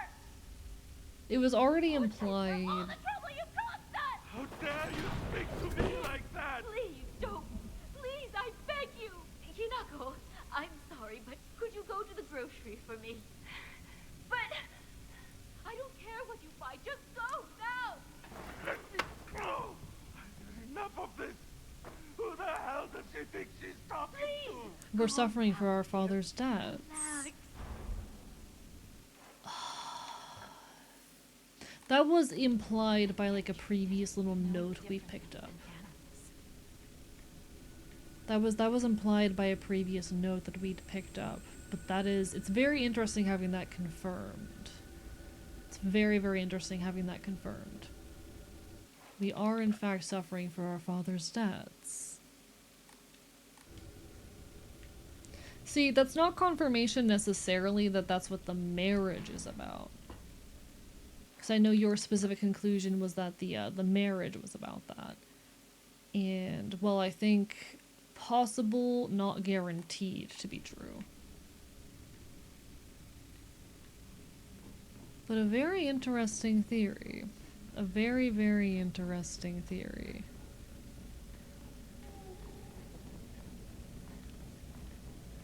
I know that's what you posited at the very least. Chat, I'm proud of y'all.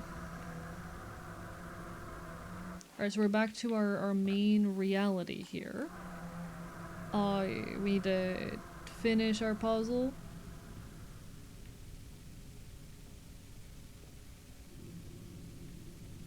And get into our, I'm guessing that's our bedroom. Because we have the last little piece we need for it now. I can also, actually no, we're fine. We're fine in that regard.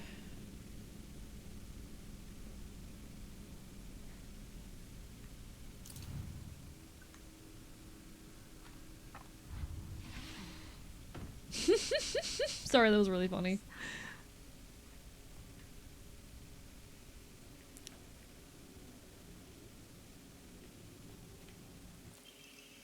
We get the pine tree emblem. Pinochle, Shu's on the phone. Tell him I'm not home. I already told him you're here. Then tell him I'm heading out shopping or something. Okay, okay. What are we doing?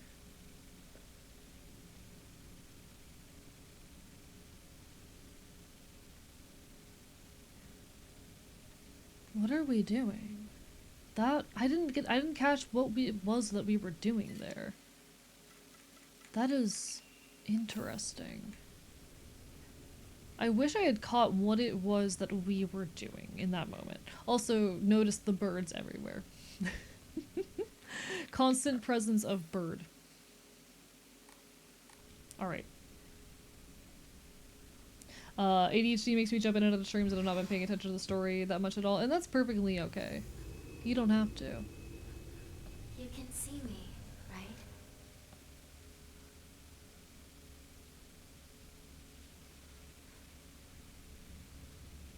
Huh. Now you can even hear my voice.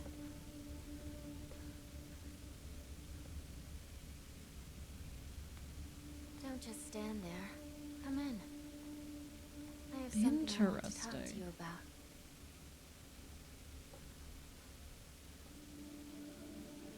Tell me, who are you? I think it's weird too. To not have a grasp of yourself. To not understand your own feelings. What do you mean? What are you talking about? I think you're me, but I'm not you. That's my guess. Who are you? I am Hinako. Who does that make you? Oh, opening I'm letters. also Okay. Hinako, Thank you, I appreciate it. although I might not have Shimizu Hinako's heart and mind anymore. You're not making any sense at all. What the hell are you talking about? Stop playing dumb with me. Why are you acting like this? Like you don't know what's going on. Hey, look at me, look at me. Use your head and think. Think about it. I could have killed you off at any time, but I didn't. Any idea why? Because I'm serious. Shimizu Hinako, I wanted to talk to you. We have to fight. You and I. A fight to the death as equals. But all you do is run away. Interesting. Running. You're not even trying to take any of this seriously. Very If you're gonna keep running like this, interesting. then fine. I'm going to kill you once and for all. Oh, and it's not going to end with you. I'm going to kill Mom and Dad too. In this house, this whole town's going with them. Rinko and Sakako are next. And of course, No, I don't think so, Asa. your precious partner as well. Where is he? Where is Shu? Hey, is Shu really that special? He still just treats you as his pal to play Space Wars with, right? So this entire game He has dealt very heavily, especially towards the later half, with He's just so girlhood at kind the to cusp grow of up with. womanhood, His death won't matter one bit. and about marriage as a form of He's my death, friend. death of the He's self. still my one and only partner. I won't let you kill him. And in a previous series of events, during a previous segment of the game, in the Dark Well, as we were going through the rituals that eventually lead up to our marriage with Foxmask, we slowly killed off each of our friends, doomed them to deaths. One of our friends, we forced to face her deepest fear of the dark. Another we dunked into lava, and then Shu, our partner, our best friend, we allowed to hang by the neck and essentially suffocate. This entire game, again, very much deals with themes of the cusp between girlhood and womanhood and marriage as a form of death. It is a game very heavily about misogyny and the loss of selfhood that comes with rigid gender expectation.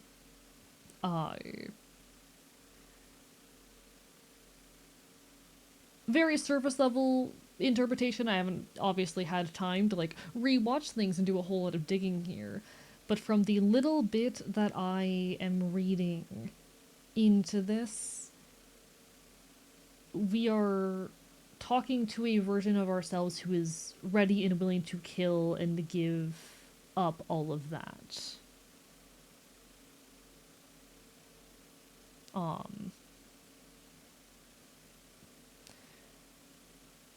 Maybe, potentially.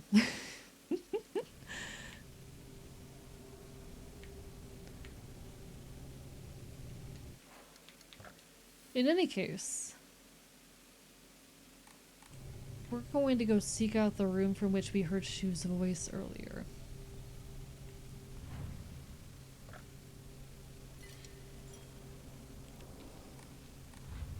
As that self said, like, she... Okay. I'm gonna pull up the journal a little bit in the midst of all of this. But as that self said, I think the way she phrased it was, I am you, but you aren't me, something along those lines. And she also stated that she no longer cared about Hinako anymore. Hinako being herself. She no longer cared about that selfhood that she wished to maintain in her running away from the expectations of womanhood. This is a Hinako who is ready to let her selfhood die, is my take at the moment. We have new information on our father, potentially. And our mother as well, I'm noticing. I've heard that Dad used to be a fisherman when he was younger, and would go on long fishing trips way out at sea. He managed to save up enough money doing that to open a restaurant, a place where he could put his skills with a knife to find use. It didn't work out, though. Not only did he lose all his savings, he took on new debt too. Now he spends his days drinking his life away in this sleepy little town that's a long way from the sea. He never tries to cook anything anymore. It's only when he complains about Mom's food that he pretends to be some important chef. I used to think it was just my dad who was like this, but after listening to all the married women around here complain, every man seems just as bad. All their husbands are just as short-tempered, just as violent, just as useless, and do just as little to help out their wives. After learning this, every grumpy-looking old man in town I see reminds me of him. When I think that I was born and raised to support these horrible tyrants, I lose all hope. If everything works out, they're going to give my father a lot of money. I'm sure he's desperate to use it to pay back his debts. My father is telling me to pay back his debts. Okay, alright. Well, there we go. We have our direct evidence the game outstaying it. That's the thing. That is my one complaint, actually, with, like, modern Silent Hill. It is very on the nose. A lot more so than, like, traditional old Silent Hill was. I kind of do miss how much of old Silent Hill was buried in subtext, but that is also specifically why I was waiting for the game to say it. Because I knew if it was true, the game was going to eventually say it. Because modern Silent Hill is extremely on the nose. A woman's happiness begins with marriage. She told me that every opportunity she get. Am I supposed to believe that she's actually happy with the life she has now in this house? Today, my dad threw a knife. It got stuck in the tatami mat. There are chips and dings all over the house. Every last one is from when he threw something. Is that what happiness is to my mother? Seeing her house in such a starry state and full of scars. But now the reason I opened up the journal, actually, it's very interesting to me, the number of passages we have about a Hinako who talks about, you know, hating the feminine expectations. I've always despised people who tell me how to act just because I'm a girl, versus the kinds of entries we get, especially when we're in the other world, where we talk about, like, the Fox Mask. He promised me everything I could ever want to be content, a life full of comfort as long as I live, sad as someone else could look down on. For all this, I will give him all of me, mind, body, and soul. There are two different Hinakos talking in the midst of this. There's the young Hinako who hates the expectations of femininity and womanhood, and there's the Hinako who gives in, and who lets everything else about her die. This is what happiness means.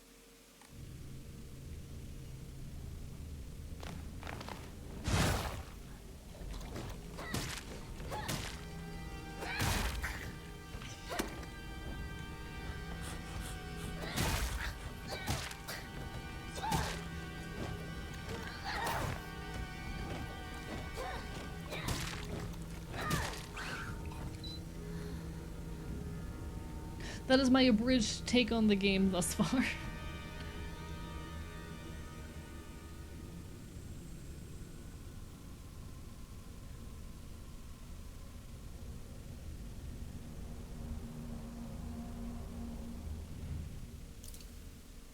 We have the pine tree emblem. I wonder if that symbolizes anything in particular.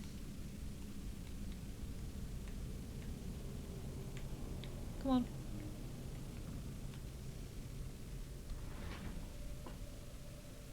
Why'd the glowy guy sound like a dog? Funnily enough, he is very much meant to be like a reference to gross old men who over-sexualize women. Hee hee.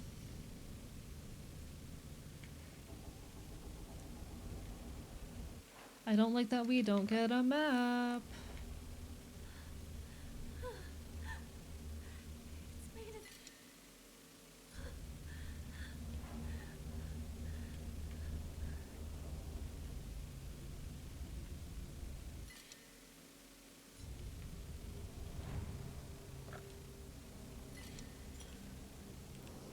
Trying to refrain from saying how close you are or not. Understandable. If I'm entirely off base, then completely fair.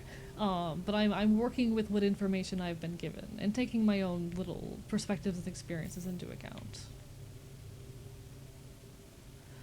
There's definitely, like, from the hints of spoiler I've gotten online and from their prominence, and also the mention of, like, drug-induced hallucination, there's something going on also with the pills that Shu is giving us. Like, don't get me wrong, I've absolutely picked up on the fact that there's something also going on with the pills, but...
Hinako! You are late! Huh? about to get started here. What did you say?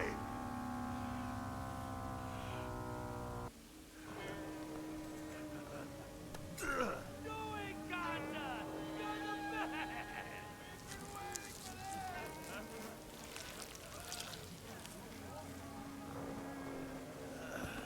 Okay then. Ladies and gentlemen,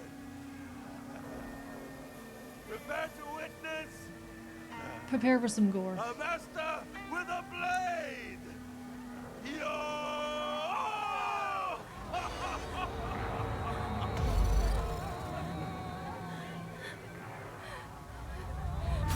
Dare disrespect me!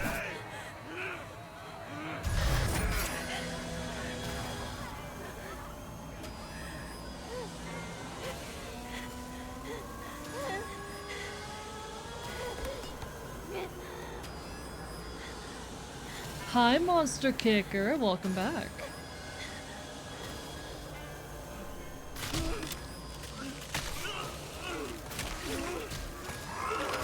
Oh, this is... Oh my god, the body horror.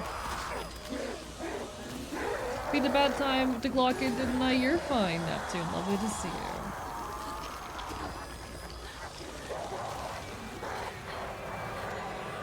It is going to be some terrifying imagery. Apologies for the quiet. I'm trying to kind of sink in because I do want to. I really like what this game is feeding us right now, and I want to understand the symbolism. Also, let me know if the game's too loud or too quiet. Feels a little bit loud to me. But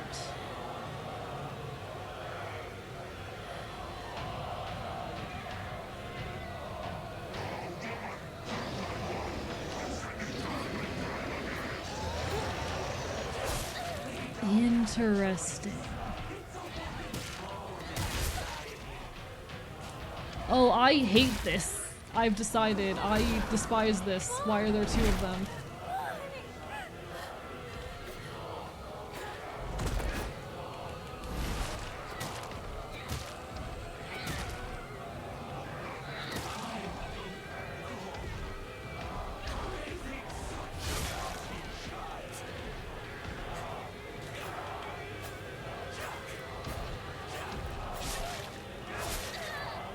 Okay, alright, let me real quickly, take some pills.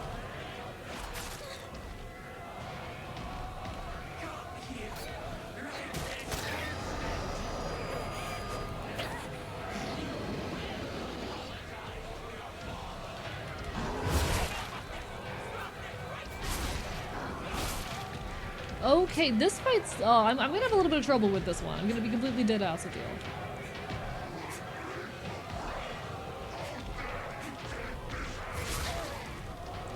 Okay, fuck.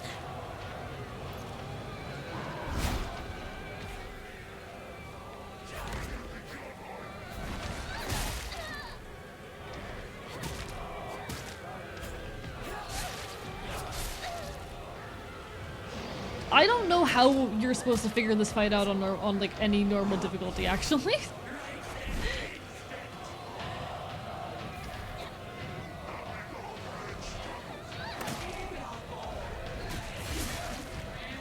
Christ. Okay, is that our mother down? Okay, wait. We might have figured something out. Yeah, now I know what the big guy with the knife represents. I'm gonna have to look back at like the placement of this enemy earlier in the game to kind of understand better what that was about. Because I had my thoughts, and I was wrong. There certainly were pregnancy monsters in the game, and this was not one of them.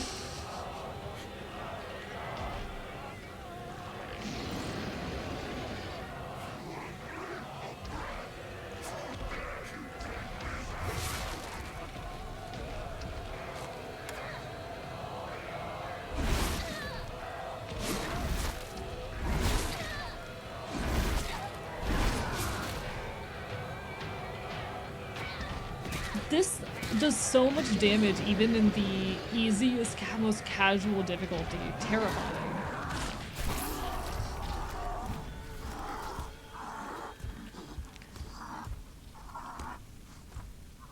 My god.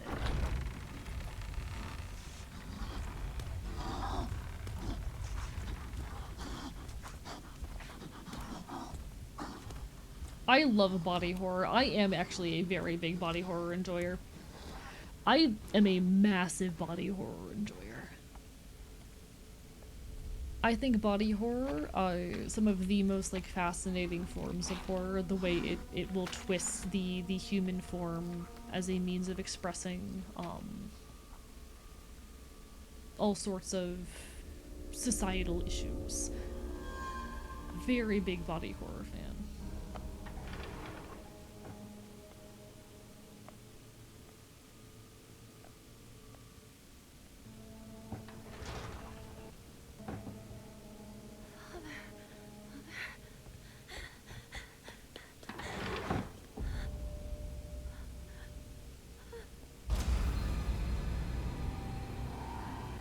Interesting.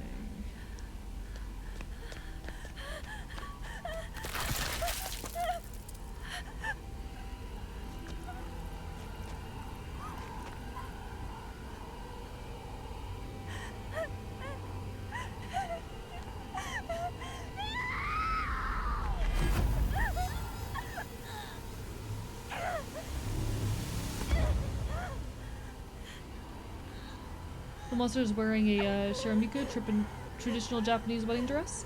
This tracks with a lot of symbolism throughout this game. It's a weird thing for me to say I love this sometimes. No, I love body horror genuinely. I think body horror is some of my favorite horror. Parting on good terms. Please drink this. It will ease your pain. Fascinating.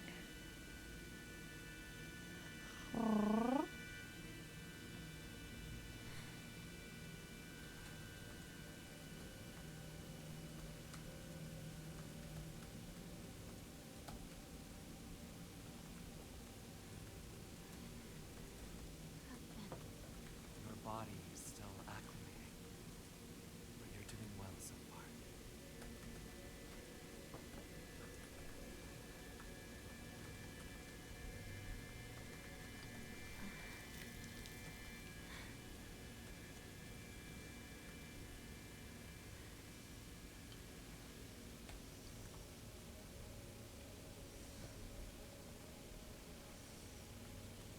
The others. They've given up on me. I feel like it's only a matter of time.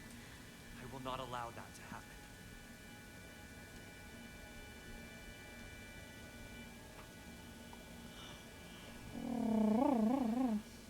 Sharing sake from the same bowl 3 times as a core part of the wedding ceremony in Japan. I Got some of see. your color back. Oh, trust me, Darkwood, you're not alone. The first thing I said when I saw him was wood. If I recall correctly, that was the first word out of my mouth. And I don't take it back.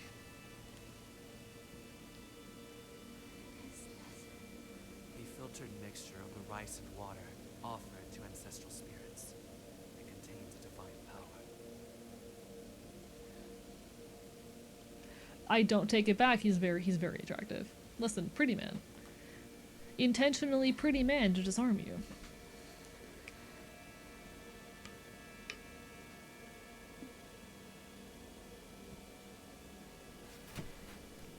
I can't stand now. Thank you Very very well. much. Be careful.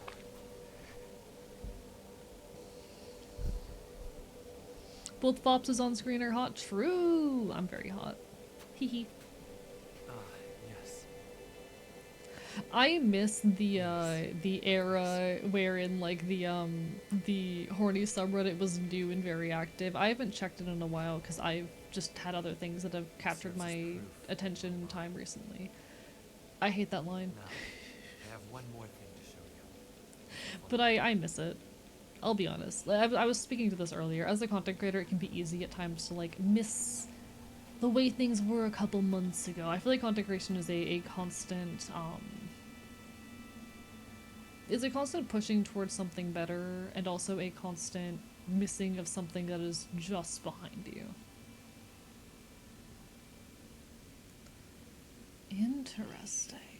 Brooch. A very old and precious brooch. Seems to have reassuring power. Journal updated. I'm not interested in the tutorials.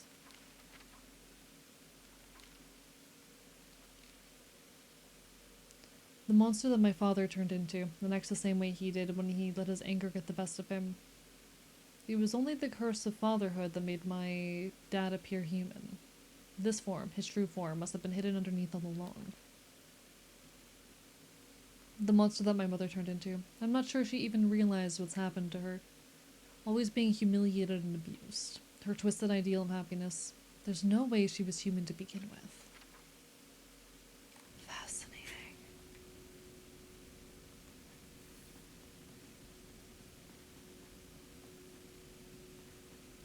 Where are we location-wise? Unknown area? Alright, cool.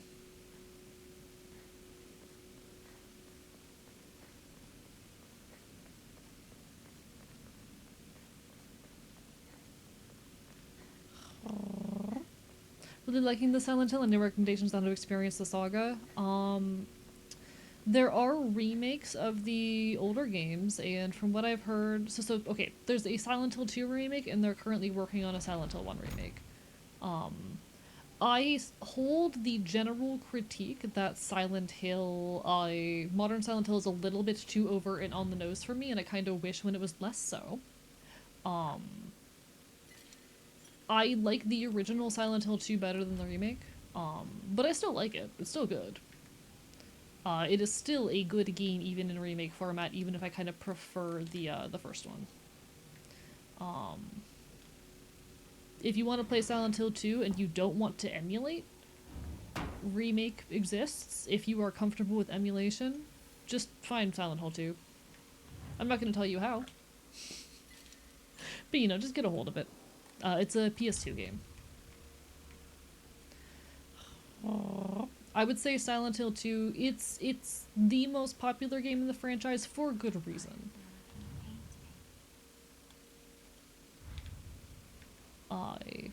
And for anything to become that big and that popular, it has to have merit behind it. I think Silent Hill 3 is also incredible. Silent Hill 4, very good horror game, not a good Silent Hill. And that's about how my experience with Silent Hill goes. Thank you for the hydrate, Rhiannon. Lovely to see you. Prove your intent with the Crest 3. Show what lies deep within your heart. Let the line of foxes guide you, offer the crests and lay bare your soul.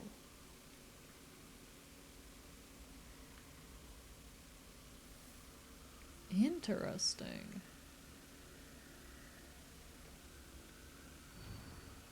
Blackbird wishes to take the whitebird. The whitebird wishes to resist. Fox brings along his followers in triumph. He notices not the two birds in conflict. Is that a description of the painting? Something like that.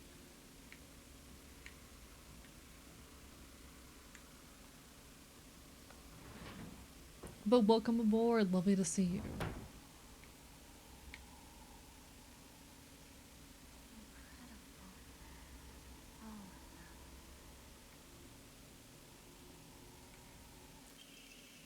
Family physician's log, February 13th dawn. Mr. Hidetoshi and his wife have passed away, one after the other. At the time of death, the skin all over their bodies was covered in sores and had begun sloughing off. The smell was indescribably awful. I could not bear to take a closer look. The head of the house did not give permission to perform autopsies on the bodies. There will be no funeral, and they will be sent to be cremated immediately. The eldest son has passed away. Again, there will be no funeral, and the body will be sent away for cremation. The eldest and second-born daughters are also experiencing symptoms that are worsening by the hour. I believe they will be in critical condition by tomorrow at the latest. I don't like not having a map.